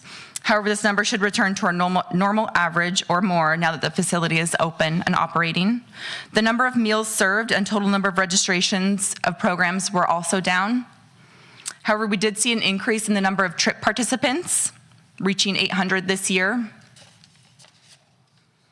Rentals were almost obsolete, again, as the facility was closed, but again, a number we anticipate to return to normal next year. From our program survey, 98% of trip participants rated their satisfaction with the trips as good or excellent, and 95% of surveyed program participants rated their opportunity for social interactions as good or excellent in the adult programs. So our budget recommendations for the coming year, we're recommending a full-time facility attendant position for the Adult Community Center. This position will be responsible for the setups and breakdowns of rooms and general facility maintenance and upkeep. With the increase in programs and classes and with the recent investment in the facility, there's a need for this position. We're also recommending an increase in programming supplies for the meal program, the fitness and wellness program, and trips and tours. So can I ask a little bit about what do you think are going to be the issues if let's say we didn't have that position? The full-time facility attendant. It would fall back on supervisory staff. So in the past, we haven't had this full-time position, and a lot of times a coordinator or a supervisor whose office is in the building ends up setting up tables, breaking down tables, and it takes away from their programming work time. And this person is going to be stationed at the ACC. Yes. 40 hours a week. Is that? Yes. And so they're going to be greeting people at the front desk, or can you talk a little bit about like what activities? Sure. So currently budgeted, this position is 30 hours a week. Okay. And this person, aside from doing room setups and breakdowns, is there to greet customers, to assist with instructors that come in, provide rosters, help with just basic maintenance around the facility, to try to alleviate a little bit off of the load of Lou Duran and his staff for facility maintenance. And with the renovation of the facility, some of the rooms have been repurposed. We are expecting an increase in program and participation and demand on the facility. And so that person would just fill that need. And historically, the staffing levels that we have currently for the ACC, are they consistent with what we've had historically? Are they low historically or high historically? I mean, in the proposal to add a 30-hour week person at the ACC, does that get us back to what we were before, or is it in excess of what we've had in the past? I do know, since I started in 2010, that was a big restructuring of Parks and Recreation. I think a few years prior to that was a time frame of when positions were lost. So right now we're staffed at a lower level than where we were previously. I don't know that exact number. This position would help us get there, although this is definitely a facility attendant position and not necessarily a programming position. Okay. All right. Matt, did you have a question? Yeah, just a follow-up to Cameron's question. What I'm wondering is, if we have this position, do you think the use of the facility could become more robust? One thing I always notice when I go to meetings up in Millbrae for whatever the regional thing is that I have to go do, and it's amazing to me when I walk through their facility, and it seems to not matter what day of the week it is or what time of day it is. And it could have to do with demographics a little bit, but they just have a robust programming going on there with their senior facility. And there's always dances, and there's, dance classes and things going on. And it's just amazing the number of people milling in and out of their building. And I'm wondering, I'm for what you're talking about as far as adding a position, because I can see the burden it puts on others. Mm-hmm. But that said, I've always thought, we've got the demographics in San Carlos to support the community, the adult community center, and see it busy. But, and I'd like to see us get there to where we're similar to what Millbrae is. Mm-hmm. Did you want to comment, Amy? Sure. And, we do have a very robust adult senior program during the day at the Adult Community Center. It's been a trying year, having moved out of the ACC to the temporary location, to the library, a second temporary location, and now back. So the staff there have great relationships with a lot of the seniors that come, that come every day. And word is getting out. I do know that even since it opened in mid-March, we've had some non-residents hear about the facility and come and check it out. And they all are enjoying the facility. And so it really just takes some time to reestablish all of the programs and get back to where we were, and then to rise above that and increase programming and opportunities. So a follow-up to that, and it's not just with this program, but I would say actually through, as I was listening to you talk about the sports teams and the different things, I realize this would be a pretty big project, but I really think in order, in this particular department, to get some good program-based budgeting where we're looking at, the effectiveness of these programs, I almost think we need to know, what are the demographics of San Carlos? How many youth do we have? How many, family with kids, with really little kids, with, the different age groups and so forth, and then the senior community, or the what we call the adult community, so that we get an idea when you give us numbers of, we've got this many participants. Also, we've got this many out of the 15,000 households in San Carlos, we've got this kind of use going on, because that helps us to then legitimize the money we're spending out of the general fund, understanding, a lot of it comes from fees, but we do spend general fund money, especially on the adult community center. But it would justify it if we know that we're serving this segment, this percentage of our population or households. So, absolutely, if that information is available, definitely. Ron, did you have a comment or question? Yeah, just a couple. Thanks, Cameron. So the remodel of the ACC, I realized that there were a lot of just structural issues that really needed attention, and it looks beautiful. But with the remodel, do you feel that it improves its potential to add programs or do things that you couldn't do before? Yes. And then the other question is, I imagine you're developing plans for additional programming. I mean, it seems to me like it wasn't fully realizing its potential before. Prior. True. And so what's your thoughts on that? Yeah, one of the main rooms, we now call it the San Carlos room, it looks out to San Carlos Avenue, was a billiards room, and it had 3 pool tables, although highly enjoyed by many of the participants. It's one of the largest rooms. So that was reconfigured, and it's now like a multi-purpose dance room. It has spring-loaded floors. We already have some fitness classes, stretching classes for adults, senior boot camp. So all those programs are already taking place in that room. We also transitioned the computer lab upstairs, which was used by very few people, into a fitness room. So it has, I'm blanking on the specific piece of equipment now, but it is a senior-focused piece of equipment. It's not like a treadmill, it's not an elliptical, but it's something similar that is supposed to be very low impact on joints and a great opportunity for exercise. And then also just with other gym equipment, free weights, medicine balls, stuff like that, that we are going to be implementing a membership, like a fitness membership for adults in that room. So kind of looking at what the current needs are in our senior population or just our adult population, and seeing where we are lacking those programs before, and now with the renovation of the adult center, where we're capable now of having those programs. Last summer, we did sort of a little ceremony with a launch of the Sequoia Village program. Is there any interface between them and the Adult Community Center? I'm not sure.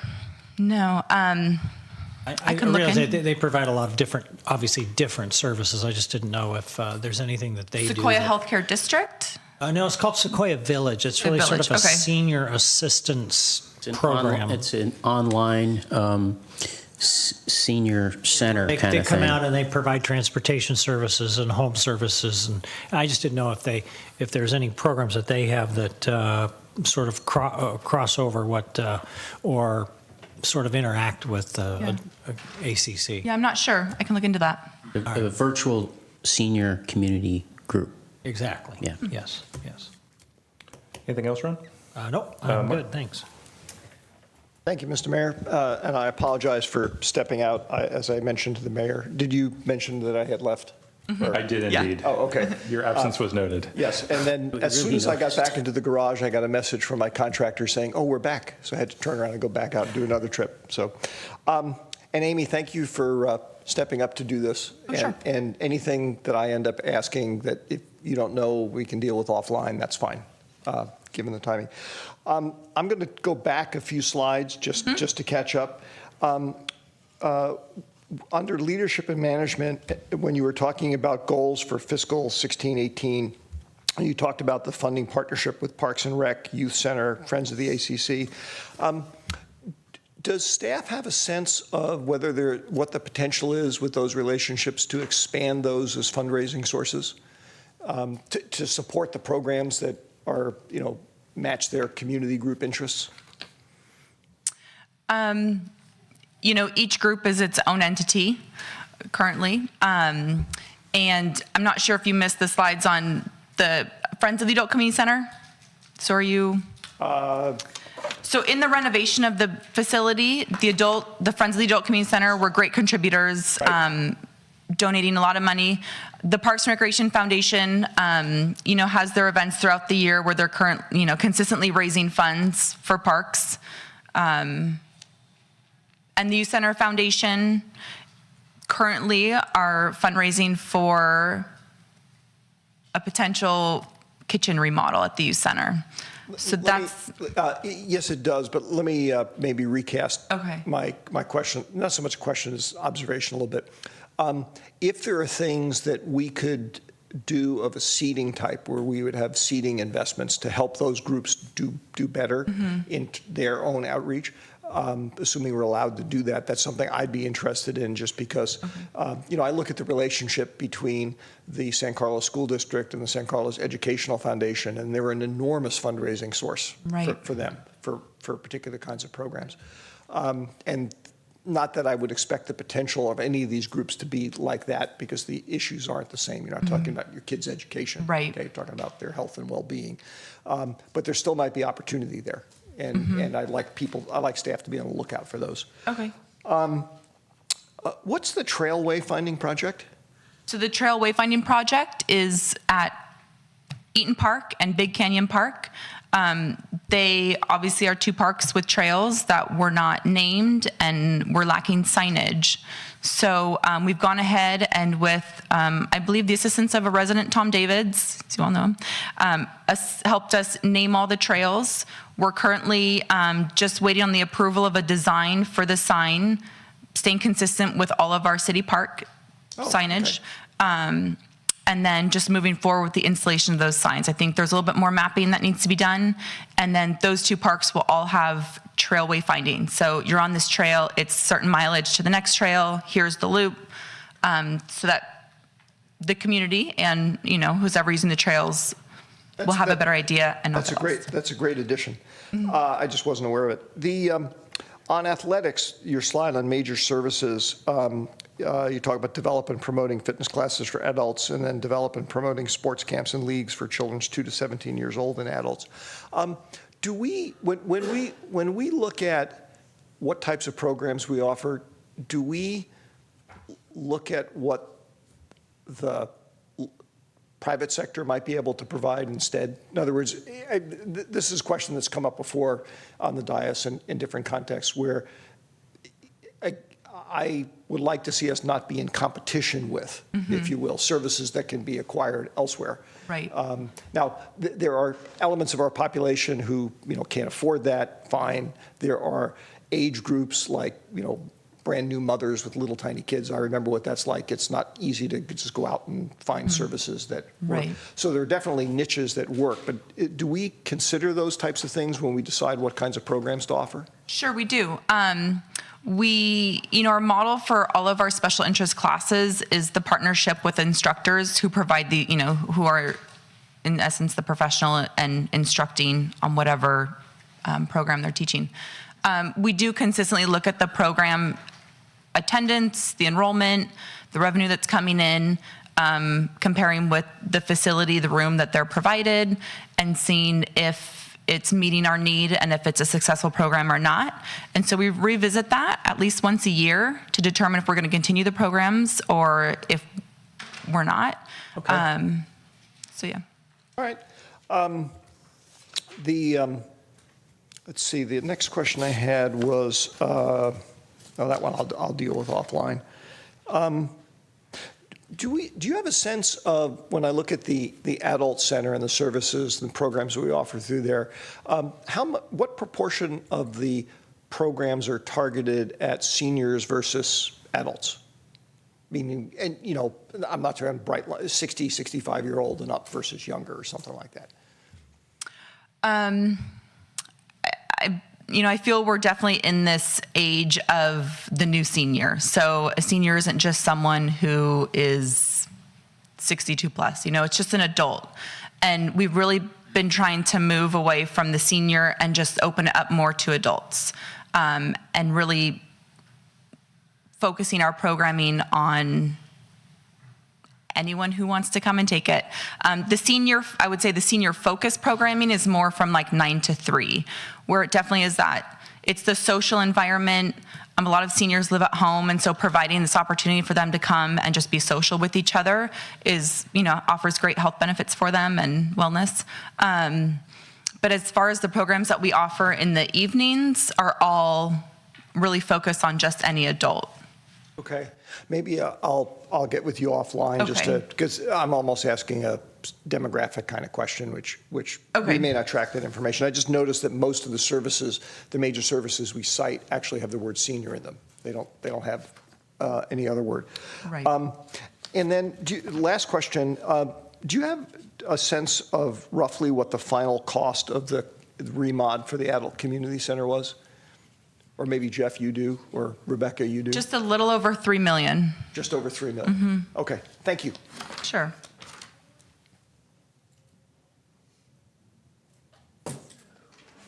Getting back, let's see. I believe I was on goals. Okay, so our goals for our adult services unit include to increase the daily meal program to 5 days per week, to increase fitness and class participation by 5%, update the community center facility rental program, including a new rental brochure and marketing strategies with more online availability and visibility, and to successfully implement a new drop-in fitness center membership program for adults, what I was talking about before, about the transition of the computer lab to the fitness center. So youth development. Our major services in youth development include the operations of our free year-round after-school drop-in program, the coordination of our youth summer camps at 3 sites, and the counselor and training program. And we manage the private facility rentals at the youth center, including our popular birthday party program. We advise and provide leadership to our youth advisory council and develop and train all of our part-time staff. Our major accomplishments this year included the upgrade of furniture in the homework room, activity room, and TV room, as well as the installation of a gym divider, all funded through the Youth Center Foundation. We managed 44 part-time staff between camps, the Youth Center drop-in program, and facility attendants.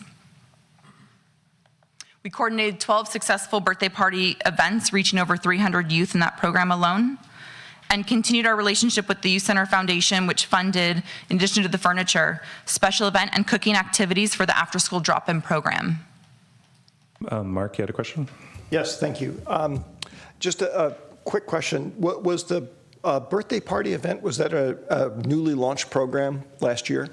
The reason I'm asking is when I was reading through the slides, it struck me as odd almost that an earlier slide said it was a very popular thing, and then there were only 12, which is like one a month.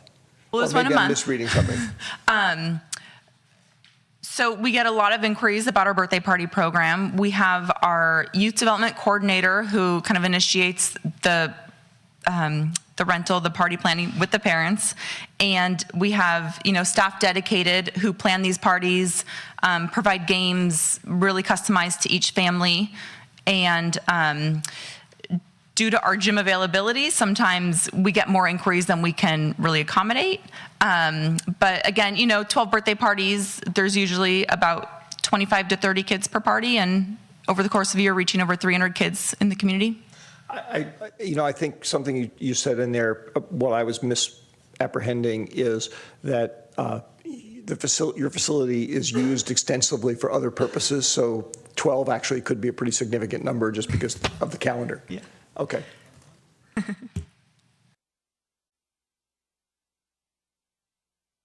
All right, so our youth center average daily attendance this year was around 80 per day.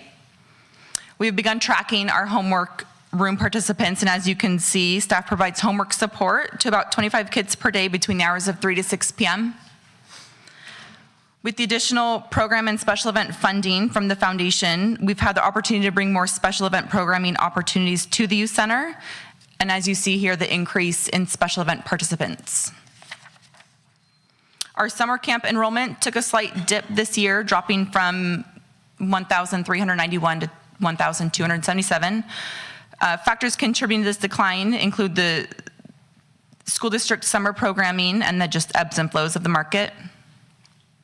Our youth center membership database currently includes 500 active members, a number which we look to increase each year. And we do now re-enroll each child at the start of the school year and just refresh our members.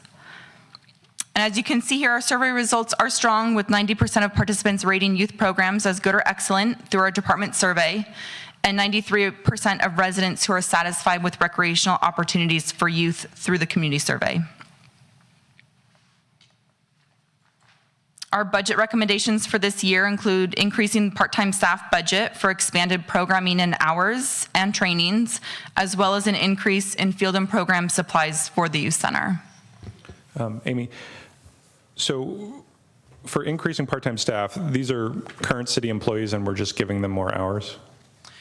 We're establishing a training procedure training program for our part-time staff, which would include more part-time staff hours because we'd be requiring them to attend these trainings put on by our youth development coordinator. So some of the field and program supplies include the training services, and then the part-time staff hours include the hours for the trainings. It hits the budget on the salaries line item, not on professional services, is that right? Yeah, because it's part-time staff. Okay, so it's a small incremental increase in salaries because we're open later, we have more programs, but we're not adding positions, we're just saying. We're not adding positions, we're looking for extended programming hours, yeah, and the training hours. Okay, great.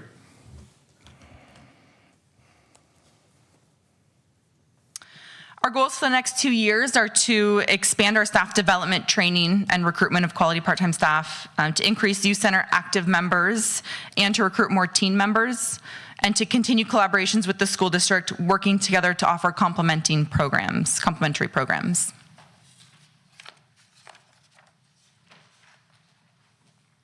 Personal and family development.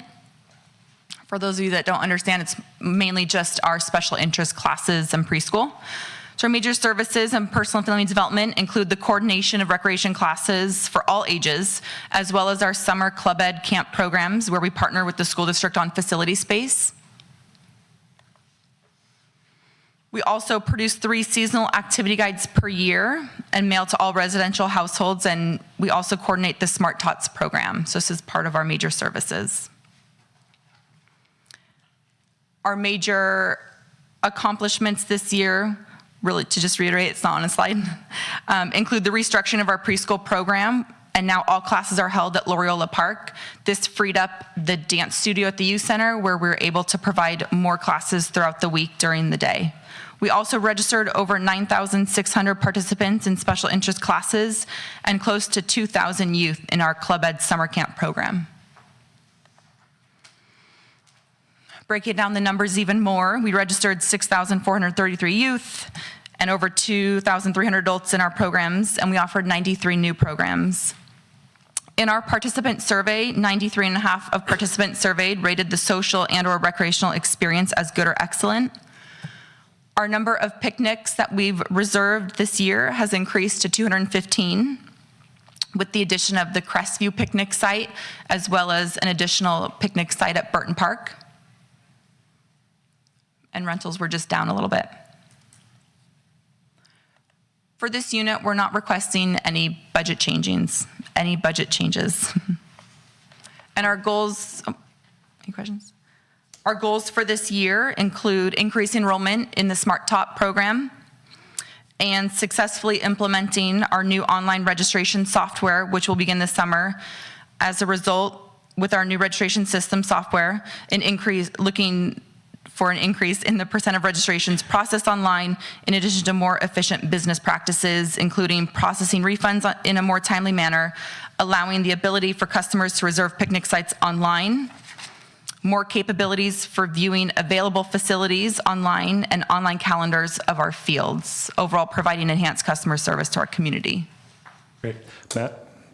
I just had a question on your summer programs. If I noticed, I think it was last year or year before, the school district started a program that competes with you. So how did you see that affect the numbers, if at all? So we've seen that our in-house adventure camp program numbers have dropped a little bit. The school district does offer some kind of like our Club Ed program, some special interest camps, and then also, I believe it's still at White Oak School, Steve and Kate's summer camp. And so definitely just bringing in a competitor. So over the last few years, our numbers for that camp have declined a little bit. We're also seeing, though, the numbers remain steady in our Club Ed, which is more of the special interest enrichment camps, usually just run half day. And we do partner with the school district in that program. They provide the facility space for those camps. And a follow-up question, in terms of reaching out, I know the community guide goes out to residents, but one thing I remember when we were doing the, was mentioned earlier, where a council member and some of the staff, we would go around to some of the key businesses and meet with them and talk about what their needs were and so forth. And one of the things I remember coming up was, especially in the summer, if you come to work and let's say you live in, some other town, let's say you live in Pleasanton and you come to work over here in San Carlos and you've left your kids at home, as opposed to if you knew programs were going on over here during the day, you might bring your kid with you and drop them off and so they could go to a summer camp. So I'm wondering how much outreach we're doing to businesses within the city to not only capture them as a client, but also serve them as a city. So for our summer camp program, we print an additional 1,000 copies of our summer camps. And each year around this time, we bring them to local businesses. But we do really target more children businesses, but even just pediatrician's office, dentist's office. But that definitely is something that we can kind of take into consideration and maybe include a direct mailing to just businesses focusing on their employees and showing them the opportunity to bring their kids to our camps. If I remember correctly, it was when we went to L3, something like that came up. Okay. It was either L3 or the other one that I went to, but it was a fairly large business that did manufacturing and R&D. So it's a good thought. What's that? Yeah. Ron? Thanks, Cameron. Amy, I was just looking at the revenue, and it shows that we expect to get for this year, is that $1,887,000 in revenue? That seems like a really high number. Where is that all from fees? Let me just pull it up. And we're proposing $2 million for next year. Yep. Yeah, so that takes into consideration all of our personal and family development, special interest classes, summer camp. So personal and family development is about $600,000. Summer camp is a little over $2 million.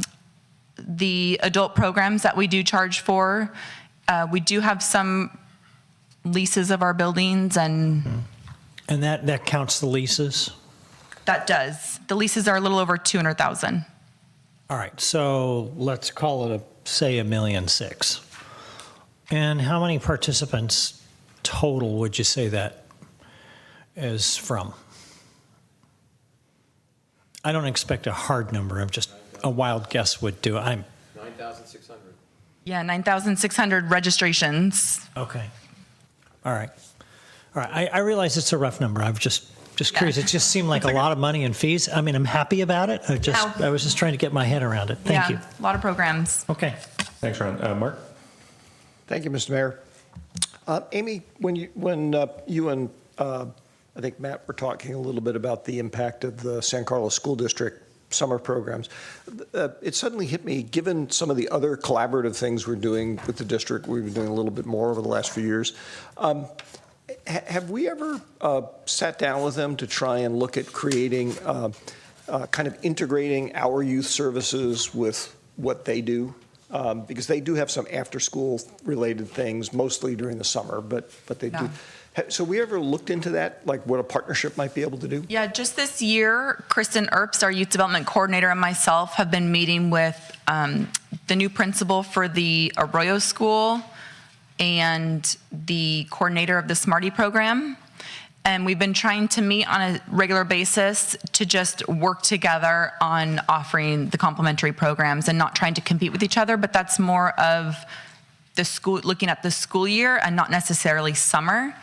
But I do know for the school district, the Smarty program is a revenue generating program for them. And in particular, I believe they rent the school to Stephen Cates, which also is just a consistent revenue source for them. So we haven't really delved into that conversation with them as far as partnering, but we are working together kind of in the school year programming. I'm glad to hear that. Let me just leave for you and Jeff to be thinking about, going forward. Maybe there's some opportunities there to exploit of two agencies, because we're offering, as you said, complementary services. Maybe there's a way of partnering on stuff there that we can collectively reduce our costs and still generate the same amount of public benefit. I can just say anecdotally, my daughter went to one of the school district camps last summer, Camp Galileo. Oh, right, Galileo. And she's doing it again this summer. And it's like totally packed. I mean, it is just a madhouse getting in there. And she loved it. I mean, it was one of her favorite things she's ever done. So, to Mark's point, if Galileo wanted to expand beyond just that campus and be at Burton Park or other things, to do sort of rent other facilities, I mean, it might be something worth looking at. Okay.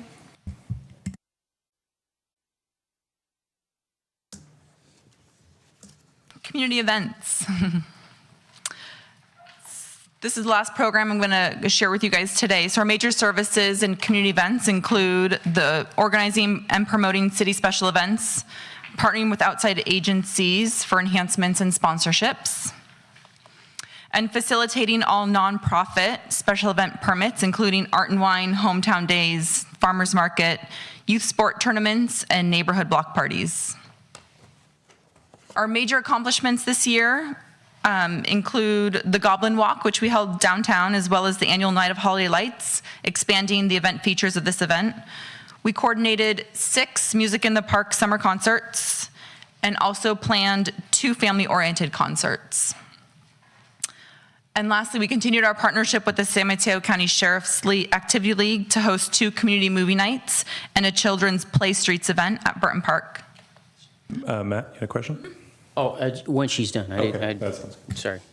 So looking at our key performance measures, we've sponsored 11 free community events this year. We received $17,500 in sponsorships, up from the prior year. Approved 18 special event permits and 35 block party permits. And our budget recommendations for this coming year is just to increase the budget for special event insurance to cover the cost of the block parties. And our goals for next year are to increase sponsorships and event features for Night of Holiday Lights, to continue the partnership with the Sheriff's Activities League for the summer concerts, or for the summer events. And that's all. Okay. Questions? Yeah, I have a question that's kind of broadly overall for you, given especially that, Parks and Rec, you're servicing the community, you're kind of selling products and services in a way, right? Mm-hmm. So I'm wondering if this budget process, which is new for this year, this performance-based budgeting, has how was it going through it for you guys, and has it caused you to look at things any differently than you looked at it before?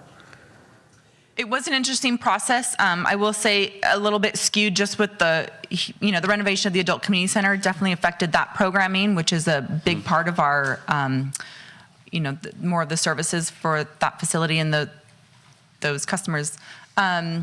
But like I mentioned before, each year we do look through, our special interest classes is a huge part of our department, what we do, our revenue, our expenditures. So we do evaluate that every year and look at the programs that are successful and those that aren't as successful. And constantly are either bringing in new programming that we see are the current trends to see, just if those grab onto the community. So it definitely was just more, I would say, structured of reflection of our programs and our numbers and just gathering that information.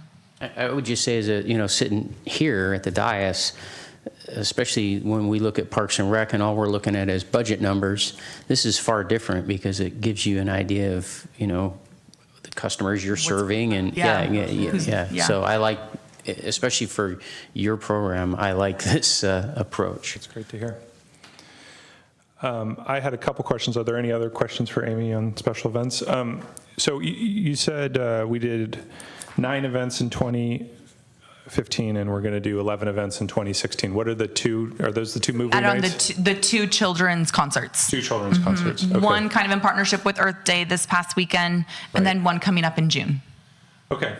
Well, I would just say, having young children, I go to a lot of these things, and my observation over the last 5 years is that they're just getting more and more popular. Mm-hmm. For those of you that were at the Goblin Walk this last year, it was just, it was like Mardi Gras or something on Laurel For Street. kids.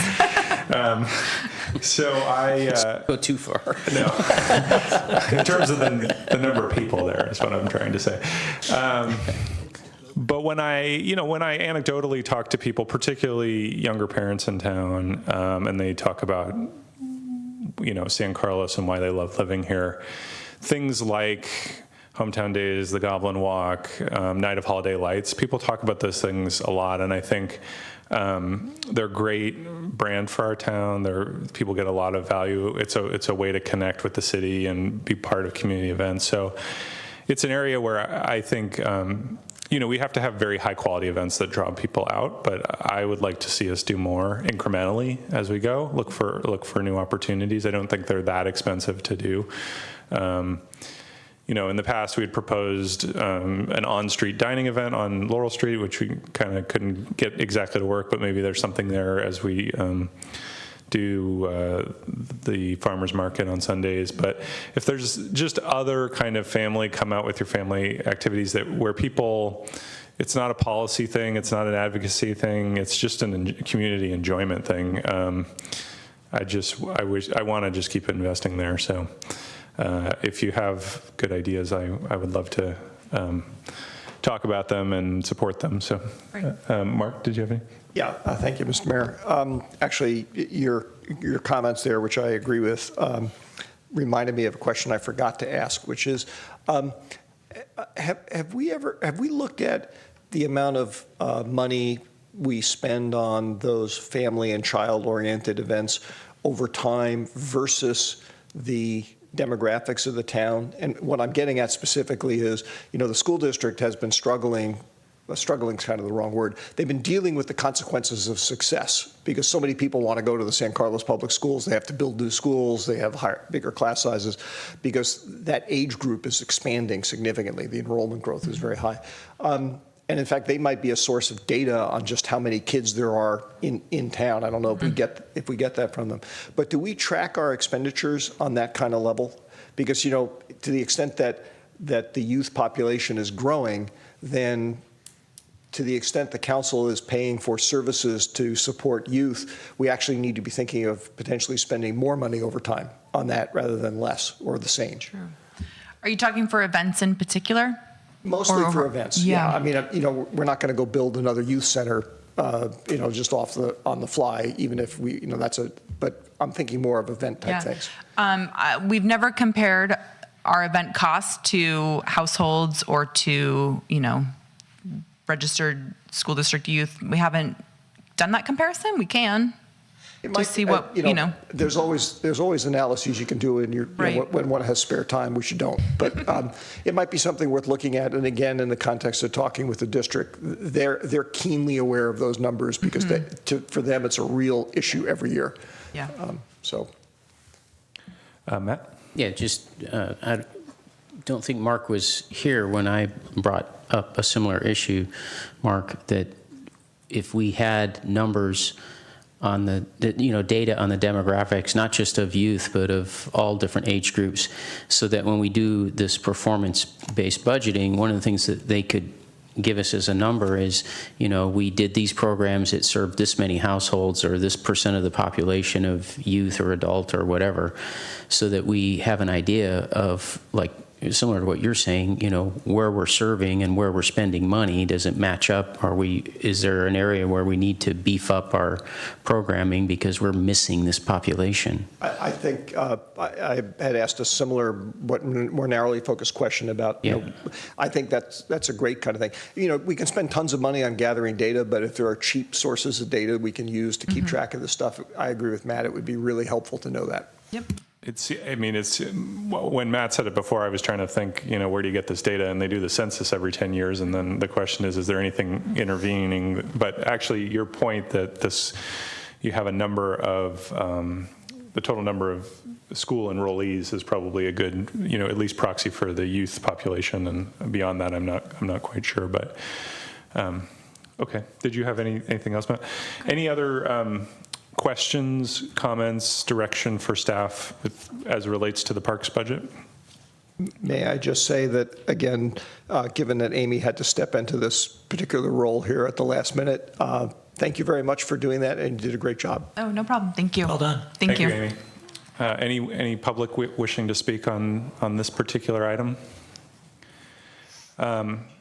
Okay, so we have now considered and talked about the entirety of the operating budget. Is that right? Is there anyone who wants to make any sort of, before we move into capital, are there any comments just related to the operating budget in its entirety? I almost feel compelled to say to Jeff what was said to me many times as the senior financial executive in private sector companies, cut it by 10% just to see what would happen, but I won't do that.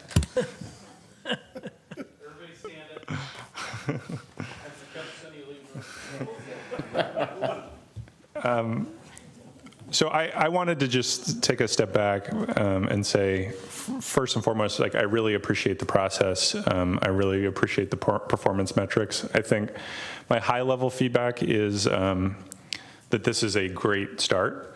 In the future, I would also like to hear a little bit, I think, as I was reflecting on the process, about some of the things that aren't working. I think it's great to hear from all the department heads to say, hey, these were all of our accomplishments. And there is a ton of accomplishments, but I think it would be good to have a little bit of discussion of, and here are the things that didn't go as well as we would have liked. I think it would be a good opportunity for reflection.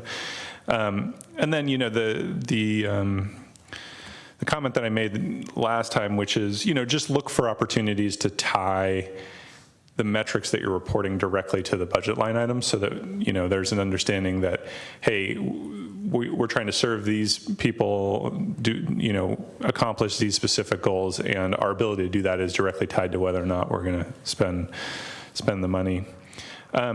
Just one other sort of question for Jeff, and then I see there's a couple other questions. If we take a step back and look at specifically the headcount portion of the operating budget, you know, as I look at it, and basically we're saying we're contemplating adding one additional full-time employee, which is the ACC person, and then we're contemplating turning a part-time employee in planning into a full-time employee.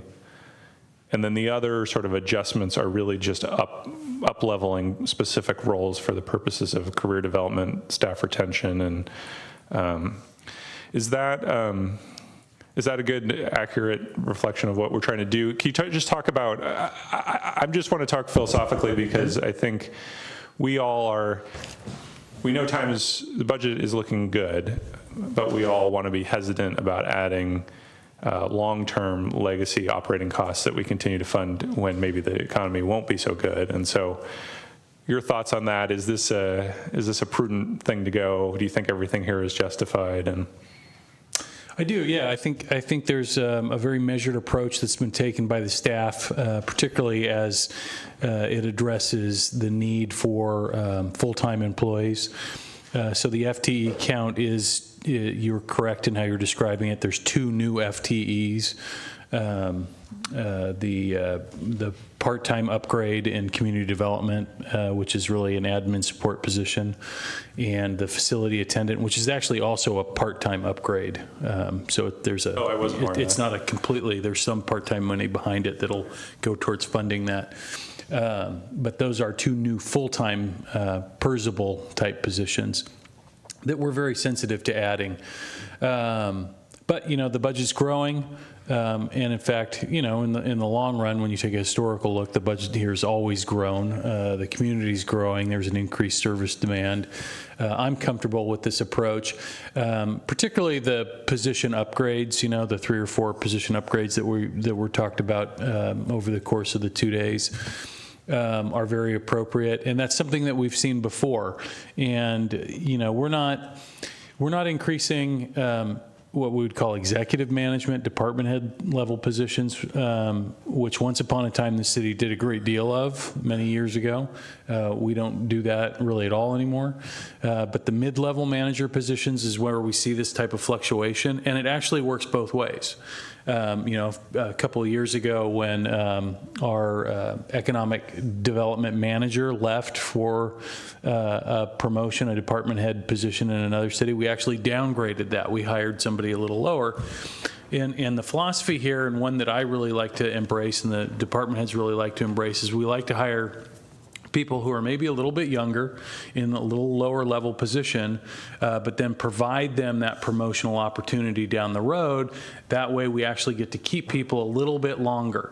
And if our our coaching tree or our pedigree, as you'd say, includes having seen a number of mid-level managers graduate out to be department heads and other city managers, I think that's a great reflection of the quality of our organization. And we've seen that. We've had 2 mid-level managers just in the last few years go on to be department heads in other cities. I think that's phenomenal. I think we have been very fortunate in the mid-level managers that we've been able to continue to bring in and develop in our organization. And we want to see those people grow, stay with us as long as we can keep them here reasonably in their career, but also provide those development opportunities so that they can advance and even move on beyond San Carlos. So it's a very healthy, symbiotic relationship. And I think as a result, we have a very healthy workforce in this city. Very few, as you saw, our workers' comp claims are down. We have very few labor relation issues with our union employees, our represented employees. Employee morale tends to be high. We get very high turnout for employee events. It's a great place to work, and a lot of that, like they say, it all starts at the top, and it starts with a lot of the support and the decisions that we get from our city council members to be able to, not just reward the executive management that you guys know and work with on a daily basis, but reach down into the organization, recognize the quality and the importance of the level of work being done by everybody in the organization. So I'm very proud of what we're proposing here, and the support that we've gotten from the City Council. So on behalf of the staff, myself, thank you very much. Thank you. Mark, you had some comments? Yes, and I apologize at your earlier request. I didn't realize what you were meaning was in part talking about general sort of structural feedback. I thought we were going to do that later. So I did have a couple of comments. Either way, yeah. If you don't mind. First off, I have to say, never ask a CEO whether he's comfortable with the budget. He wouldn't submit it to us if he wasn't comfortable with it. So I'll take the feedback. Yeah. I did have a couple of suggestions that, at least for me, would have helped in the overall budgetary review and sort of simplified some of the questions that I had. And I don't think, I missed the earlier meeting, but going through the written materials, I don't think I saw these things in there. Given the relatively small number of positions, new positions and change positions we're talking about, I could almost see value in doing a separate brief review in the beginning, kind of pull all those out of all the budgets and say, here's collectively the staff changes we're talking about making. I mean, if you had an organization where you're going to make 100 of them, that would be ridiculous. You couldn't do it. But when you're only doing 4 or 5, it allows you to focus on it and address the compensation-related questions in one place. And also, frankly, speaking as a member of the dais, this is a little bit of a guns and butter thing. We aren't under a lot of financial pressure, but if we were, there's a question of, do I want more public works or more planning? When I do them individually, I sort of go yes, yes, yes, yes, yes, and then at the end go, wait a minute, I can't do the total. When I look at them in aggregate, I can go, yeah, I really like that, but Jay, not this year, next year. So that's one thought. I think if we took a similar concept to the professional services line item, which is where most of our outside staffing costs are, consultants and stuff, and analyze the change in that from current year to the proposed budgets, that too would be a way of sort of looking across the entire city, saying, high-level view, here are the major changes we're talking about making, all in one place.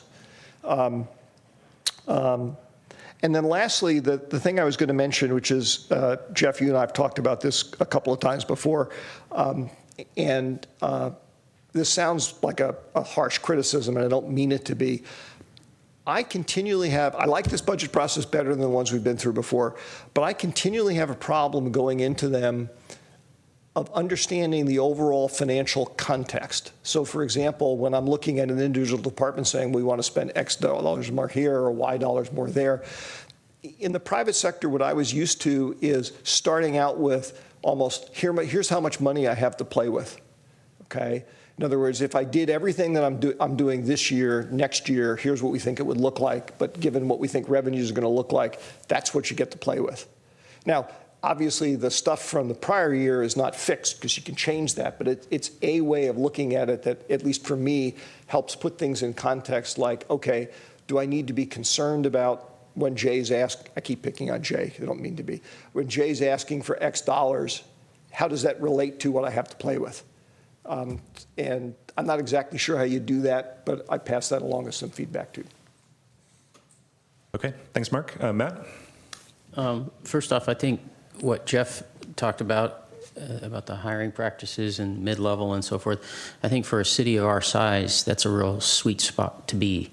I don't mind, I know the council's had discussions before about, how do we retain employees and so forth. To me, I don't mind it if somebody's, starting out in their career at a, relatively young age and then developing here and not getting to be a director of a department here in San Carlos, but sort of graduates.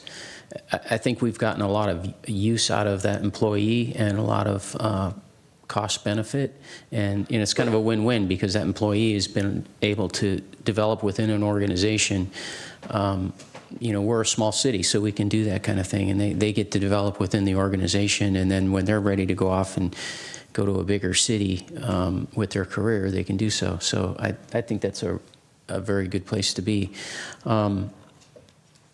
Regarding how we've gone through this so far, I like it, but one of the things that I'm curious about, and it does concern me just a little bit, is, in years past, having sat on this dais for 14 years and watched Bob for about, I think, 10 of those years, normally he's going through the numbers as the staff is talking, he's looking through charts, and then he comes up with these questions about, well, explain to me how, and I didn't see any of that. And I think part of it's because how this is presented to us, and myself too. I wasn't necessarily looking at those back pages where you have the very dry material about numbers, because I'm listening to what the staff is talking about their achievements and about their goals and so forth. And so it's a whole different, sort of human approach as opposed to just mathematics.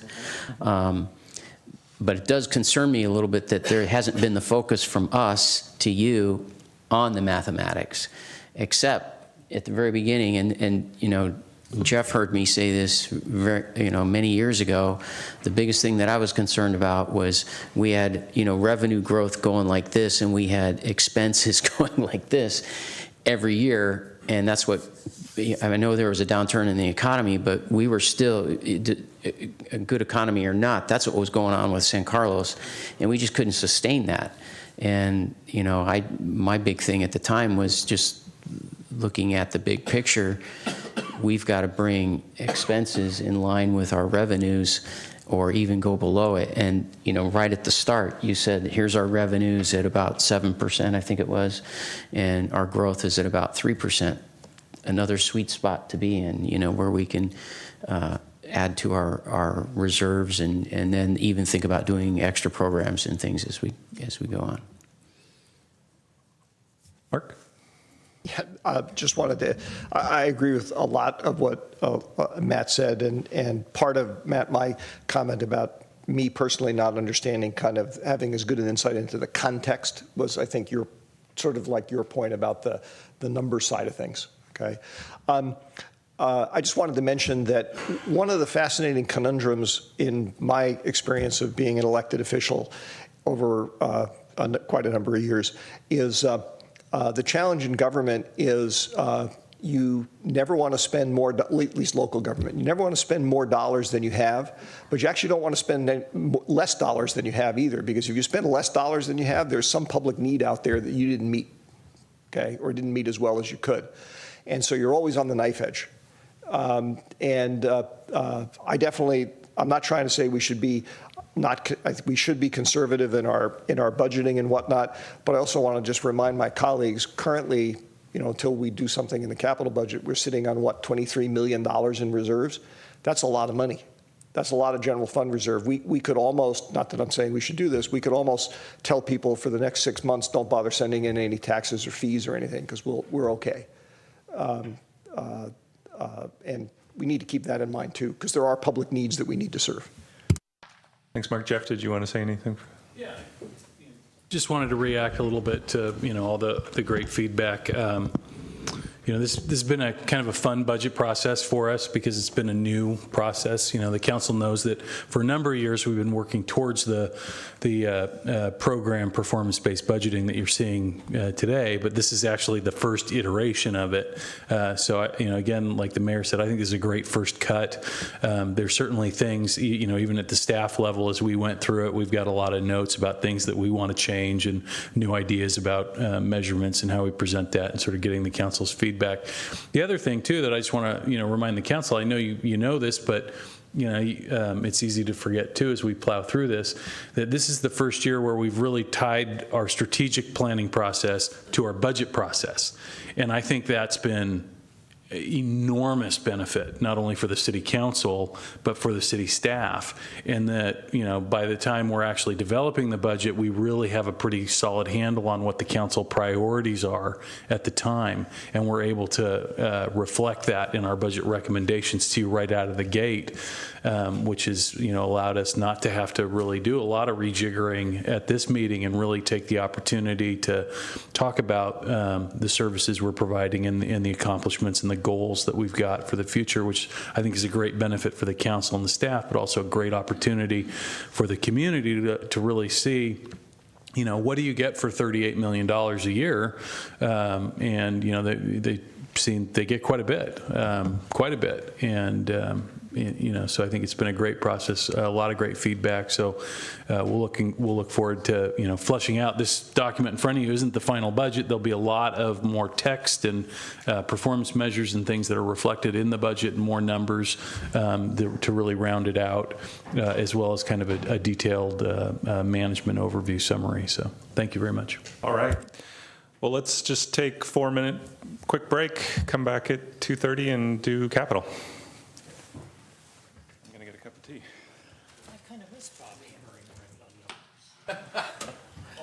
I didn't want to.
Convene.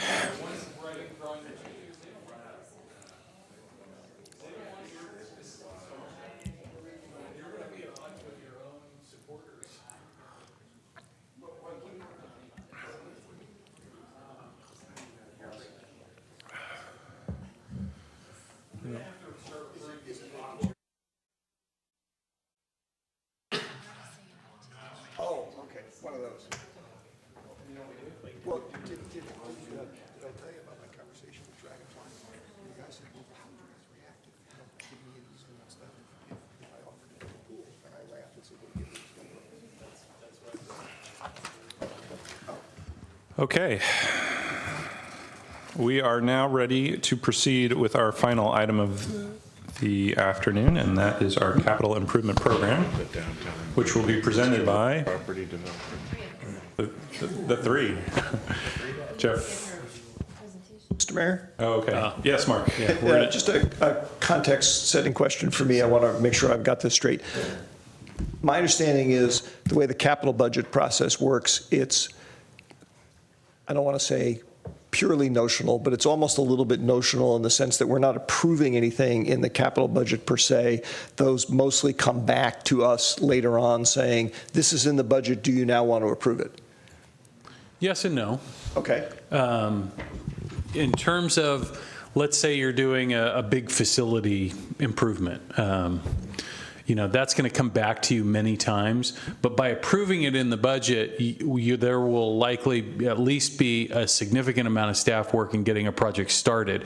We may go out and do an RFP to hire a designer, consultant, and those kinds of things, which may not require us to come back initially to the council. But any really large, or just about any really large scale project comes back to the council at some point before it ever starts actually getting built. I see. So in fact, in addition to the staff and external cost related factors you were talking about, it's also that if we put something in the budget that, for example, is below your approval authority, you get to sign off on it. Right. And obviously a big difference between the capital and the operating budget is, most of the operating costs, right, are spent on salaries and benefits. And the council has position control in the city, how many full-time positions we have, and also how much money those positions are compensated and what their benefit package is.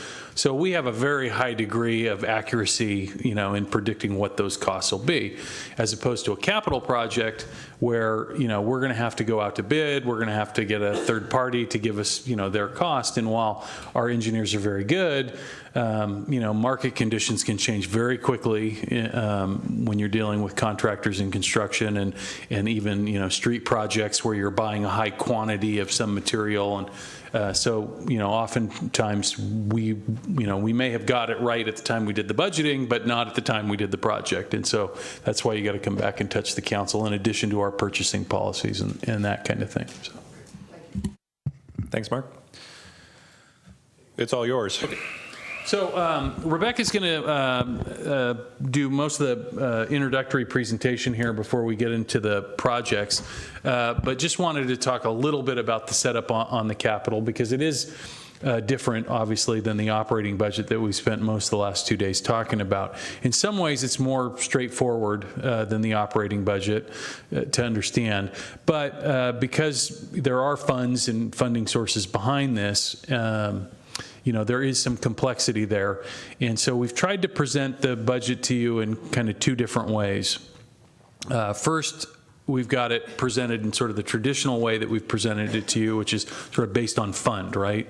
You've got a sewer fund, and that sewer fund pays for sewer projects, and that sewer money can't pay for a parks project or anything else. It's got to pay for sewer-related items. Same with gas tax and grants and all those kinds of things. But we've also this year tried to present it to you in a little bit more maybe council-friendly format, which is based on like project areas, street projects or parks projects or facility projects or those kinds of things to try to help you understand what we're doing. In addition to, separating it that way, a few of the other complexities with the capital budget that I just want you to keep in mind, right, is that we're dealing with sort of projects in various stages. We've got previously approved projects because it's a 5-year rolling budget. So we've got some projects that have already been approved by the council in the past that are halfway through, say, where we're already spending money and moving. You see those again today in the capital budget every year. We've got projects that are previously approved by the council but haven't started yet because you're approving 5 years. You can always change those and reevaluate your priorities, and we look at those every year, and sometimes we make changes at the staff level and make new recommendations. And then you've got brand new projects, right, that really that haven't been before the council before. Maybe some of them have been before the council in the form of unfunded projects that have graduated to being funded projects. And then in addition to all of that, to keep in mind, again, is we're dealing with a 5-year budget now. So there's lots of different years happening with different available funding amounts in each year. So all that just sort of to keep in mind when if the council wants to take a project from the unfunded list and move it to the funded list and move one off, there's a lot of complexity to do that, which is why we're having the study session today. So we'll do the best we can to try to accommodate the council priorities as we move through this today if they don't match up with what staff's recommending. So if there's any sort of different tone or a little bit of frustration or a few more questions that the staff's got for the council if changes are occurring, it's just really to try to get at that understanding how we slot things, because it's a little bit more complex than the operating budget in that regard. So with that, I'm going to turn it over to Rebecca, who can walk you through some of the basics and the funding that we've got here before we get to the main event and start talking about projects.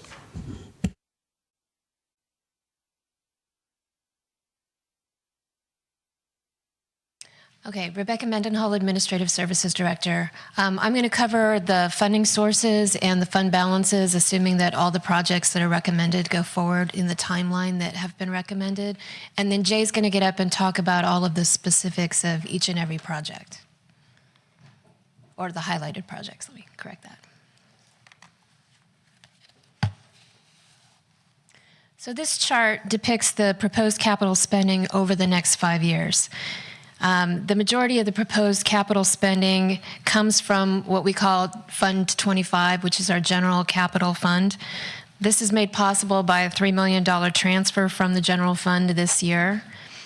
As you can see in 17-18, there's a big spike of projects, and that's related to the Holly 101 overcrossing and pedestrian improvement that Jay will talk about in a little bit later. As discussed at the operating budget study session, the general fund does have an assigned reserve for capital infrastructure. So as I mentioned, this has some of that being transferred in on a one-time basis and also on an ongoing basis at a smaller dollar amount. Similar to last year, at the end of this fiscal year, if there's savings from fiscal year 2016, the city manager can assign those balances to be used to offset future capital projects.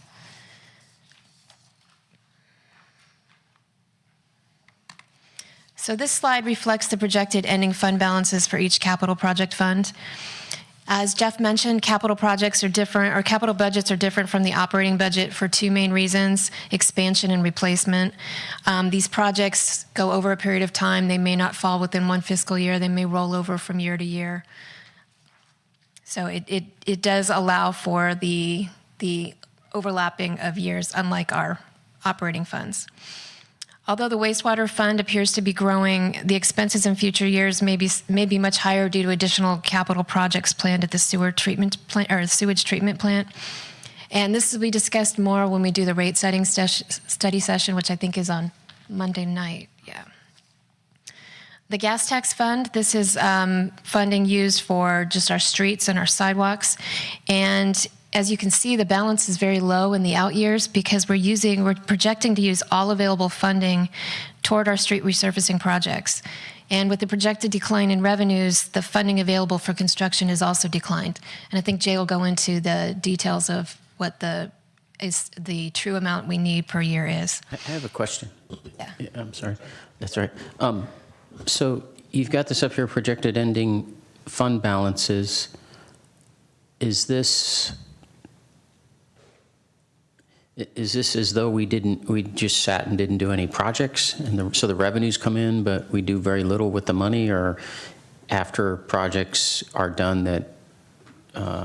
This assumes help that. me out here. How did we get to these ending fund balances? So this assumes that all the projects that we're recommending in the years that we're recommending go through as proposed. So if council chooses to make changes and move projects around, these balances would change. Related to what Jeff was saying earlier. Right. Yeah. Okay. All right. Good. Right. Okay, thanks, Matt. So you can see there our main capital fund, Fund 25.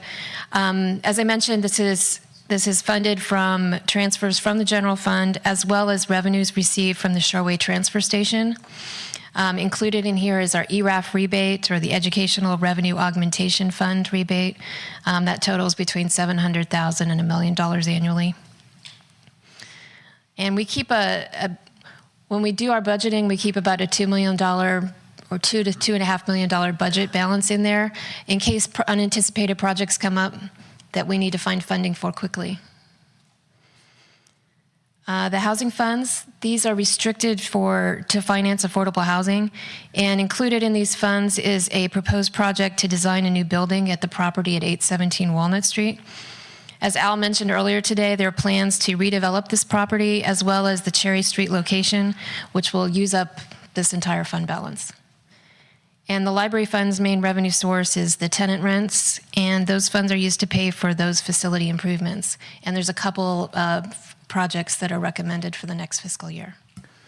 Rebecca, so you said there's a project proposed to eat up the whole housing fund, but it wouldn't be, it's not something that would be included in this year's budget, and that's why you have the projections that the housing fund has funding in it out to 2020, even though you don't anticipate that actually will be the case. Right. We're doing that, excuse me, we're doing the $1 million design first, and Al can speak to the details of that, but the project will definitely use up the fund balance. Right. So that is to say that as we look at these numbers, things that we would approve as part of the 2019 through 2020 budget are not, even though there will be projects, they're not shown here. That one isn't, but for the most part, everything else that we're aware of is in here or in the unfunded list. Okay. It was something that they were working on the design for, and I may have to talk to Al. Oh, here he comes. I'll have Al answer that. Okay.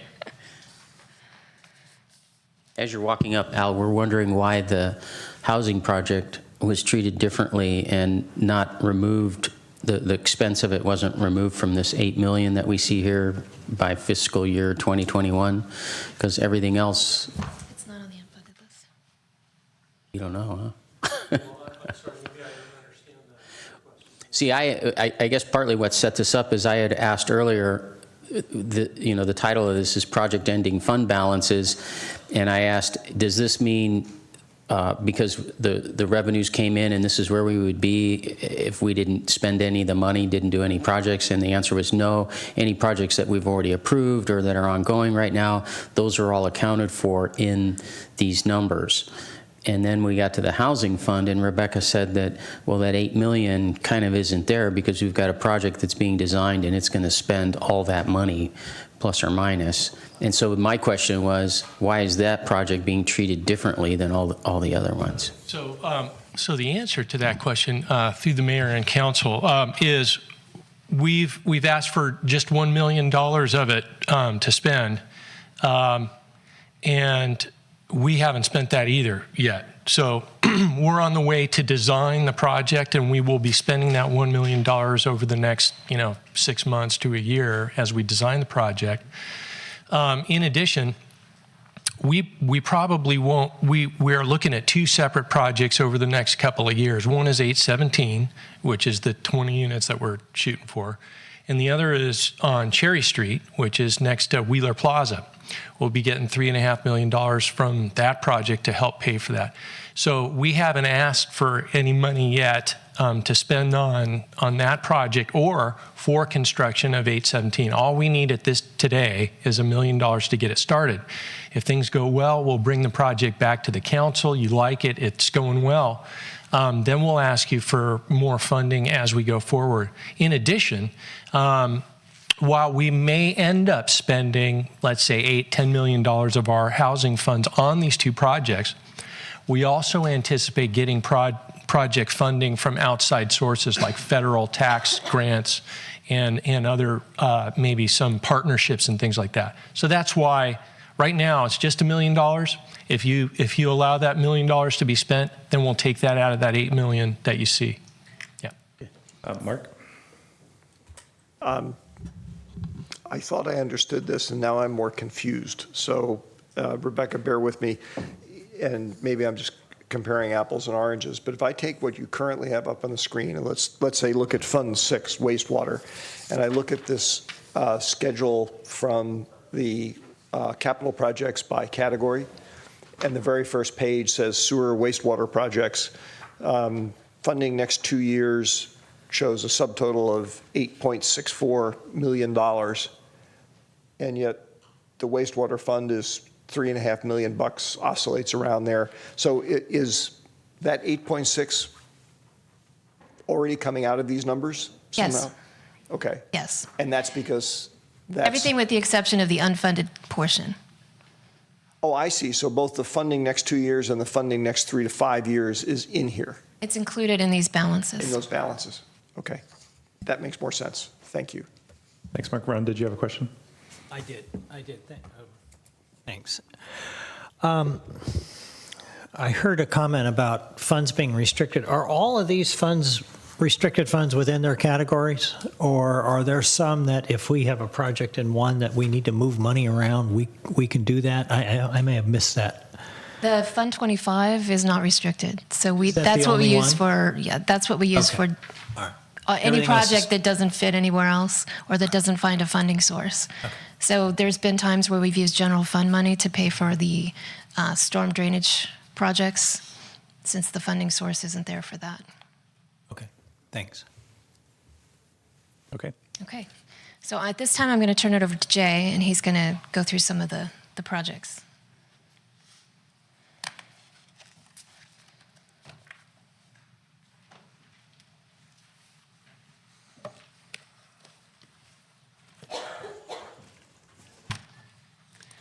Good afternoon, Mr. Mayor, members of the City Council. Jay Walter, Public Works Director, here to talk about my favorite thing, capital projects. Operating budget's fun, but capital projects are that's the thing for Public Works. So as Rebecca was mentioning, you have a handout in the back of your package, and it has the projects which are proposed to be funded in the 2-year budget. It has those projects which are funded in the 3rd, 4th, or 5th year. And then it has a listing of those projects which are currently unfunded.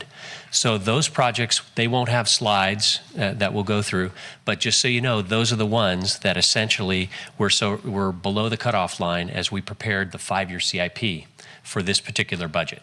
So you have that in your handout to compare to or to look at projects that were your favorite ones that weren't on the list. But anyway, those are the ones that essentially they remain unfunded as it relates to our 5-year CIP. Where do we find that again? Did you say? In our booklet? Attachment 4. Is it this? Yeah. This one.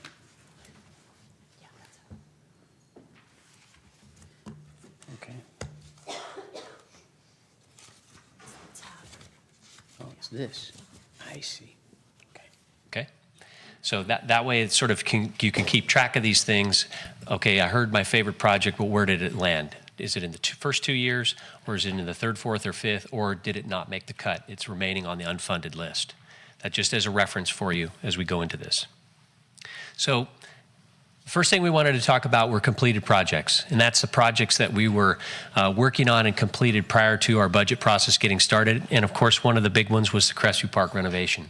And as you can see from the photos, we pretty much transformed that park from its kind of original construction time to really great play area now and basketball court and a new grass field. Significant public input on that and a cost of almost $2 million.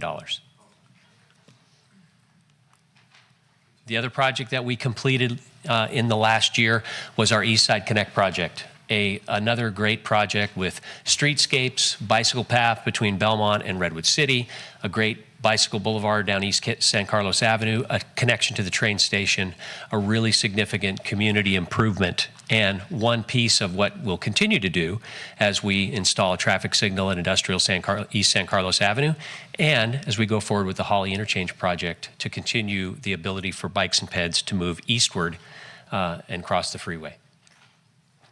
The Adult Community Center was mentioned already. Through the chair. Yeah, Mark? Thank you. Jay, I'm sorry, as you're going through these, one of the things, I'm skipping ahead a couple of slides, one of the things that I liked very much that you included was the chart that showed how costs compared to the budget on the projects. But for these initial very large projects that you're specifically talking about, I didn't see that comparison. I think we had them originally on the list, in a list format where we had that information, and that was not something that I continued on to the slides.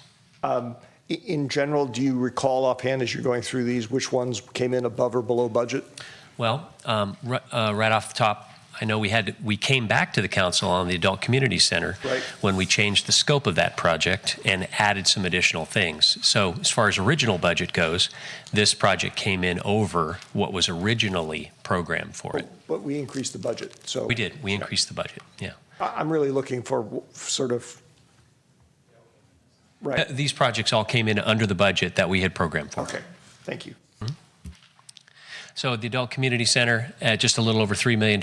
Again, a tremendous facility to renovate once in 30 years to be able to present it to the adults in the community now going forward for many program opportunities and everything else, and a great ribbon cutting we had. The El Camino Real Lighting and Landscape Project, which has dressed up the west side of El Camino Real with pedestrian scale lights and tree wells. It will be a good complement to what's going to happen on the Transit Village side, the east side when that project goes, as well as our San Carlos Streetscape project, which is at the Arroyo intersection with El Camino and the passageway under the train tracks. This project actually ends up being the south end of the Transit Center project that Samtrans is doing, which essentially relocates the parking lot and access to that area south of the Transit Village.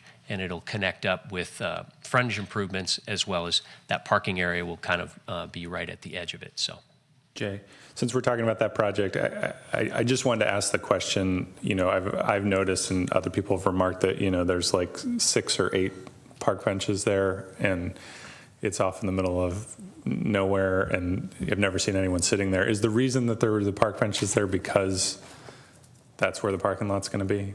Is it? Or can you and we don't have to get on a long tangent about it. I just wanted to raise it as I've had a couple people raise eyebrows around why we put really beautiful benches out in the middle of nowhere. In the middle of nowhere, yeah. Right. This project originally was, its timing was behind the Transit Village Transit Center. And we anticipated that their project would have been done and in place. And this project was part of what's called the Grand Boulevard Initiative, right, our phase of it. And so we chose to go ahead and do this as a complement to the Transit Center, as well as on the other side with our bike path that runs along Old County Road. So I think we're just a little ahead of our time. So you think people will sit there in the future? I do. Okay. Especially after Windy Hill is developed and we have our good connection to the downtown.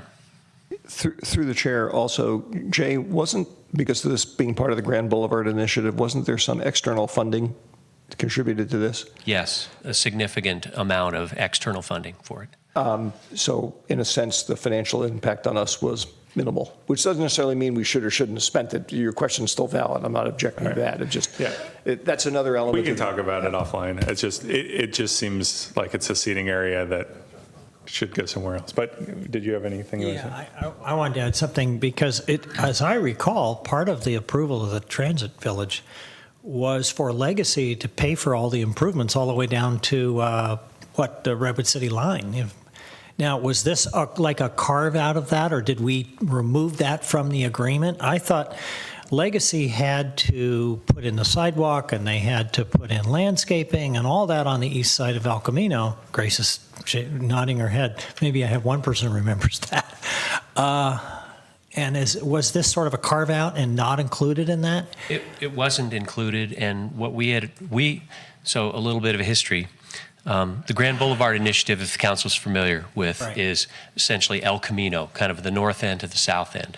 And the concept of El Camino being a much more pedestrian, bicycle friendly street that would have streetscape areas that are kind of thematic to the cities that they pass through. It would provide opportunities for folks to where they would sit and kind of just linger, if you want to call it that. And so the San Carlos was one of 4 locations in the county that was identified to be kind of a pilot for, hey, let's see what we might be able to design and then move forward. And we were awarded funding for our piece to kind of begin and sort of set in place. This is what if you had the funding, this is what the rest of El Camino could potentially look like. Now that's aside from development that might occur. And when we got the opportunity to get this grant money, we went forward with it, and it was something which was not part of what Samtrans was going to do at that time. All right, but when Legacy's all done, will their improvements not just hook up with this? I think. Yes. And that'll make it, I mean, that'll sort of explain it when, people will then see the completed project, and it'll make a lot more sense. But it was my understanding that they were going to make a lot of improvements beyond just the parking lot. Right, and this will be a link up to the end of the parking lot. Okay. Yep. All right. And again, one of the projects I mentioned earlier, the best use of $1.5 million in my mind in years and years was the sediment removal in these channels that are essentially kind of on the west and east side of 101. A tremendous benefit from the standpoint of water runoff as we go forward. This is first time in 25 years, and what a great project, what a great effect it had on our storm drain and runoff for this last winter. Can I ask a brief question on that? This we consider capital, but another way you could think of it as maintenance. Is there ongoing maintenance of? I don't think I saw that reflected in the Parks and Rec or Public Works budget, but I think we would all hope that we don't wait another 25 years to dredge the channel. And right. And so what we have is we have identified as capital expenditures under stormwater is the continued maintenance of channels. Okay. And these are large enough projects where it's really not something a maintenance crew can do. So we end up having to put them out to bid. So we put them under the capital category. That makes sense. Thanks. Matt, did you want to? Yeah, just a quick question on that. The fact that we've done it now, is that does it streamline things at all with Fish and Game and the departments that you have to check in with before you touch these streams? I'll ask Grace to come up. She was more closely involved in our permitting with this thing. Yeah, so we had to do a number of different permitting, federal and state permitting, U.S. Fish and Wildlife, Water Board, Corps of Engineers. Corps of Engineers. Yeah, some of the permits are renewable. We're coming under maintenance, so we can renew it, so it's easier, but some of them are not. And I believe either the Water Board or the Army Corps one, we had to do a new application. And during this whole process, I think it was the Water Board that said that they would probably be more stringent on us if we go for another round of application, because they want to see an expansion of the waterway, which is very difficult in these locations. We're telling them we don't even own the area. It's Caltrans land, and there's a freeway. We're constricted. These are little water channels that we can't. We would love to increase the capacity by widening it, but we just can't physically do that. So dredging is is one opportunity to make sure we keep the capacity as is. But they'll be looking for other ways that. Other permit requirements as we go forward. So we're a little worried about that, but we still need to keep maintaining maintenance on these channels. Okay.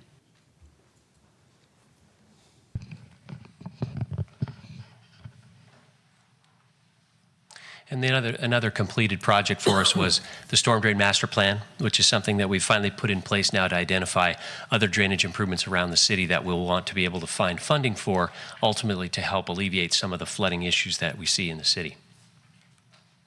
And then a couple slides of completed projects, essentially some of these things that we do on an annual basis, like our pavement maintenance projects. We've completed several of those in the last couple of years. Annual striping and marking project. Obviously, the City Hall dog park fence was a capital project expense. Holly Street corridor improvements, that was the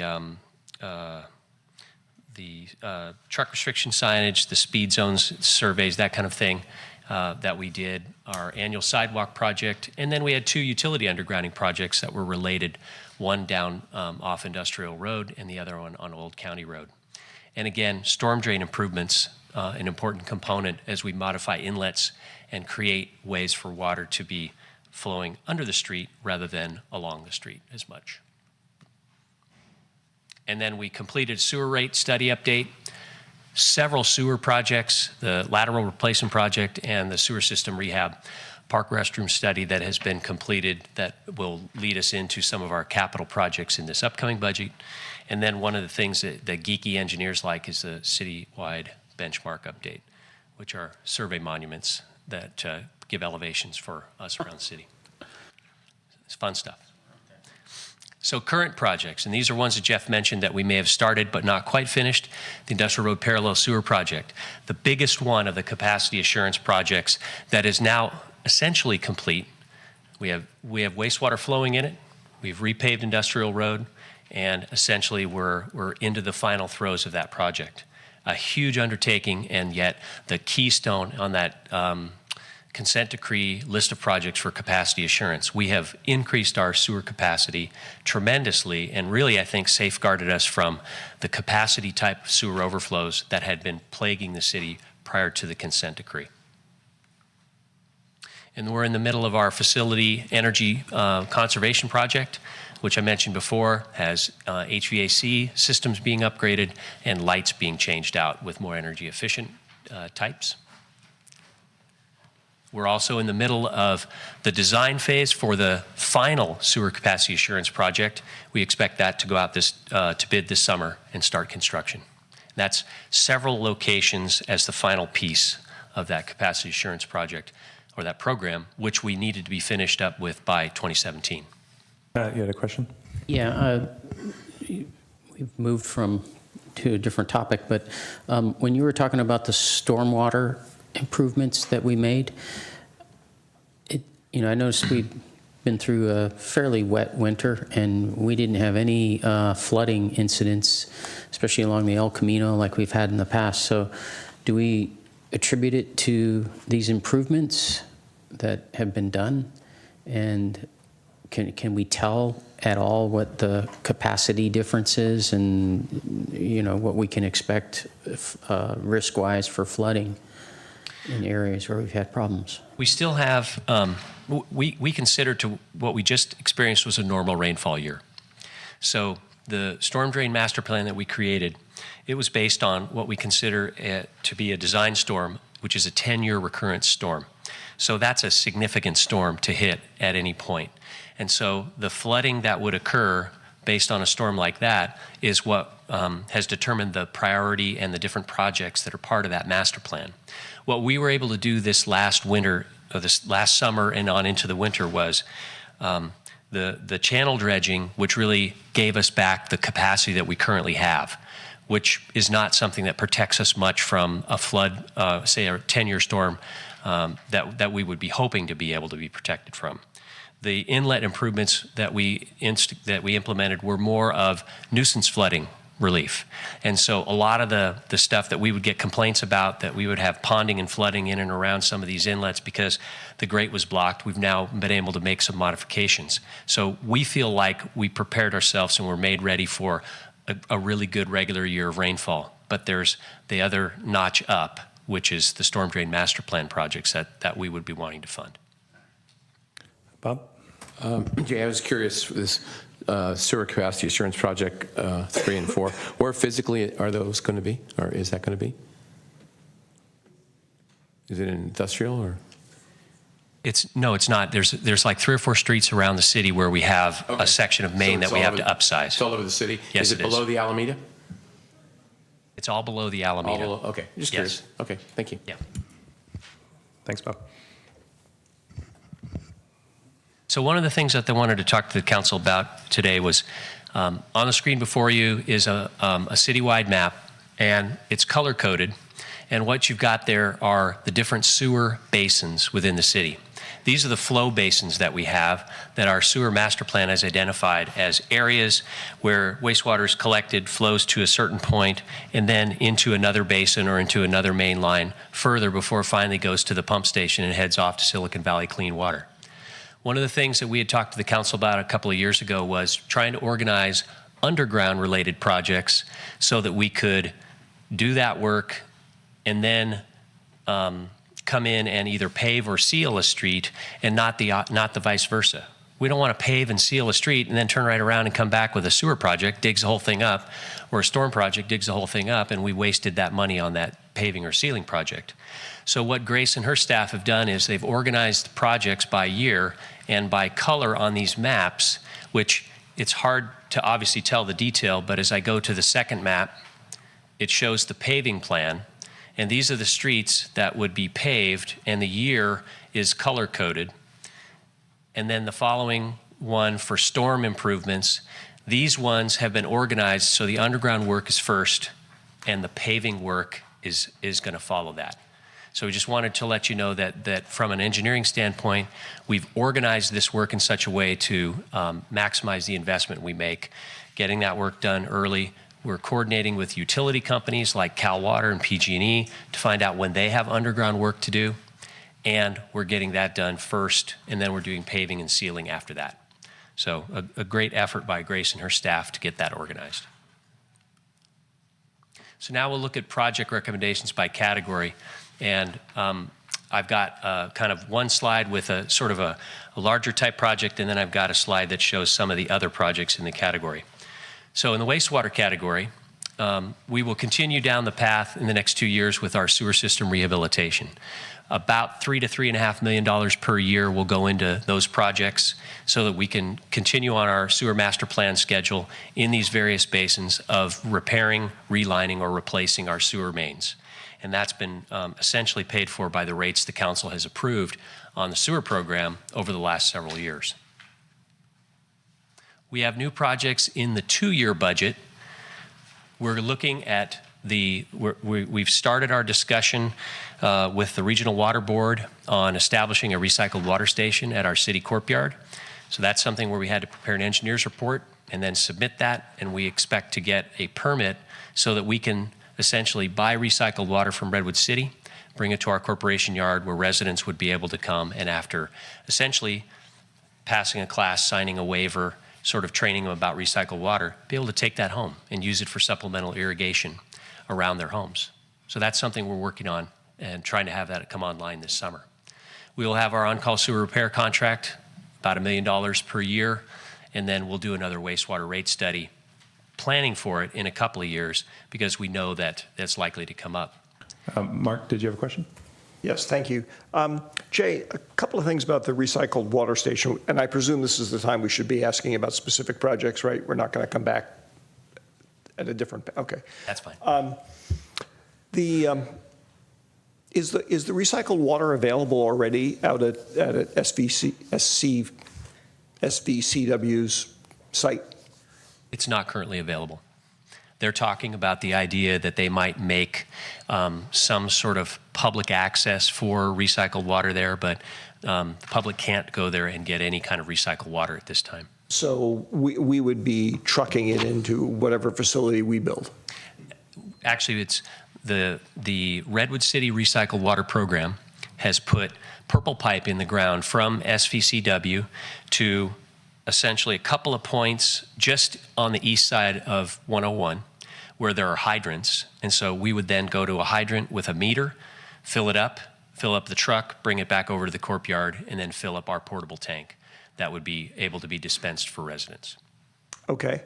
And a parallel question to this, not about this project per se, do we have funding someplace else in the budget, not necessarily in the capital budget, to encourage residents to change out their landscaping? In other words, there's several ways of responding to a drought situation. One is using recycled water. I'll grant you that. But I have a number of neighbors in a number of folks in my neighborhood who actually have ripped out their landscaping and put in one case, a very beautiful dryscape, which I don't think uses any water at all. So do we have any kind of comparable program like that? Actually, I think that's something that Cal Water offers, because we're not a water purveyor here in the city. And that's something which falls under their area. We don't have a program currently that we would encourage or supplement anybody's landscape conversion. At least for landscaping, we sort of become a water purveyor if we have a recycled water facility. All right, well, that's something I can talk with staff about later. It just seems to me that there ought to be sort of a balanced approach. I don't object to using recycled water, but reducing overall water consumption might be another goal. Thanks, Mark. Bob? I'm sorry, Jay, what is on-call sewer repair contract? What does that mean?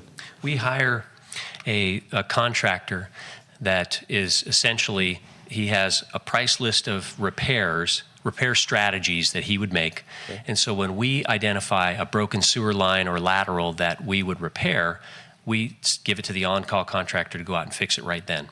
So it's not something we bid out. Okay. We can get them there right away, make the repair quickly so that we don't experience the same sort of backup or clog. So it's sort of like a preferred vendor. Yes. Vendor. You just like we do at the Silicon Valley Clean Water. We have a list of preferred vendors on some of that stuff, and we just call them up, and we don't have to go through the normal bid process and all that. Right, but we did go through the normal bid process to pick them. I understand. Yeah, and then, yes, we just What call we're them. estimating is we're going to spend in a couple of years $1 million using them, and then, but in the next 3 to 4 years, we'll spend $3 million using them. That's right. Because we figure the repairs will add up to that much. Right, so the projects shown on the 2018 to 21 CIP, that would be year 3, year 4, year 5. Right. So we expect to use $1 million per year on call just repairs. to repair. Wow. Yep. Wow. Okay. That's how bad the system is in some places. That's what I'm. Thank you. That's what I was. Mark? Thank you again, Mr. Mayor.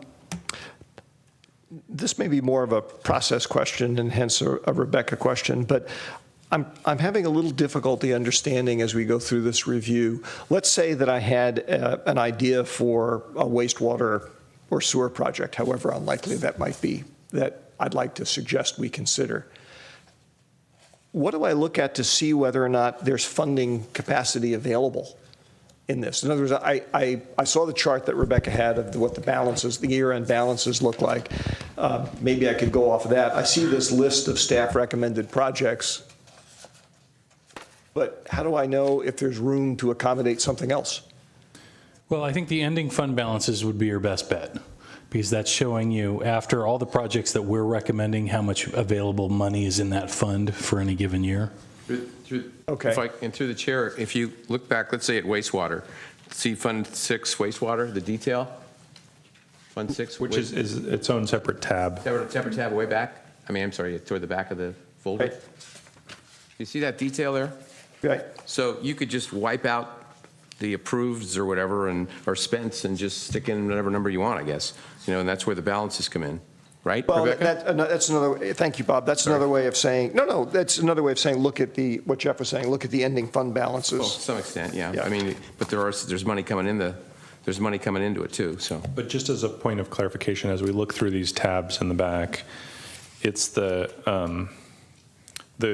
columns that are highlighted in green, Right. which are the Mhm. proposed Mhm. 2-year expenditures that would be approved in this budget. Right. Okay. And like for that one, there'd be like $8.6 million that we're spending in those 2 years. So if we didn't want to spend that, then spend it on something else, I guess. A different type of project type or of a different project. type of sewer project. Okay. That's right. Yeah. Okay. So again, these slides that I'm showing you now show what we've proposed in the Sure. 2-year budget, and that's the area highlighted in green, as Cameron has mentioned. And then the 3-year 3, 4, and 5 projects, which are ones that are kind of queued up. We're not spending any money on them right now, but they're queued up for the next future budget that we'll be going through. And then on your handout list, it has the unfunded ones. So in other words, looking at that schedule on tab 6 for the tab for Fund 6 that Bob was referring to, basically ending fund balances, there's between $3.25 and $4.5 million worth of funding available, depending upon which year it is that you talk about doing a project in. That's right. Or more if you want to eliminate the project. If you want to eliminate what they want. No, fair point. Yeah. Fair point. I'm starting from the presumption that I'm we are probably. doing- okay. No, that's just me. Yeah. That I'm starting from that presumption. So that leads me to another question, Jay. Why is that fund balance why does it stay up around $4 million? Are there projects off the end of the 5-year horizon that really need the money? Well, there is a significant portion that's unfunded, but we also have to maintain about a $2 million balance for our debt ratios, for the debt covenants. So there's really only, 1.5 to 2 million, I don't have the slide up, but of available fund balance. Okay. So it's programming and capacity of staff to be able to handle the projects as well. Thank you. I'm given that we have a sewer discussion coming up on Monday, I was kind of sensitive to that issue. Okay. Just so I understand, the projects that are listed under the new projects 2018 to 2021, even though they're projected, they're not going to be included in the budget that's going to come to the council in June. Is that right? That's correct. Okay. They're included for reference and for sort of target. Projection. Yeah. Okay. Thank you. So as we get into the street and sidewalk category, obviously. And, sorry, can I just hold for 1 second here? So, Jeff, you mentioned at the top that there was going to be another way to slice the way, because I think these slides are deviating a little bit from what was in our packet, or at least in the hard copy that we got. So if we want to have a discussion on these particular funds, is now the right time to do it, or are there opportunity? Are we going to look at this from a different lens later? How do you want to do this, Rebecca? So in your packet, we've presented the projects in 2 separate ways. We've got it by funding source, and we also have it by category. And so the attachment 4 that you received in your packet on Tuesday, that's the way that we have designed the slides to follow along, because it's more by category rather than funding source.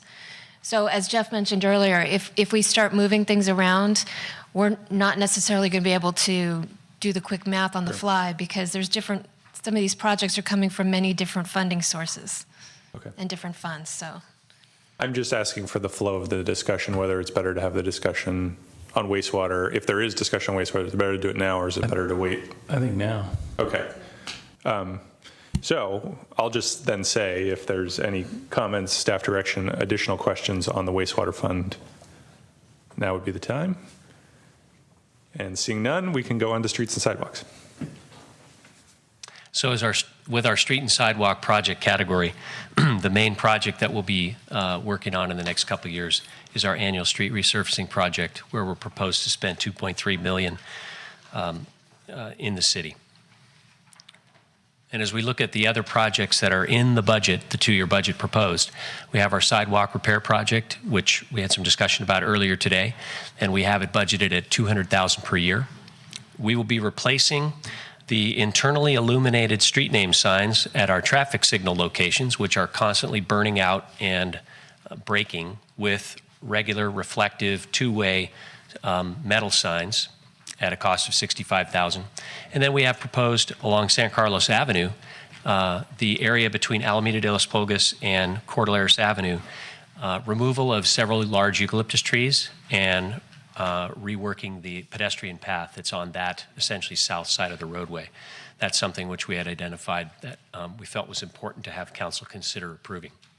And then in the following 3 years, the normal sort of flow: street resurfacing projects, sidewalk repair projects, and then the project that I mentioned before, which is the street light circuit conversion, so that we can take another, I think it's 38 or 40 street lights and convert them into LED street lights that we did not have a chance to do with our energy conversion project before. Jay, just a quick question. As you were talking, this time I'm looking at the Fund 16 gas tax tab, and I noticed apropos of Rebecca's last comment, that not all of the projects you're talking about on this slide are on that fund, because presumably like the 5 kilovolt streetlight conversion comes from a different fund. But some of the stuff overlaps. And my question is, is there a reason, perhaps, are we required by law to charge the sidewalk repair and reconstruction against this particular fund?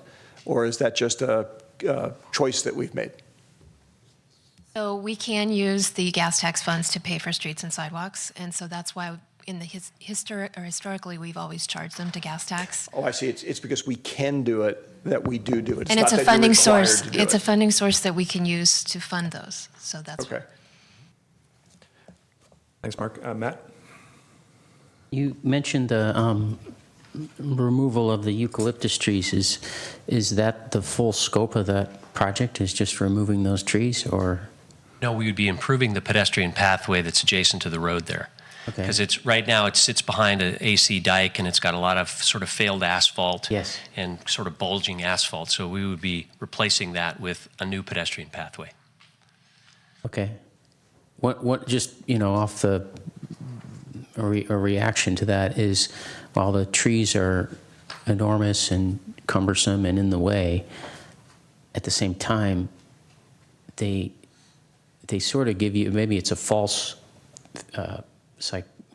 feeling, but of protection. And we had people here earlier talking about this area, right? This is part of it. And it just seems like, okay, you take away the trees, and now it seems like something needs to be thought about, whether it's a guardrail or whatever, to give people the security of walking on that side of the street without feeling like cars that are, never mind the speed limit might be 30 miles an hour. People are doing 35, 40 oftentimes. It's going to feel unsafe to walk along there. There is a fairly long section, though, that there are no trees. There's a fairly long straight section. I think maybe raised, or the curb has to be raised or something, but there's a pretty long section right now. Yeah. I mean, it just speaks to that whole area. But I think taking the trees isn't going to impact it. I mean, because I go by that thing 9 times a day. Yeah.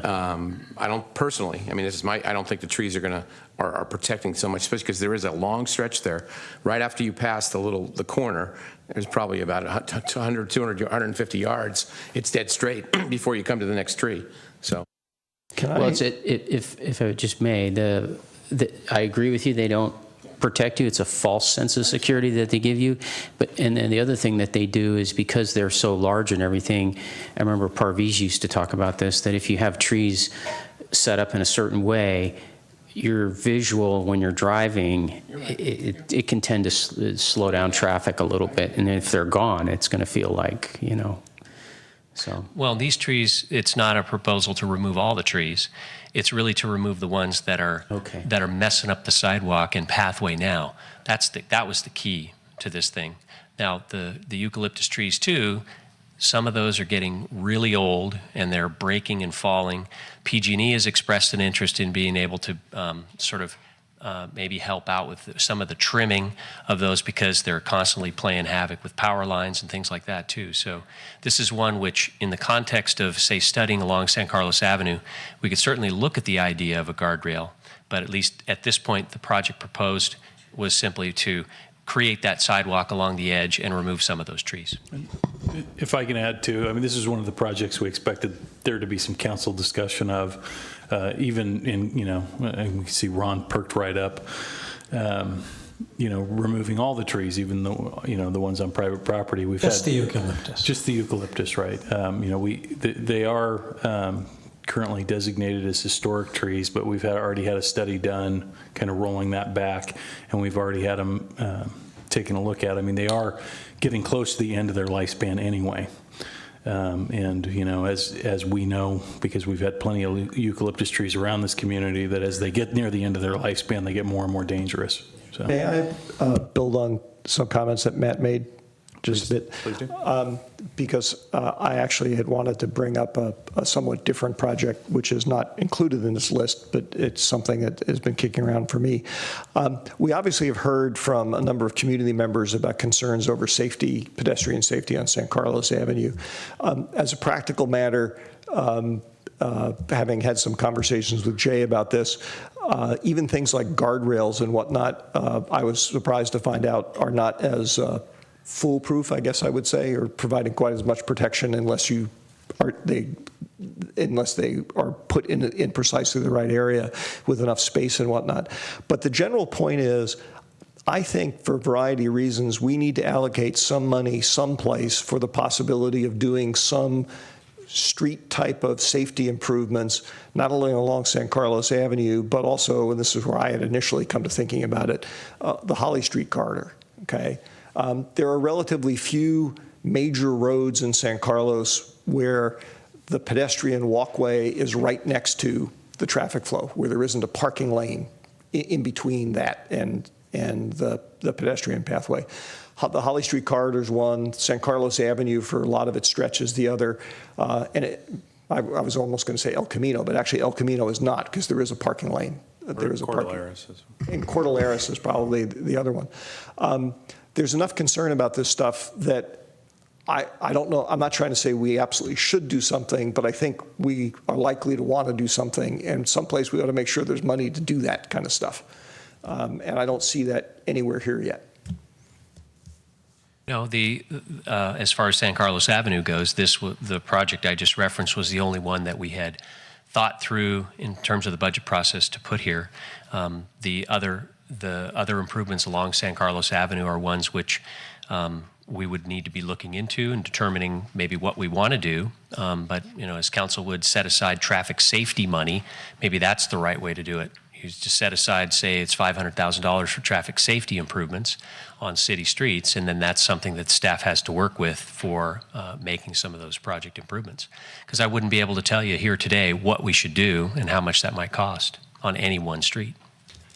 And so, Jay, you had said earlier, and sorry, Ryan, I know your light is on, but that you essentially you said you were talking to the chief and that there was a group that was looking into specifically San Carlos Avenue in light of the recent accident. Is that right?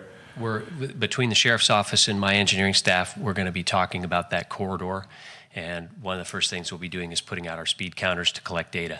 And that was sort of the first steps in response to doing something out there, figuring out what we might do.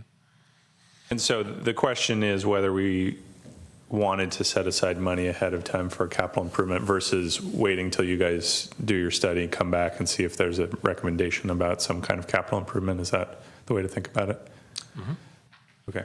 And just for your reference, there's about a $2.3 million fund balance in the general fund, Fund 25 capital budget. If there's some amount that you'd like to begin seeding, just maybe you just call it a traffic safety project for now.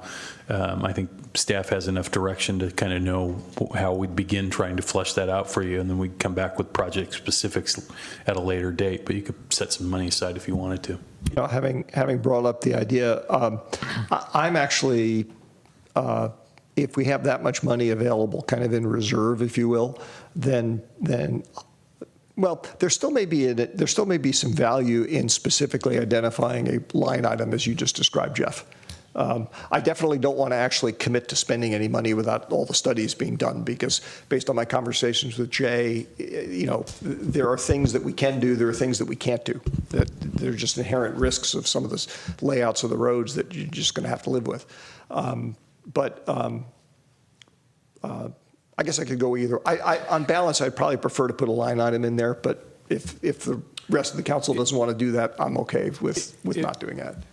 Yeah, if I may then, perhaps one way to do it, if you don't want to commit a lot of money right now, which of course you don't because you don't know what you're committing it to, would be maybe to put $150,000 into the first year of the project and then set aside a larger amount in the second year. That way, Jay does have some money to engage some consultants to do research and some preliminary design work, so there's enough meat to bring back to you on what could end up being a couple of different project locations. And then you kind of hold back the main amount until, of course, you've actually really approved a conceptual plan of a project. I like that idea. Did you want, I saw Matt probably wants to comment on this specific line of discussion. Did you want to comment here, or you have a different? No. Matt, you want to go ahead? Yeah, I have exactly this. I like the idea of putting a little extra in towards a project to address this, because, you know, you saw the people we had here, and there is a, you know, a legitimate concern. And I think part of the thing that we could, you know, rightly spend a little bit of money on is a community meeting for the people that live along there, and you know, do some public outreach and talk to them in a community meeting about what the process is, why it is we're not just jumping in, and, you know, or why we can't put, you know, one lady was talking about speed bumps. I don't think on that kind of road we're even permitted to put speed bumps. I don't know.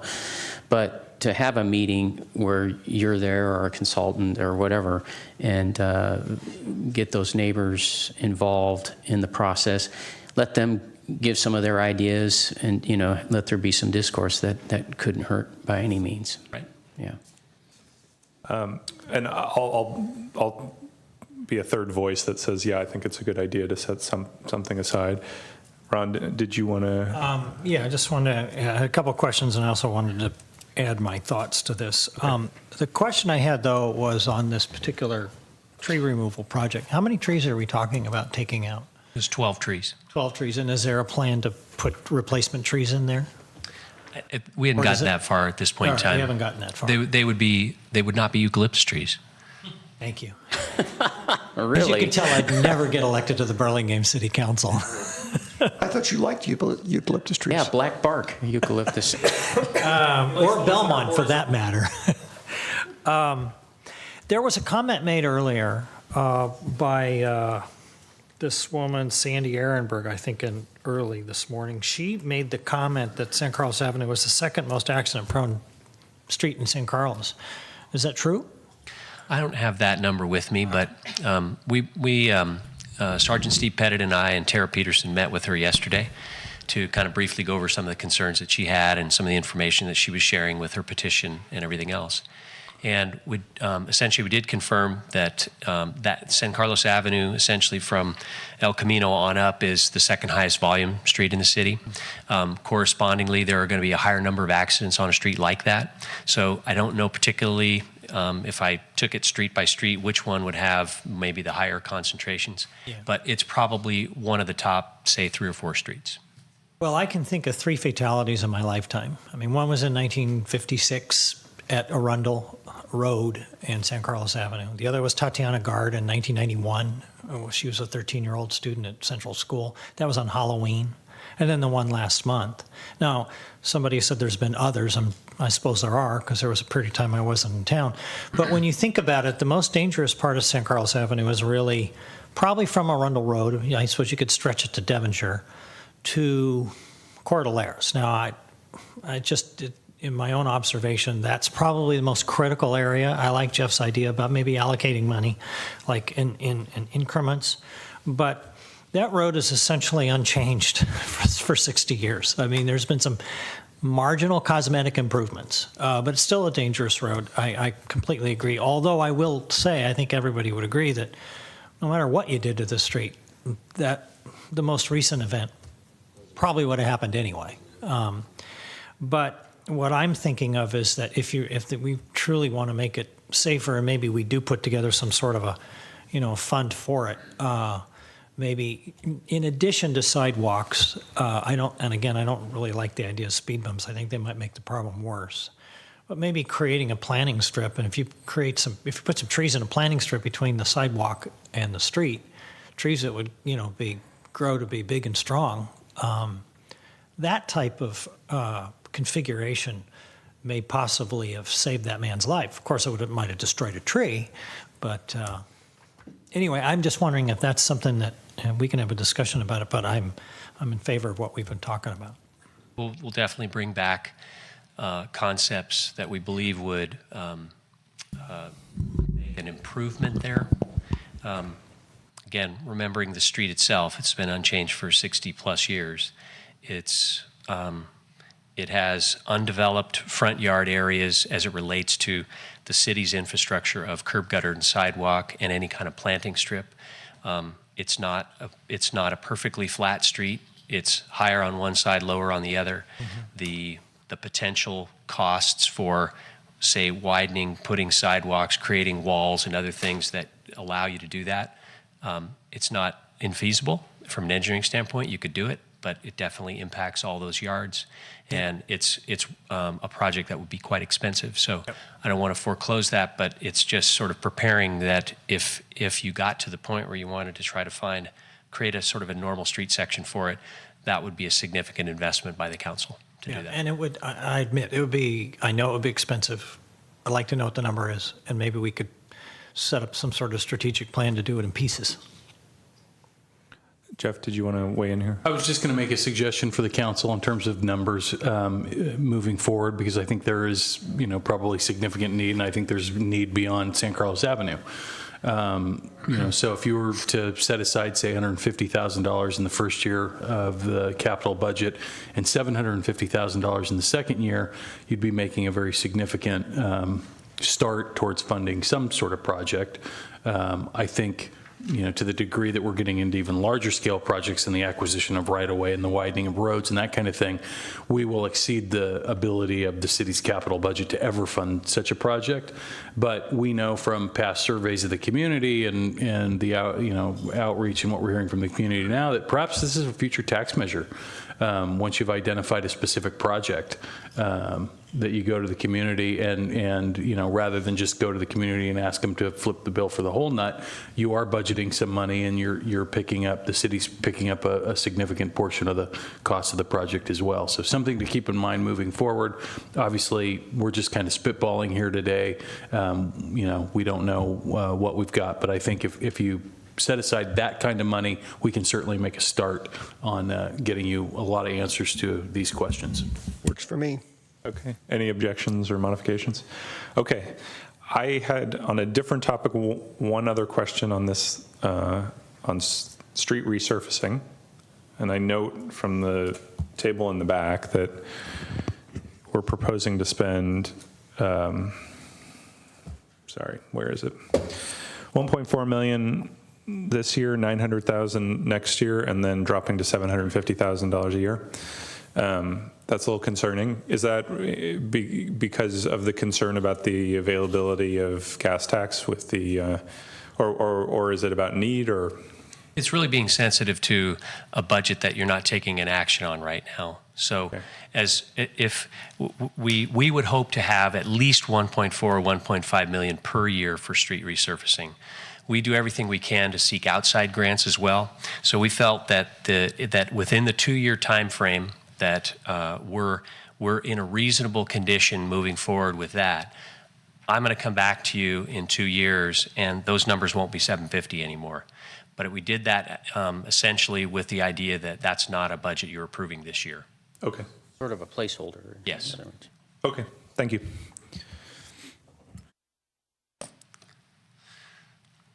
Okay, traffic and transit projects, that particular category. An important project that we will be working on, we're working on the design right now, is to install a traffic signal at East San Carlos Avenue and Industrial Road.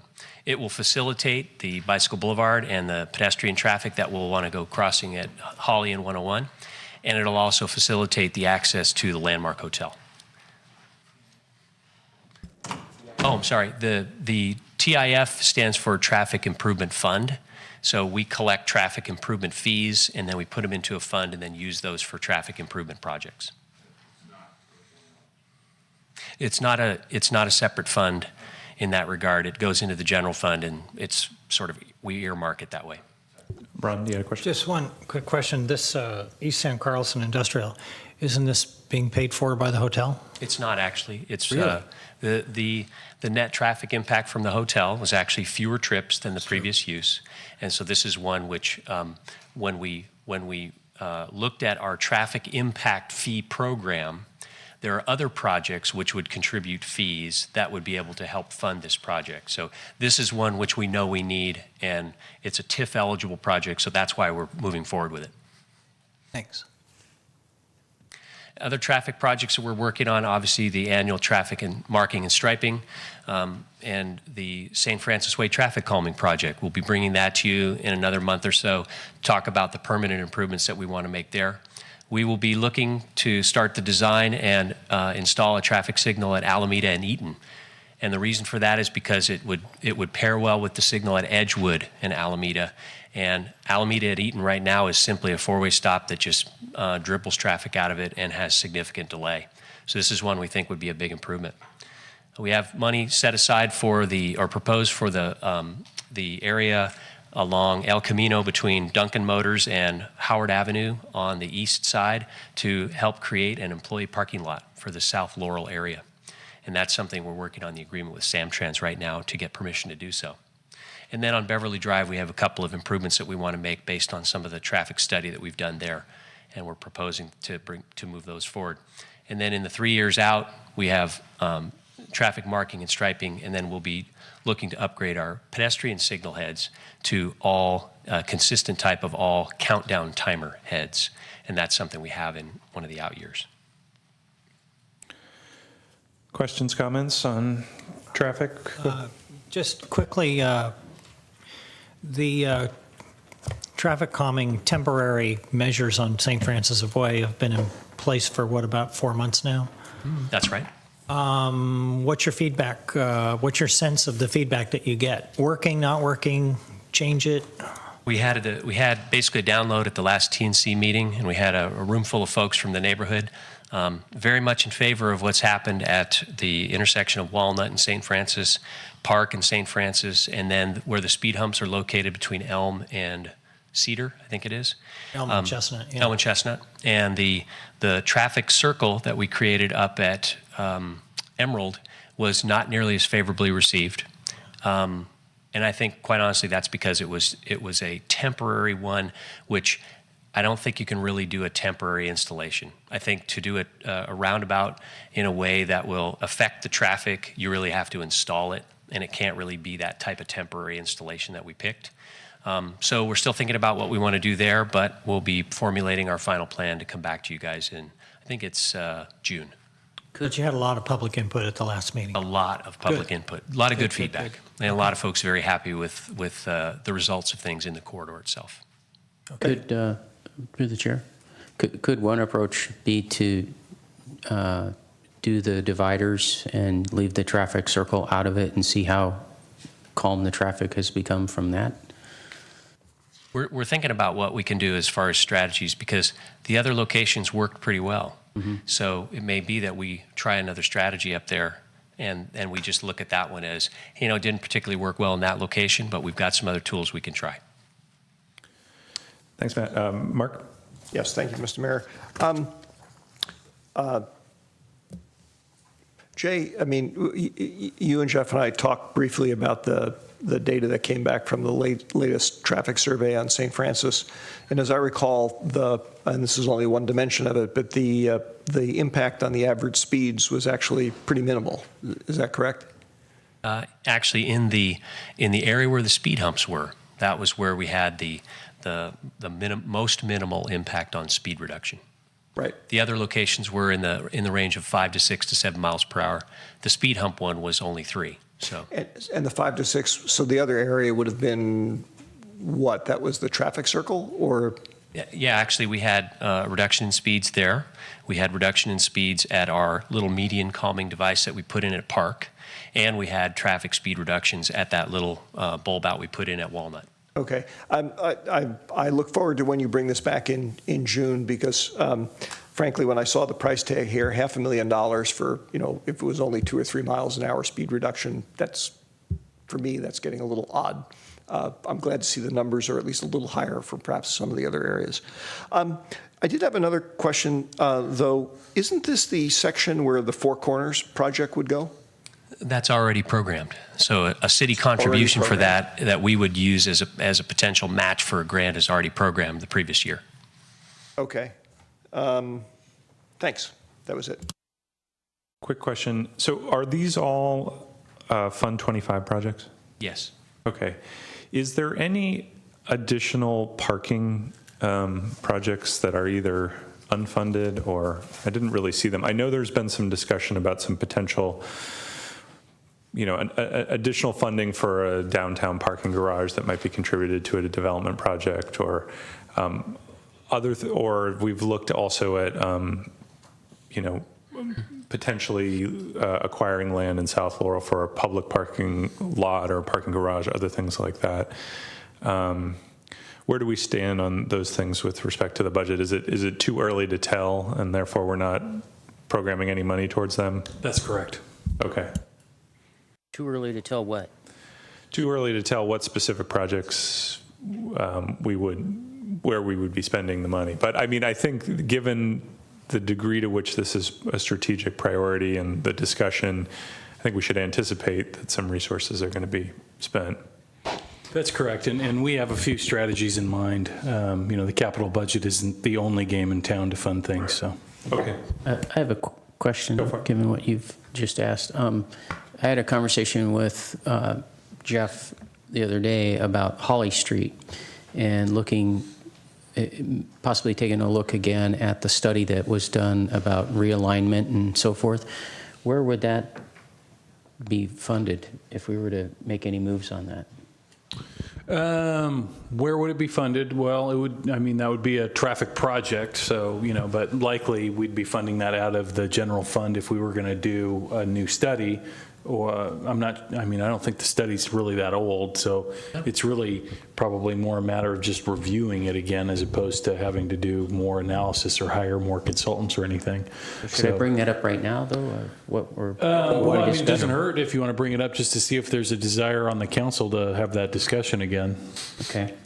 So what I brought up with Jeff after we had the people come in and complain about traffic on Holly and the safety and so forth, it just got me thinking about it as, what possibly could be the solution. And I was reminded that we had done a study where we had a couple of designs presented to us. And at the time, we decided to take no action on any of it. But I remember one particular design was the idea of straightening Holly out, but it would require buying up the homes on the south side. And I don't know if we want to revisit that and take a look at putting that, something towards that in the budget. But I hate to say it because I'm, as I told Jeff, I'm not the kind of guy that wants to go buying up people's single-family homes. I just, that's anathema to me. But if perhaps we wanted to take a slow go approach where we don't actually use eminent domain, we just watch the market, and as houses become available, we strategically go in and try to buy them up and approach it that way. I don't know, but something. I think we need to have a discussion on that again. And I think if we're going to take any action towards that in the next 10 years, we're looking at a 5-year budget. We need to include it. Mark, did you want to comment on this specific point? Or? Yeah, and I had actually a couple things. Go ahead. Thank you. The comment I was going to make is personally the idea of investing that kind of money just to realign the Holly Street corridor is not something that, based on what I know, Matt, that I'd be terribly supportive of. One of the reasons that I had brought up the issue of doing something in terms of improving pedestrian safety, though, is that I think that Holly Street corridor is an area where we could, by investing in moving the sidewalks back from the street and putting in a planting strip, basically between the curbs and where the new location of the sidewalk would be, significantly improve the safety, or certainly the perceived safety for pedestrians on the sidewalks relative to what we have now. And it would be far less expensive than, as you know, purchasing the homes on one side and realigning the street. It wouldn't even require any purchase of private property because the city right-of-way actually covers the area, okay? Now, there is a political downside to it in the sense that I'm sure quite a few of the people in the corridor view that portion of the public right-of-way as their front yard, as part of their front yard. But it is not actually private property. It is public property. And so that's one of the things that I was thinking would be studied in the pedestrian safety issue. And the other comment I just wanted to make, Cameron, to your point about the parking, I'm actually glad that we're not going to put money into the capital budget right now for parking stuff, because I know I'm sounding a bit like a broken record on this, but I really feel like we need to figure out a way to get past this notion of it as an obligation of the city to provide free public parking to serve the business communities and our residents. I don't mind serving our residents' needs, but the business side of this thing, there has to be a partnership of some kind to put that together, or do something clever like was done with Wheeler Plaza, where we basically, traded development rights for extra parking spaces. Okay. Bob, did you want to make a comment? I'm just going to ask Mark, or maybe gentlemen, if you're talking about putting a planning strip, are you talking about widening the lanes? No. Leaving the lanes just like they are? Yes. And so when you say a planning strip, you're basically just putting trees along an area, and then the sidewalk would be next to it? Is that what you're getting at? Okay. That's correct. But you'd have to take front yards or parts of front yards to do that. Let me, just to be clear, what are perceived as parts of front yards. No, I understand. Believe me, I understand. They're really not their property, but they think it is. Yeah, I don't know. I've been driving that a lot, and I've been watching. I've been driving it at night a few times now, and of course the signs, by the way, are great. I think, at least coming off, if you're going into town, they say, hey, cars ahead. I mean, you can't miss that one. At least I can't. And I haven't seen anybody jumping around, but. In the mornings, I know I'm watching, and periodically you got Sammy Speeder that just has to get to work on has to get to the freeway to stop quicker. I don't know why, but because he's not moving on the freeway. I think enforcement. It's great that we got it to 25 and do the other. I don't know that I'd be quite even ready to do that front yard thing, or even though it is a public right of way. So. And I'm not necessarily, unfortunately, I can't really get on board with buying the houses, because if you did a piece, I mean, it could take you 20 years to buy those if you bought them along the way, and it's just too much money all at once in my mind, but that's just mine. Just to inject a little, because I've spent a fair amount of time talking to Jay about this, educating myself just briefly.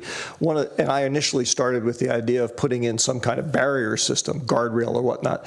And one of the things that I learned is that a big component of improving pedestrian safety is putting enough space between cars and where the pedestrians are walking. So basically, the drivers have an opportunity to go, "Whoops, I'm off the roadway. Get out of the way." And that's why the planter strip actually adds value. I think it does. I still have to look at that street and go, how many people walk on that street? I mean, I have to look at that. I mean, relative even to my street. I live on a hill, and I can't believe the people that walk on that street. This up and down, and maybe if I sat there, and I haven't sat on Holly Street and looked at it, and maybe if I did, there'd be twice as many as walk on mine. But I haven't seen the volume, is what I'm saying. Certainly, people walk; they have to do something, but I don't know if the volume is there. That's what I'm looking at. Oh, yeah, I would agree with that. Although, in general, and I know you don't mean this, but I could almost make that comment about every single sidewalk in the residential neighborhood in San Carlos. There's hardly anybody on them at any point in time. Well, exactly, but you're talking about spending some money to spending a quasi money versus, in other words, whatever. I can't win on this one, because then I sound like, well, if there's not enough people, why should we do anything? I agree. So there's an awful lot of volume. Sure. Ron, you want to weigh in here? Yeah, I said a while back, because in concept or theory, I agree with Matt. The best solution would be to buy up the houses, however you buy them up, and eliminate them. I got misquoted by a reporter once who misquoted me and inserted the word easy for best. And so that turned out to be completely misinterpreted. But it is the best solution. It's so outrageously expensive that it's not going to be done probably in our lifetimes. But I am intrigued by the idea of putting a planning strip in. But my question really is, we've already done a traffic survey.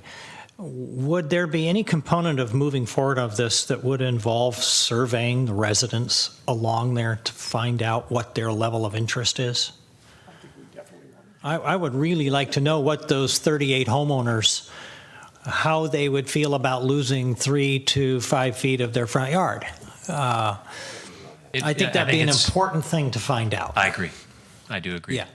I agree as well, although I will also mention, remember, there is a sidewalk there. Depending upon how you do the planter strip, it almost could look indistinguishable from a front yard, right? I agree. So, Okay, so to summarize, so there's currently no money either in the funded or unfunded list for Holly Street. That's correct. Okay, and I have yet to hear 3 votes on the dais to do anything specifically. Anybody want to continue this discussion? Of the planning strip? oh, Yeah, go ahead. I was going to say that was part of, remember when I cited the need to put that 150 and 750 in Jeff's idea, I cited Holly Street and San Carlos Avenue and Cordilleras. I mean, to me, those are 3 things that we don't do anything before we study it. Okay. But that's where I would expect if we did anything, it would come through. All right, so what then you're proposing is the essentially traffic safety line item or pedestrian traffic safety line item would encompass beyond San Carlos Avenue to include Holly Street and other. Are folks okay? Are folks okay with that? Yeah, sure. Okay. Is everyone satisfied then? All right. Shall we move on? Okay. Okay. So as we look at this, at our storm drainage project category, one of the things that we'll be looking for as part of the storm drain master plan is an assessment of some of our creek sections.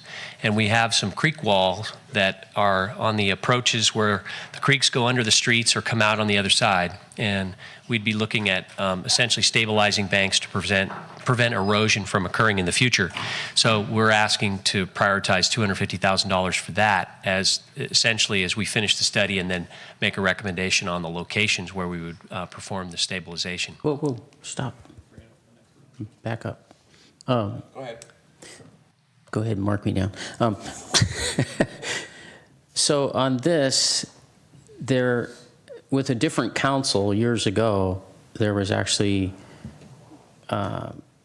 some consideration, some thinking that if we were going to do this kind of stuff, that we would also look to naturalizing these channels a little bit if we could, so that they're not. Let me yeah, go ahead. Correct a potential problem of interpretation. These photos are not representative of the creek wall stabilization areas. Oh, okay. They're good creek flow or flow photos. Okay. So that's not, so if you look in the picture on the upper right where the sack cement is on the right side, and then before that you see some area where the water was just up against the regular bank, that's the kind of area we're going to target to make sure that we're not getting erosion and a problem where it's currently not protected. Okay. So. All right. Okay.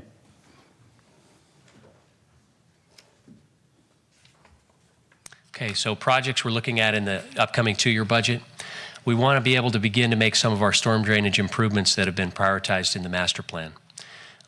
As we've identified those improvements, there's a very, very significant price tag. We don't, at this point, have them fully funded, but we want to begin to do some design and study work on those so that we can begin to make those improvements where we can to really start to kind of crack into that drainage master plan. Belmont Creek flood wall, we're asking for some money to be set aside so that we can kind of participate and partner with the county and with Belmont on that project going forward. And storm drain maintenance, the activities where we're modifying inlets and taking care of our channel sediment and that kind of thing, we're going to do that. We also are asking for a small project amount to be able to install some stream and rain gauges on several of our creeks. This is something that National Weather Service has asked us for. They don't have very good data on creek flow along the peninsula and in San Mateo County. So this is something that we buy the gauges from them, they install them, and then we are all the beneficiary of the data that we collect. And then further in the years 3 through 5, storm drainage improvements and storm drain maintenance, we've asked for some money on an annual basis to help continue the program and get continuity with the work that we do out there. I have 2 questions related to, and I'm just interjecting, it has nothing to do with these actual projects, but just under storm drainage. years ago, I brought up some discussion with the council about doing some projects together with the county, with the city of Redwood City, and with the city of Belmont, looking at us as a part of a watershed. This is when we were trying to figure out, how to do stormwater improvements to reduce flooding, and looking at a more holistic approach rather than just looking at inside the city of San Carlos. And at one time, I remember meeting with, she's no longer on the Board of Supervisors anymore, but I met with the gal from East Palo Alto. Rose Jacobs. Rose Jacob, yeah, exactly. And there was something that sort of got started and then it never went anywhere. Meanwhile, down in Palo Alto, Menlo Park, I think Redwood City might be part of it. Actually, a guy who lives in town here, who actually ran for council at one point, he is the, I don't know what his title is, but he runs a JPA between those cities. And that's what they've done, is they've looked at the whole thing as a watershed, and they're doing creek abatement work and so forth with this JPA. They're able to get federal funding and so forth. So my question is, do we have any interest in that anymore? Or? We do, and actually a couple of different things. The storm drain master plan analysis that we did was watershed based. So within our city area, we looked at the various watersheds that feed the creeks that come down. Mm-hmm. We are partnering with San Mateo County and Belmont, and ultimately with Caltrans on the Belmont Creek issue, which is a watershed-based analysis and project solution. So that's one which the county has been toying with the idea of creating kind of a stormwater improvement district countywide, and having projects which are sort of regional in nature that can be the sort of the first ones that they begin to find funding for. And that's our project on Belmont Creek. So that's one which we are very interested in working together, because we know we're really just at the tail end. Right. Literally, That's at the tail end of this thing. But it's Belmont businesses and such that are affected by this. And so we're working with them in that regard. We regularly work with Redwood City across the boundary on Cordilleras Creek with creek repair, sediment removal, and that kind of thing. So we have a good sense of that partnership, and it's not, so far it hasn't been necessary to, try to formalize something more, but we, on an annual basis, are trading project work back and forth for reimbursement and that kind of thing. So I think we've got a good feel for sort of a bigger picture and not just our own little parochial interest. Okay, very good. Okay, any other questions on stormwater? Okay. Parks projects. So we have a project coming forward that we have based on a study that we want to make we want to renovate our park restrooms, some of which are in pretty bad shape as far as the fixtures and the condition and all that. There were recommendations made for replacement of park restrooms, but far beyond the budget that we felt we could bring forward, but we believe we can make good headway with these renovations that we want to do in our park restrooms. So that's a big project for the next couple of years. Matt, you want to ask a question about that? No, I was turning my light off. Oh, okay. I'll ask one quick question about that. If we cleaned our restrooms more frequently and maintained them more frequently, would we still have to do the renovation? Yes.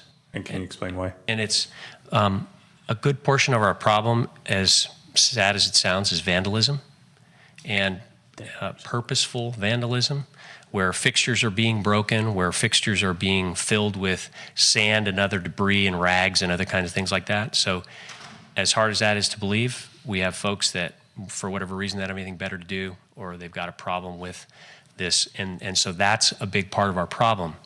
Repeated repairs and sort of going back in and just fixing the problem momentarily or for the short term is it's taxing on maintenance resources.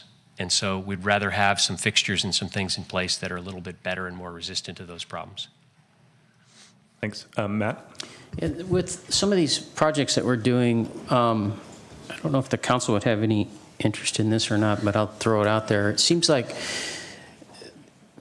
Well, let's start with this. Like what Jay said, we get vandalism in our parks, and I get the feeling that when I see some of it, it's not from San Carlos residents so much as, like when we did the improvements to Burton Park and we put in the water features, I remember going over there with Daniel, and he was younger at that time, and he wanted to play in the water. And you'd see kids. I just knew they were not from San Carlos, the families and so forth. So we're building such nice things that we're drawing in people that don't live here, and it makes me wonder about security, and then that makes me wonder about the idea of, with some of these projects, that if we put in some security systems, security cameras and that kind of thing to, alleviate some of these issues, especially with our parks and other areas where sometimes we end up with graffiti and other kinds of vandalism. We hadn't thought about that with this project, but we definitely have our restrooms maintained by one of our contractors, and they're locked down and unlocked, each day. So, we have some ability to kind of limit their accessibility, that kind of thing. But at this point, we haven't thought about the idea of cameras or anything else yet for surveillance purposes. Well, yeah, I understand that, but just around the parks themselves and some other places. Okay. So other park projects, as we go into the 2-year budget, the trail wayfinding improvements that Amy had mentioned earlier, that's $25,000 to add to a budget that we already had. So that's part of our open space sort of trail identification. Burton and Highlands, Burton Field kind of on the east end, and Highlands at Stadium Field, we're going to investigate the idea of adding lighting to those fields. So this would be basically study and analysis money for the purposes of bringing forth an EIR that would talk about the impacts of that. And of course, this is something that would require lots of community involvement. But one of the significant things that we need to try to do is make the best use of the fields we have. And so short of going to synthetic turf to create a lot more hours to play, one of the ways we can do it is potentially lighting the good fields we have for purposes of using them on some of the evenings that we might not otherwise be able to use them. And then we're moving forward with our Highlands Park playground replacement. That'll start happening this year. We have a request for some shade structures to be put up. One of them is at Crestview Park, where the play area has, because some of the trees have not yet grown, they've been asking for some shade, and these shade structures are ones which we can potentially get some donations to help us pay for. So at this point in time, we're just sort of planning out where we might want to put them. And then the last project there on the list is Loreola Park improvements, which is the donation from the Transit Village for improvements at Loreola Park, which we have not yet scoped out, but we'll want to begin the process by which we can identify what can we do there, what does the community want us to do there, and then ultimately council will get to decide on the scope of that. So those are the emphasis areas for the next couple of years. And then we'll move towards further bathroom renovations, park restroom renovations, and we have a project for some park resurfacing at Arguello Park that has just become all cracked and broken. It's almost like a paving project in a way, but it's creating some trip hazards. Where is North Crestview in all of this? Anywhere? At this point in time, North Crestview is still just on a master plan study, so we have not identified any future funding for any improvements at this time. But if we went through, I know we were talking about going through, well, we've started already a planning process, right, with the neighborhoods and stuff. So if that moves forward and it turns into construction, we will find the money where? Well, it'll have to come out of the general capital fund. But at this point in time, since we had nothing really definitive, we didn't put it on the list. Okay. Can I, Mark, I know your light's on, but can I just follow up on that question? Because you have, for instance, the Loreola Park improvements, which we have no idea what those would be. And it seems like with North Crestview, there's a pretty clear direction based on a round of design, community meetings, so forth and so on. So what's the thinking there? That it's just a lower priority relative to other things, or? No, not at all. In fact, it's the requirement was for the $600,000 to be used in a park on the east side. And so that's why that money's been identified, and we've put it into the budget to be able to begin to move forward on that discussion. So I don't particularly see them as interchangeable. And No. I was just highlighting it that there were other projects on the list that had relatively low scope or amount of details fleshed out. So I wondered, I had, given that we funded the park planning process, why would we not then, and given that we've gotten good input, why would we not move forward with the construction?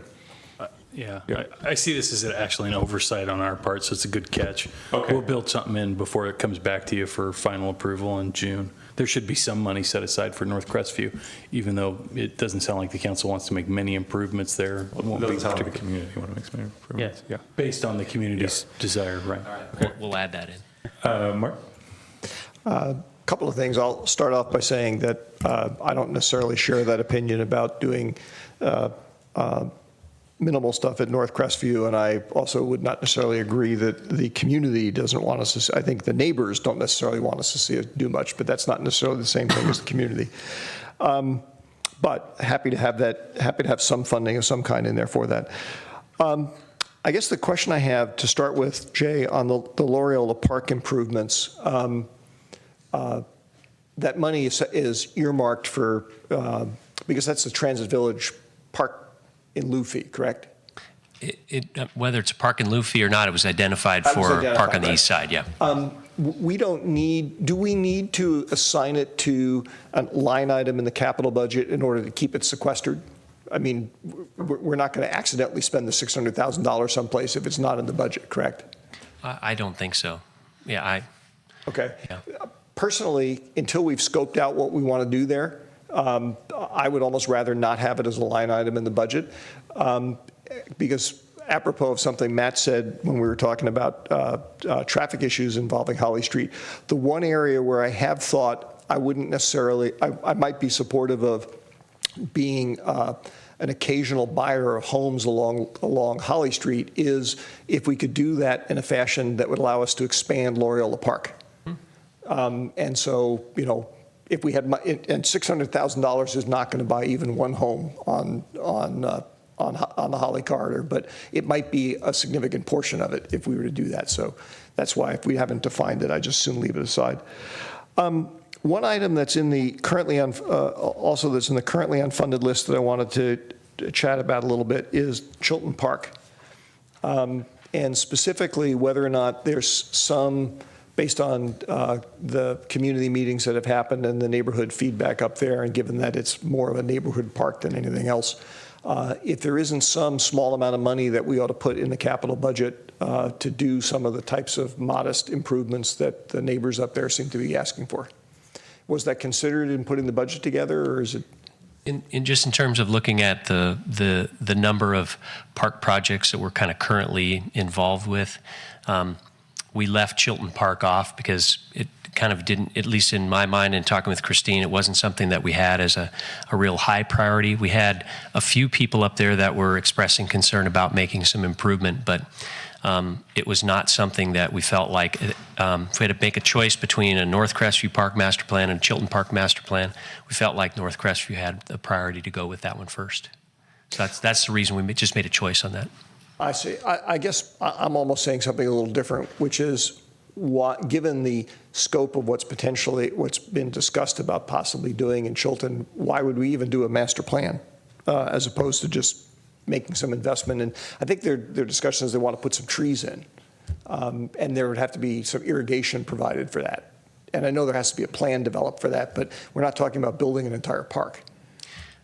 That's a city park facility, which is undeveloped at the current time.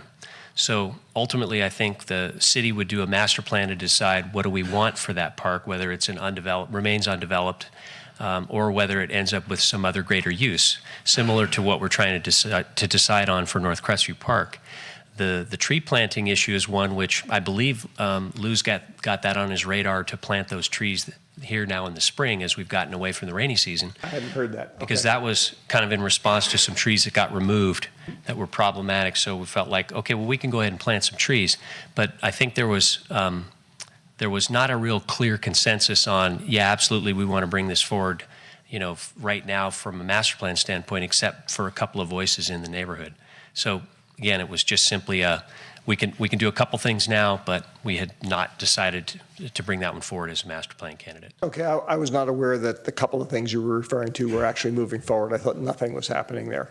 All right, fine, then, I mean, unless one of my colleagues wants to support doing Chilton faster, that was my main motivation for wanting to do something at Chilton faster. It sounds like it's already taken care of. So. Okay. Did you have an additional question? I had a question that's kind of deals with what we were talking about earlier, and even though no one seemed to have that much interest in it, I still want to be the wiser on this.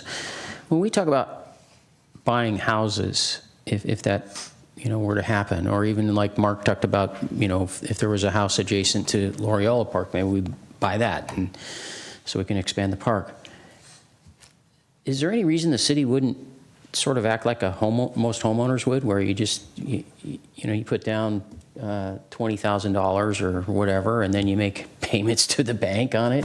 It's not like we'd have to just, if a house goes up for sale on Holly Street and it costs $800,000, we have to come up with $800,000. Yeah, we've never really gone too far down this path in looking at this, but I've always thought the most viable approach, if the council ever wanted to do that, would be you'd take something like the $600,000 and you'd use that as down payment money on various homes.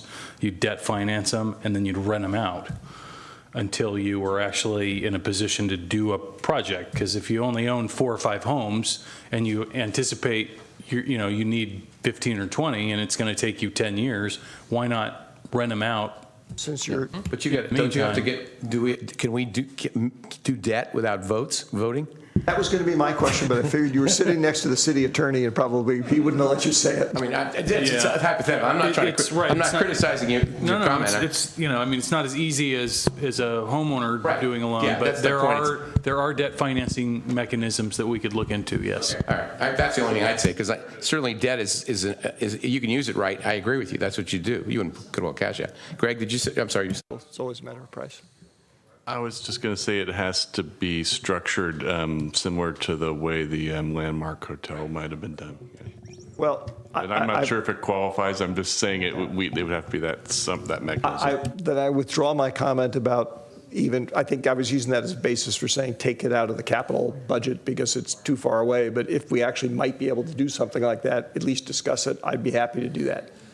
Because that's the kind of thing I would rather do than build another park, a totally separate park on the east side. Well, I would be with Mark that, if it's something we could explore. I don't know if there's a third council member willing to explore that. This is the first meeting where you and I have been on the same side of 2 issues. We're going to have to fix that. We're bringing people together. My general view on this, and I'll let others speak as well, has been that from a traffic perspective, the problem is the bottleneck underneath the berm, and that opening up the funnel above the bottleneck doesn't address the core traffic problem, and that was why we didn't see a change in the traffic statistics when we made the move to go to 2 full lanes. So I'm just concerned about investment of time and resources and political capital and controversy and attorneys' fees and all of that for something that doesn't ultimately lead to a significant improvement in the traffic flow. In terms of the park improvements, I think it's an interesting idea. It also just seems like a huge lift relative to where we could be spending time and energy on other parks. But I'll let Ron and Bob weigh in, see if there's interest in at least bringing something onto the agenda about acquiring homes on Holly Street. Well, I guess I would like to see the numbers. I would like to see whether or not it can even be done. But even before that, I do agree with the bottleneck issue. It would be, to me, it's one of those things that'd be really nice to do, but I don't see it as practical for a long time. So I'm not sure I would be in favor of it right now. Not until there were some real numbers and some real, some feasibility study done that said, yeah, here's what you could do, here's what you would invest. And we still don't know how many willing buyers willing sellers we'd have. So there's so many other things that we're trying to fix right now. This is not the time that I'm willing to be in favor of it. Yeah, we had the consultant come in and give us the 4 different pictures, and as the mayor said, if there was a way, but you're just moving all you do is it's a funnel. There's nowhere to go.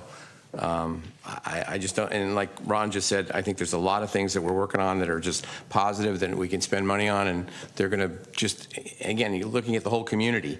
I think it's yeah, I'm with the mayor on this one.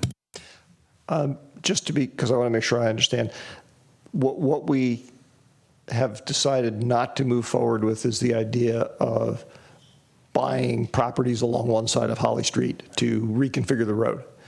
Have we separately discussed the idea of whether or not we want to have some discussion about, on occasion when things come available, buying properties with the intention of trying to expand Loyola Park?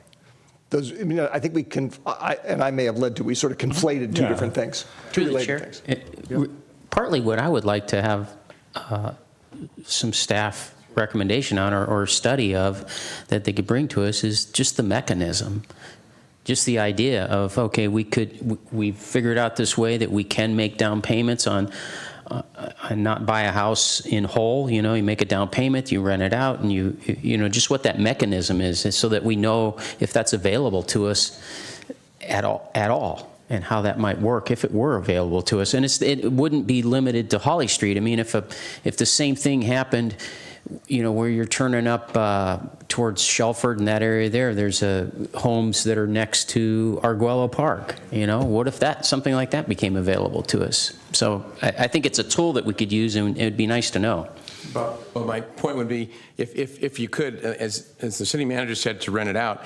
But in your case, we're not renting it out. We're going to raise that puppy, and we're going to expand the park. So we're not renting. We don't know that, because we may want to buy it strategically, but not make the move on the improvement right away. So I can't fathom why but anyway, yeah, okay, well, whatever. I think the specific question before us at this point is are there 3 of us who'd at least like to see a discussion of the topic, the concept of whether we ever use it or not? That's really what the question is, and there may not be. I have to say I'm not in favor of that. So I'm with Bob. So Mr. Collins, you are the tiebreaker. Well, that's the arbiter of all things. Why am I always swing vote? Because you lived here the longest. You're the one who goes like this.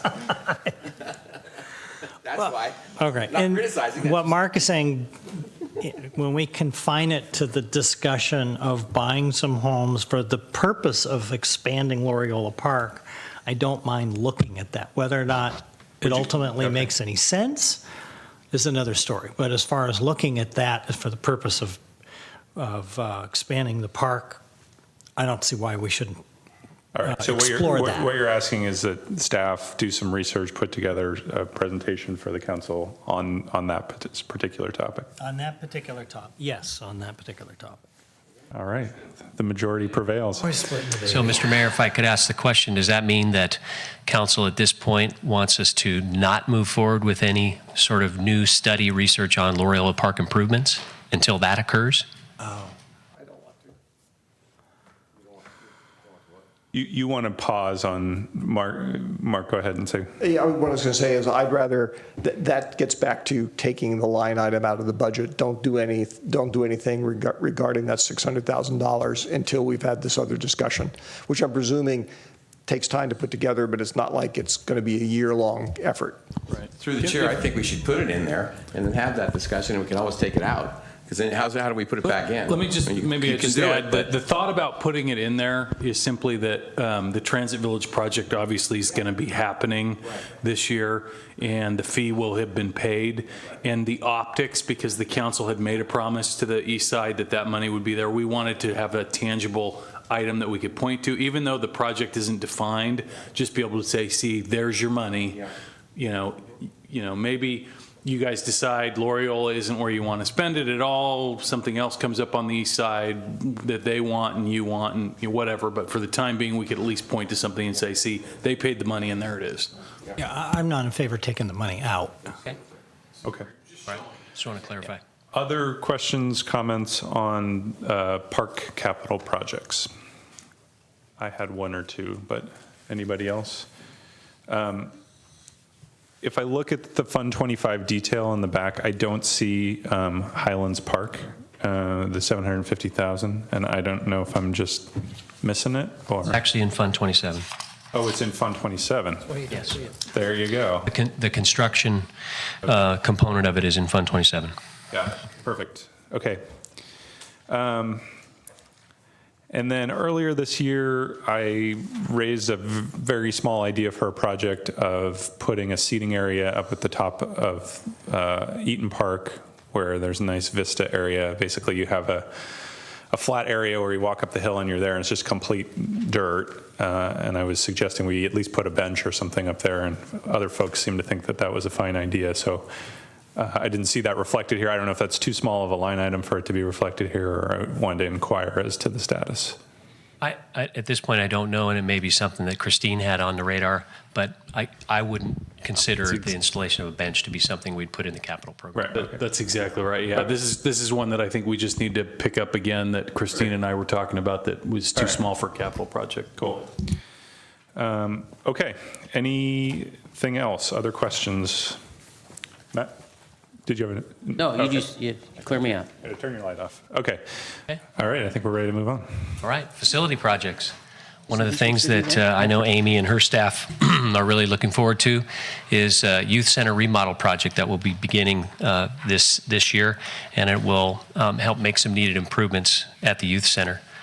It has essentially remained unchanged since it was built, so it's time. And as probably the next facility in line, we'll be making some improvements there.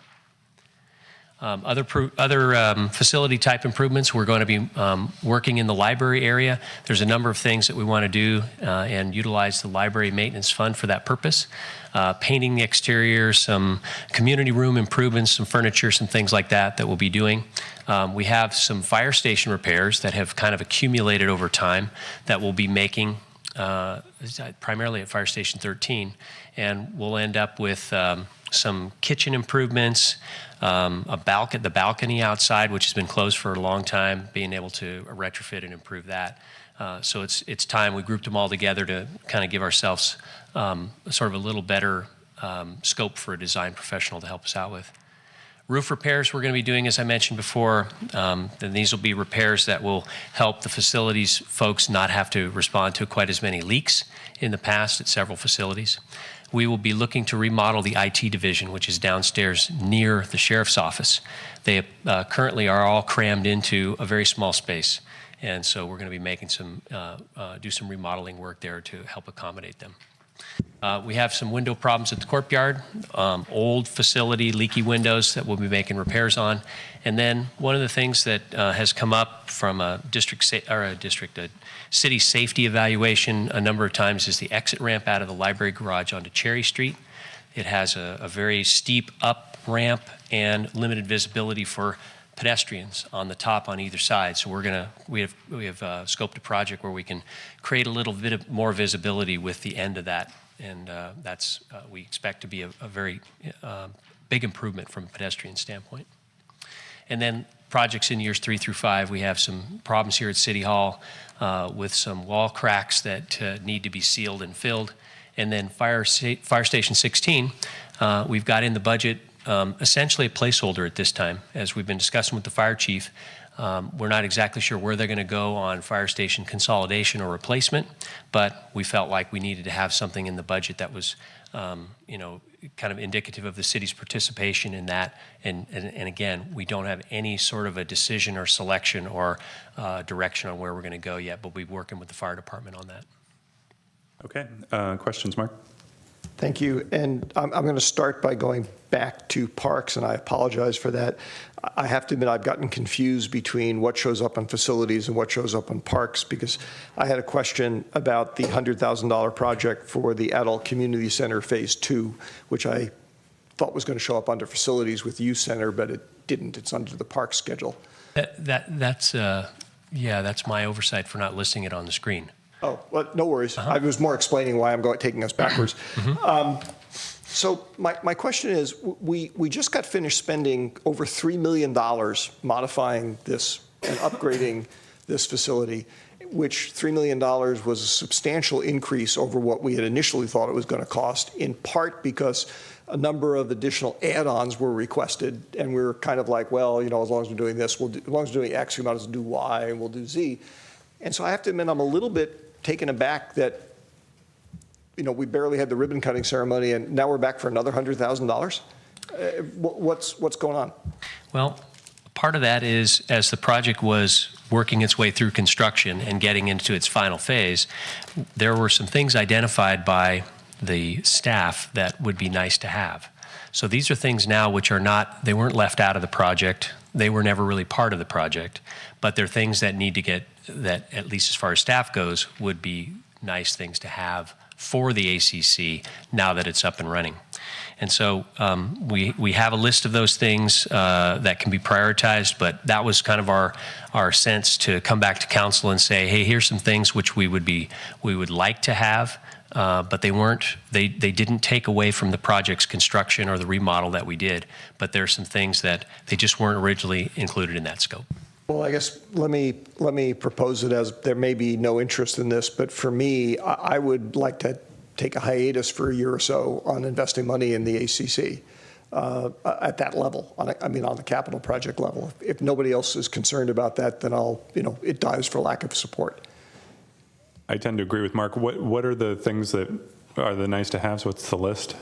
I'll ask Amy to come up because she's got kind of the priority of the items that are listed. Hi. So items listed as top priority that we would like to see done are the ADA power assist door openers on the downstairs restrooms that were taken out. The park view room, which is our large banquet room, the sound panels need to be replaced. There's some tears and they're just old and worn out. When the floor was installed, there is a really small gap between the baseboard and the flooring, and so we need to do additional baseboards just around the whole downstairs facility. Called shoe molding. There you go. It's called have the guy who put it in fix it. Replace I'm with Bob on that one. Just saying it's called shoe Thank molding. you. Take care of that, Wayne. Replacing the front entrance concrete. Hearing assist wire for the Chestnut room that needs to be replaced. Extending the timer wires for patio lights. So those are some of our higher priority items. Through the chair, I mean, I agree with Mark, and quite honestly, I'm a little confused on, and I'm not, you know, it's the great unknown. There was a whole list of stuff that had needed to get done to be added on, and especially like the tear in the, I mean, nobody noticed there was a tear somewhere.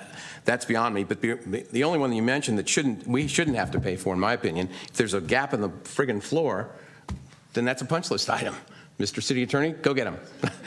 No, and I don't want your comment, Greg. I'm just saying that's a job that needs to be done. The rest of it, I have to agree with Mark.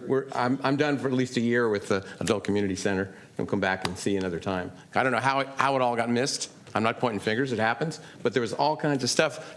They came back with how many things? $400,000? Yeah. I mean, somebody went through. There was a lot of eyes there. What happened to those things? Wait a minute, they was taken out, you said taken out. You meant they were taken out of the budget or taken out when we fixed those push? What Amy's referring to is that there were sort of the ADA assist to open the restroom doors. Right. Well, code doesn't require those, and so they weren't put back in. And so what the tenants, the users are wanting is to have them put back in. I understand completely. I just don't understand the process of adding all that money the second time around. Where were the folks? They didn't come to that meeting? I mean, I don't. It's hard to. I mean, you can't answer the question. You weren't there. But I'm just saying, it's just really frustrating. Yeah, if I may jump in here, this is a new budget. This is just a request. This is the whole purpose for the study session. So the council not wanting to fund it is perfectly okay. Mr. Cranky must happen to be here Well, at 4:30. hey, I'll give you credit. I've been here 8 hours. I'm starting to get a little cranky myself. So absolutely no problem taking this out. We can revisit the facility and its needs in 2 years. No big deal. So thank you for the feedback. My only question is why wasn't this money taken out of the contingency fund? Isn't that what a contingency fund is for? We exceeded the contingency. You exceeded even that. Yes. Oh. Essentially, these are things, well, again, I appreciate the council, listening to the things that the folks who now have reoccupied the building would love to see. They're ones which, at this point in time, they weren't anticipated during the construction phase. That's kind of the way to say it. So you definitely have also my support, Mark. I think, maybe some of the emotion here, and what I'll say is that we want, when you request for a big capital project, to have it be the all-in cost, right? And not to then exceed the contingency, come back, ask for more, and then finish the project and come back, ask for more. And, I personally, I don't want to set the precedent that, the price tag is not the price tag, and then we keep, adding on Christmas lights. I think part of the problem that we had with this project is that we did use the contingency fund as part of the cost overruns, because I can tell you, working with clients all the time on remodels, hey, what happens is, like in the projects I work on, part of the house gets remodeled, and after it's done, you look around and you go, well, why didn't we do that? Because that looks really ragged now that I've got this over here that's new, right? And that's probably how these panels are that are ripped. They just stand out because everything else around them is new. So, and had we not spent the contingency funds the way we did, we could have picked up these kind of items, and right? So that's where we are. So thank you. I had two other questions. Jay, they're mostly just, I want to understand the funding source. The library furnishings, restrooms, exterior improvements, and the parking garage ramp modifications, I'm always unclear as to the relationship between us and the county in terms of the funding of library-related capital investment. And so I'm wondering, is this our share of it, or do they send us a check for part of this, or this is our part of what has to be done and they only pay for other stuff? When we set up the building and we set up this fund, the tenant revenue was specifically set aside to pay for improvements to the building. I think I'm asking a somewhat different question. When we did the remod, when the library was remodeled, as I recall, roughly half of the cost of that was paid for by the county library department, or whatever. It was paid for by the Friends of the Library as well, so there were multiple funding sources. Right, so there were three sources. Are there any other sources other than us on these two line items? No. And that's because we haven't asked, or because we're not entitled to ask, or? I'm not sure that we've contacted them. There is funding available to go ahead and fund these, so that's why we put them in. Can you remind me specifically what the project is at the library? We're making improvements at the library, a variety of improvements that are, I get my While you're looking sheet that so I up, can look at that. Mark, I can say, as been on the library board now for 2.5 years or something, the general rule is that we own the building and they own the interior facilities, like the bookshelves and the computers and things like that. So we own the physical structure, but they own the fixtures, if you will. Right, and so in this particular case, the community rooms that we use for renting out and for meetings and events and other kinds of things like that, we're replacing tables, chairs, the podium, and a ceiling projector, because we have very good use of that room, so we want to make sure that the features are good. I think you've answered my question. I think what I was confused by is, and nothing wrong with the label, it's just when the project is labeled library, it's actually not library in terms of stuff shared with the County Department of Libraries. It's second floor facilities, all that kind of stuff. Well, actually, we are making some stucco repairs and repainting the exterior. But that, as Cameron was explaining, is our responsibility under the arrangement. Fine. Okay, good. That answers it. My last question on this page, promise, is currently unfunded. There's a line that says, it's actually the second largest element, says ADA facility improvements, $1.7 million, shy, a little bit shy of that. I have been under the mistaken impression for many years that ADA-related improvements are things that you generally are required to do. They're not things that you choose whether you want to do or not. So I just want to understand that a little bit. So we ended up with 6 or 7 years ago, there was essentially an assessment of city facilities and as it related to ADA, accessibility, and the various things that are needed. And certain improvements were identified. And as we've been working on facilities, we've been picking off things from that list that need to be done when we make changes or upgrades. So as it relates to it's like a master plan in a way, where we have things identified at this point in time. If we haven't identified a project, then we likely wouldn't get to those until such time that we did a project. And it also sounds like what you're telling me, that our obligation, to the extent there is one, to fix them is associated with modifying the project. So it's not like we're exposed to risk here by not funding this. Well, you know, I like what you said, but I think no matter what, we would always be exposed to some risk as it relates to ADA. Council, I'm sure, has probably heard a number of occasions where you'll have ADA activists that will go around to different places and they'll specifically seek out trying to, you know, say file a lawsuit or an action of some kind against a business or a facility for not being ADA accessible. So we have some risk, but generally speaking, we've not felt that it was critical enough to make a move without a project. Okay, so I think that probably answers the next question, but let me ask it anyway. So there isn't anything in the list, the detailed list behind ADA facility improvements in terms of specific things that staff feels is like, wow, we better get to this, even though we don't have plans to remod that building for a while. That's correct. We high grade those and say, well, no, we're going to address those separately. And Yes. that's, okay, good. Thank you. Matt? Yeah, the only question I had was on the next slide, I think it was. Nope. Next one. Oops, You sorry. go backwards geez. or something, I don't know. There it is, fill and seal wall cracks. I hate to test the judgment of somebody, but why would we wait, since we know they're there and they need fixing, why we wouldn't do that in 16? So as part of the City Hall assessment that was done on the facility, there were a number of things that were identified that were minor in nature rather than immediate, you got to take care of these. These are ones where the caulking has begun to kind of shrink in some of the crack areas.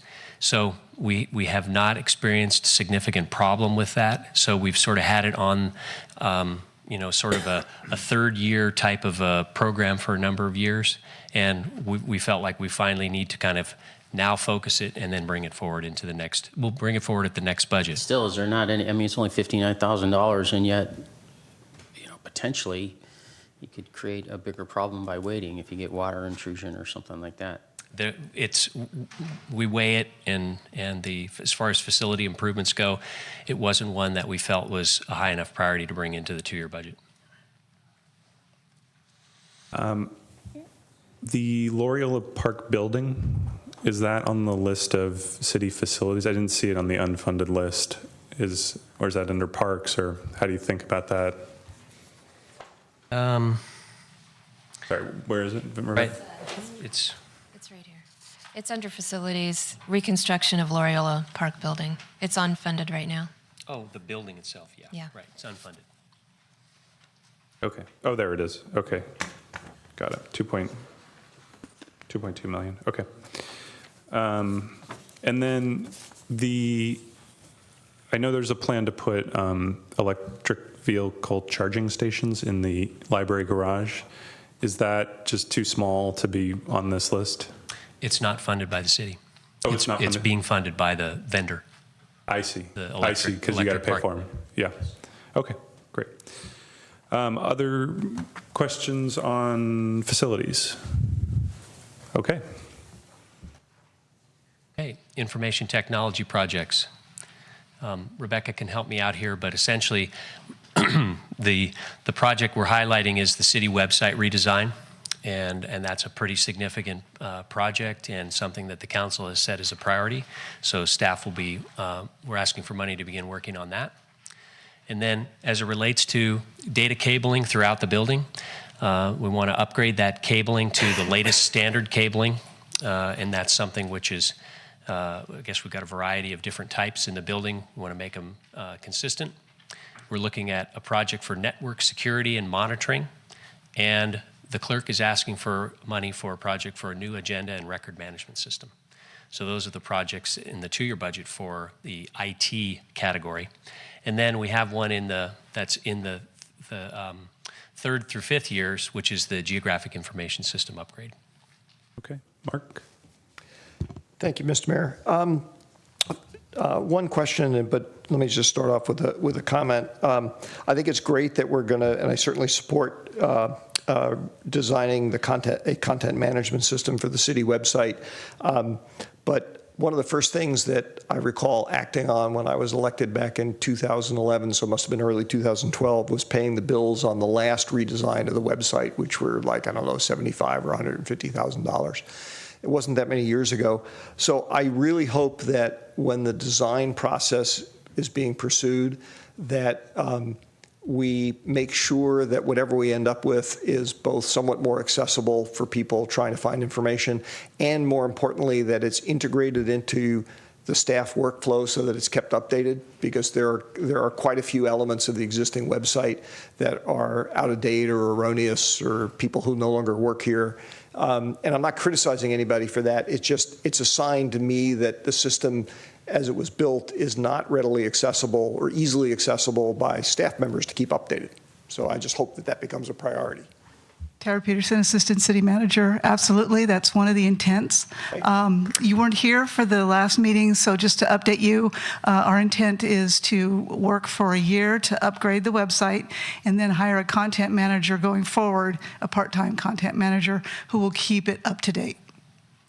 I have had a brief conversation with Jeff about this.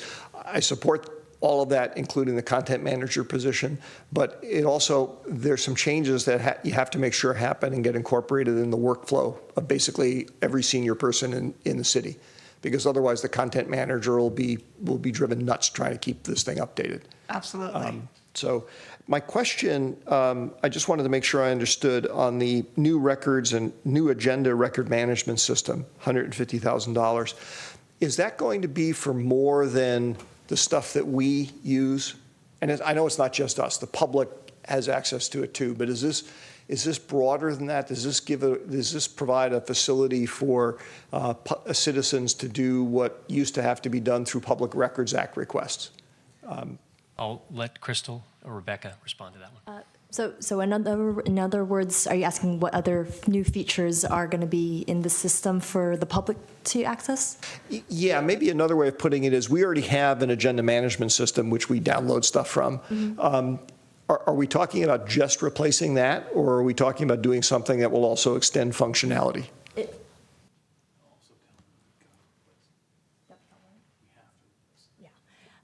So yeah, it will definitely have other features for the public to access. But in addition to all that, it is at this point pretty crucial for us to move forward with it. With what we have right now, it's the company that bought it is sunsetting the system, so it's not going to be accessible to applications, and we're actually seeing that newer browsers right now are not compatible with it. Yeah, I've experienced that myself.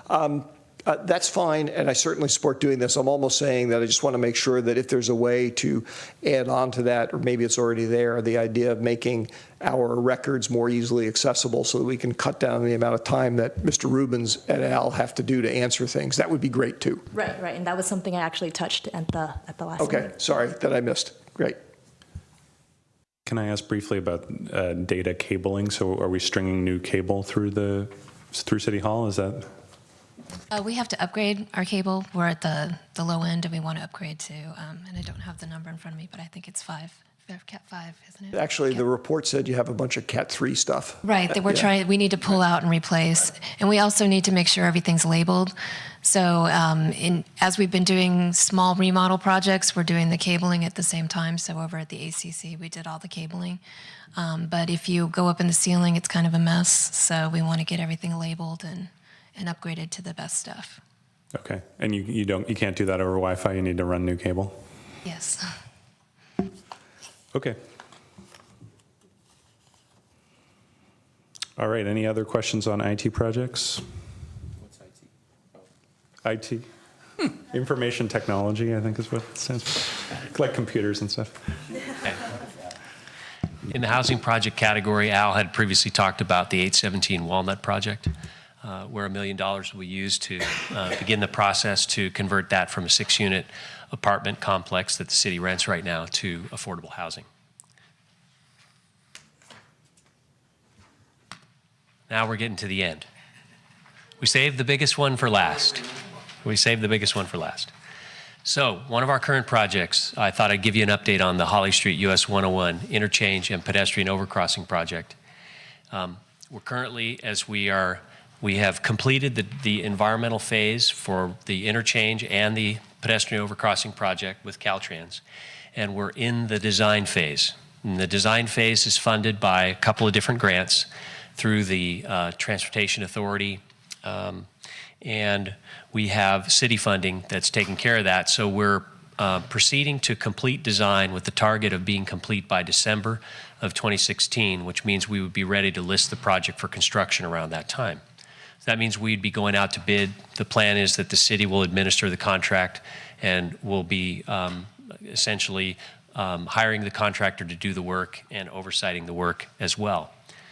We have currently $11,700,000 in grant funding that's committed. That's for through the Transportation Authority. We have successor agency bond proceeds, which we are recommending that the council allocate to this project in the amount of $1.1 million from the old RDA. And so that leaves us with a shortfall right now of about $7.2 million. What we have planned in the next several months is we have 2 grant sources that have calls for projects that are due in June. One is the One Bay Area Grant program, and the other is the Active Transportation Program. Both of these are administered through either at the state level or through the Metropolitan Transportation Commission, and we will be submitting project applications to try to help us bridge that funding gap, because we definitely have the ability in those grant funds to be able to get money for the pedestrian bicycle overcrossing project. So we're going to inch our way closer and closer to being fully funded, but at this particular moment, that's where we are with the project. So as it relates to funding options, and this is something that will be coming back to the council at an appropriate time, because at this moment, since I don't know what all my grant sources are, I don't want to ask for other money or to fill the funding gap with city resources until I have a better feel for it. So as we look into this thing into the future, some of the options I think that spring forward that would need to be considered is the possibility of debt financing from the city's perspective, the funding gap that's left. Funding from reserves, if we were able to continue to bring that shortfall down to where we had a manageable amount that the city decided we could fund cash from reserves, or private contributions, which is an interesting new idea. And one of the things that I'm starting to work with our economic development coordinator on is talking to some of the businesses that are over on the east side of 101 that have a significant benefit from being able to traverse back and forth between the train station and where their places of employment are. So for some of their employees who would really benefit from this improved pedestrian overcrossing or the improved Holly interchange. And so we'll look at what benefit they may think the project gives them and possibly ask for some donations. So not something that, in this sort of transportation funding world that I've really had a lot of experience with before. It's generally been all state, federal sources, local sources, and things like that. But we thought this was a unique idea to see if there was a way that perhaps some would be interested in helping us as we express the concern because of the shortfall that we have. And the other one would be the council can simply say, we won't start the project until we're fully funded. And so that might mean another couple of round of grant applications to try to receive that extra money. But the key will be by December, we'll have our project fully designed and ready to go. So that makes it a lot more attractive to grants and funding agencies. And really until the transportation funding picture improves at the state level, there's not a lot of extra money out there. And so that's one of the problems that we face. And so the city will be faced with a decision, do we want to wait longer? Or do we want to move forward with some sort of funding solution at that point in time? So I wanted to let you know that's kind of where we were with it, and yet we've still not exhausted all of our grant opportunities. We're going to work hard at trying to fully fund that shortfall. But right now, today, we are still about $7.2 million short on that project. Mark? Thank you, Mr. Mayor. You left out the one option, Jay, where I thought you told me you were going to hit up the council members to make private contributions to this. Ron said he'd write a couple of $1 million check. It's getting late. I didn't want to bring that one up. It is getting late. In all seriousness, two questions. One is regarding delaying until fully funded on that option. Once the project is fully approved, does that approval eventually start fading away if you take too long to amass the funding? Or alternatively, do you put yourself in a situation where you delayed a number of years and you finally come back to Caltrans and say, hey, we finally got the money, and they go, great, sorry, but the next slot we have to build this is in 20 years. So I'm trying to understand the trade-off between delay and actually doing it. Right. So generally speaking, your environmental reports would have about a 3-year shelf life. And as long as there's really no significant change in the project environment, these were really both cleared with more or less with exemptions. So we didn't have any significant environmental impacts. So that means to me that our environmental clearance is going to last for several years. The other part of it is if the work that we do within the state right-of-way, which a lot of this interchange is in the state right-of-way, needs to meet Caltrans standards. So Caltrans is one that periodically changes its standards. So it's possible that you'd have, when you went forward, if you were, say, 3 years out, they might say, hey, we need to review the project again to make sure that you're with current standard. Okay. So that's the potential risk if you wait. The other question I had was when you were talking about private contributions and like an interesting idea, interested to see how that pans out. It made me think of a flip side of that. Is it possible, given the benefits of this reconstruction of the interchange, does it provide enough benefit to traffic flow through that we could, for example, given the slate of very large projects or large by San Carlos standards projects that are potentially coming forward on the east side, basically establish some kind of improvement district saying, fine, you want to build here, that's great, but you have to kick in $500,000 towards the reconstruction of the interchange. So one of the items I forgot to mention was that this project is included in the city's traffic impact fee program. So as traffic impact fees were collected from new developments and redevelopments that came forward, then some of that money at least could be funneled towards this project. And are traffic impact fees relatively up to date, meaning that there's, okay. Yes, they are. We just updated that about 8 months ago. That's what I thought. That fund. Okay. Yep. And so we're not in a position where we have $7.2 million in fees that are coming in anytime soon. So it's not one which I put a lot of hope in terms of being able to bridge the funding gap. So I take it from that we can't establish some kind of special thing that says, by the way, because you're, again, because most of the kind of major developments that I hear of being developed along that corridor are going to use that freeway ramp as an exit and entrance to the city, basically. Right, and that's actually what that traffic impact fee program serves that purpose.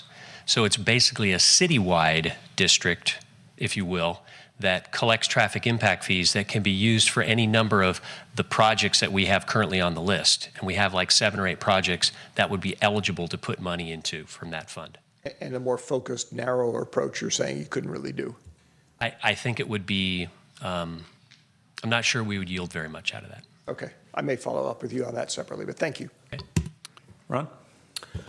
Thanks, Cameron. When I was just looking at, the funding and all this, I didn't see any mention of gas tax money. Is that not money that gets used for these kinds of projects? We don't generate enough for that, so we've always plowed that into the street reconstruction project, really. Just too small? It's too small. The component the city gets is too small from that standpoint. And I noticed earlier today that the gas tax was projected to drop off dramatically. Is that just because of statewide drop in funds because less people there's much less gas consumption, I assume? Yeah, a combination of lower gas consumption and lower gas prices, and the way that the state manipulates the excise tax with the gas tax, and it ends up being something which is sort of on a downward trend. So bottom line, just not a factor. Not really in this particular case.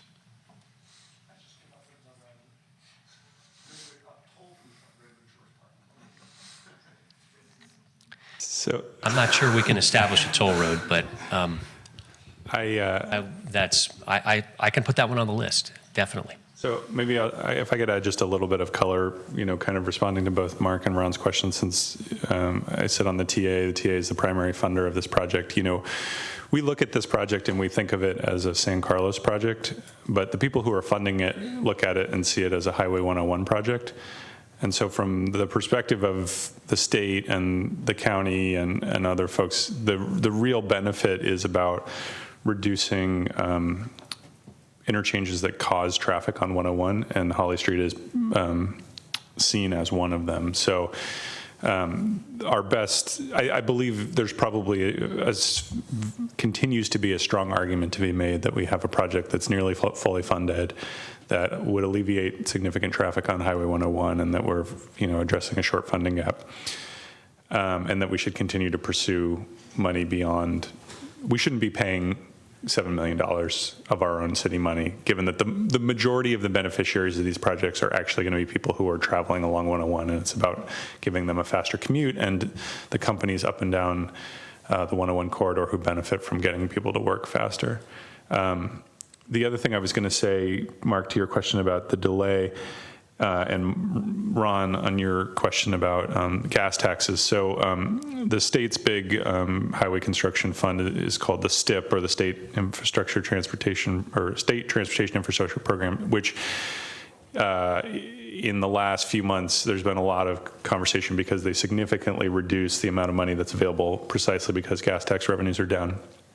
As a result, projects all over the state are being delayed, including two very significant projects that were just announced in the last couple of weeks on Highway 101. One of them is at 92 and El Camino. There's a proposal that it's going to be delayed a year, and then the other one is, I believe it's Whipple. It's either Whipple or it's Highway Woodside Road. Woodside Road. That's also proposed to delay construction by a year due to funding shortages. So if we were to, not that I want to delay this, but if we were to, there's a lot of that happening right now anyway, due to lack of funding from the state level. And I think a lot of what's happening at the state level is an effort to put pressure on the legislature to say, hey, you need to fix this. We're not going to kind of paper over this in the short term or move money around. We're just going to reflect the reality that we're getting less revenue. And so hopefully the state legislature will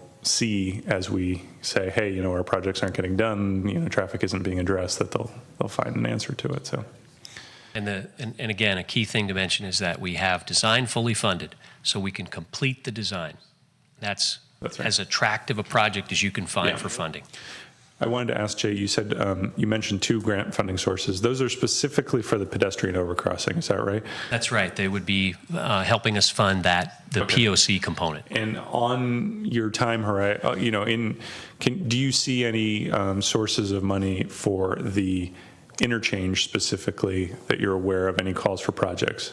Not on the near horizon, but essentially it would, if we were to do it, we'd have to go at another, whenever the TA puts out another highway call for projects. I see. Because they were very clear that you have your interchange improvements coming out of the highway program, and you have your POC, which is coming out of the bike ped. Right. Okay. So at this point, you don't have an identifiable funding source for the rest of that. That's correct. And then I know there had been some discussion, if we did contribute city money or do some debt financing, can we be reimbursed in the future if those funding sources become available, or is that not really viable? The initial, when we talked, we listened in at the latest ATP grant webinar. The indication was no, you could not advance fund and then be reimbursed. But we want to explore that option because we think of the benefit of getting the work done. Right. And it's simply, if it's just a paperwork kind of a thing, it's like, well, why would that be an impediment when you have a project ready to go? Okay, cool. 23 million in reserves. Okay, and the final slide just gives you an indication of our unfunded projects, which are on the list in the back, and as well as your handout in attachment 4. And we do have a significant unfunded amount.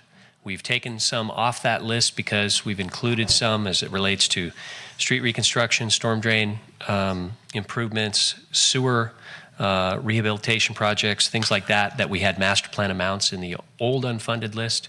So I guess if it can be said, we've taken about 30 million off that list and put them into the 5-year plan. So that would conclude my presentation. Okay, thank you. Time for questions. Is there any public wishing to comment on the capital budget? Mr. City Manager, any final thoughts you want to add before we adjourn for the weekend? I applaud your stamina. I really appreciate the time. For those watching, we're getting paid, all of us in the room, to do this. You guys are, volunteers from the community. Heck of a job. Really appreciate it. Hope you enjoyed the process. Really appreciate the feedback. May I dovetail a comment on that? Please do. Having been on the other side of this table, making many, many budget presentations over the course of my private sector professional career, some of which lasted as long as these 2 meetings, one of which I missed, I will say that to staff that it's a lot more interesting being on this side of the table. Anybody else? I got one final comment. I want to thank my colleagues for putting me on the Public Art Committee, and I also noticed that on the unfunded projects list is public art procurement of $50,000. So thank you all. And I'll say, Bob, you're welcome to leave if you. I know you. No, I really appreciate this. It takes a lot of time, but I can say I have a much clearer understanding of where our money is being spent after doing these 2 days and why we're spending it. And I hope. The process was designed not just to benefit us, but hopefully to benefit the staff, and that going through and thinking about the numbers and thinking about what you accomplished and what you want to accomplish in the future was helpful in bringing focus to the work that you do. But I'm just I'm very impressed. I'm impressed that we as a city are willing to kind of continuously refine the way we do things and look for improvements. And this year, with this process and also with the strategic planning process improvements, it's been a year where we're saying, well, how can we do this better? How can we shake it up? How can we continue to innovate and improve organizationally? So I'm excited. I think this is great, and it helps that there's money flowing in, and we're deciding about where to spend more money and not cut. But yeah, I want to just thank everybody for their effort. I know this was a big undertaking, and it's very much appreciated. I want to thank the mayor for keeping the meeting moving. And I'm not being funny about that. Seriously, you kept it moving. So, despite all the questions, you kept it going. Thanks, Bob. Okay, anything else? If not, Maybe we can adjourn the meeting in honor of Happy Mother's Day. that's right. Oh, I got to go to the store. All of us will now run out and buy flowers and cards. But yeah, I will be spending Mother's Day with my mother and my wife, who is a mother. And so happy Mother's Day to everybody. We will see you on Monday night. We are adjourned. See you then.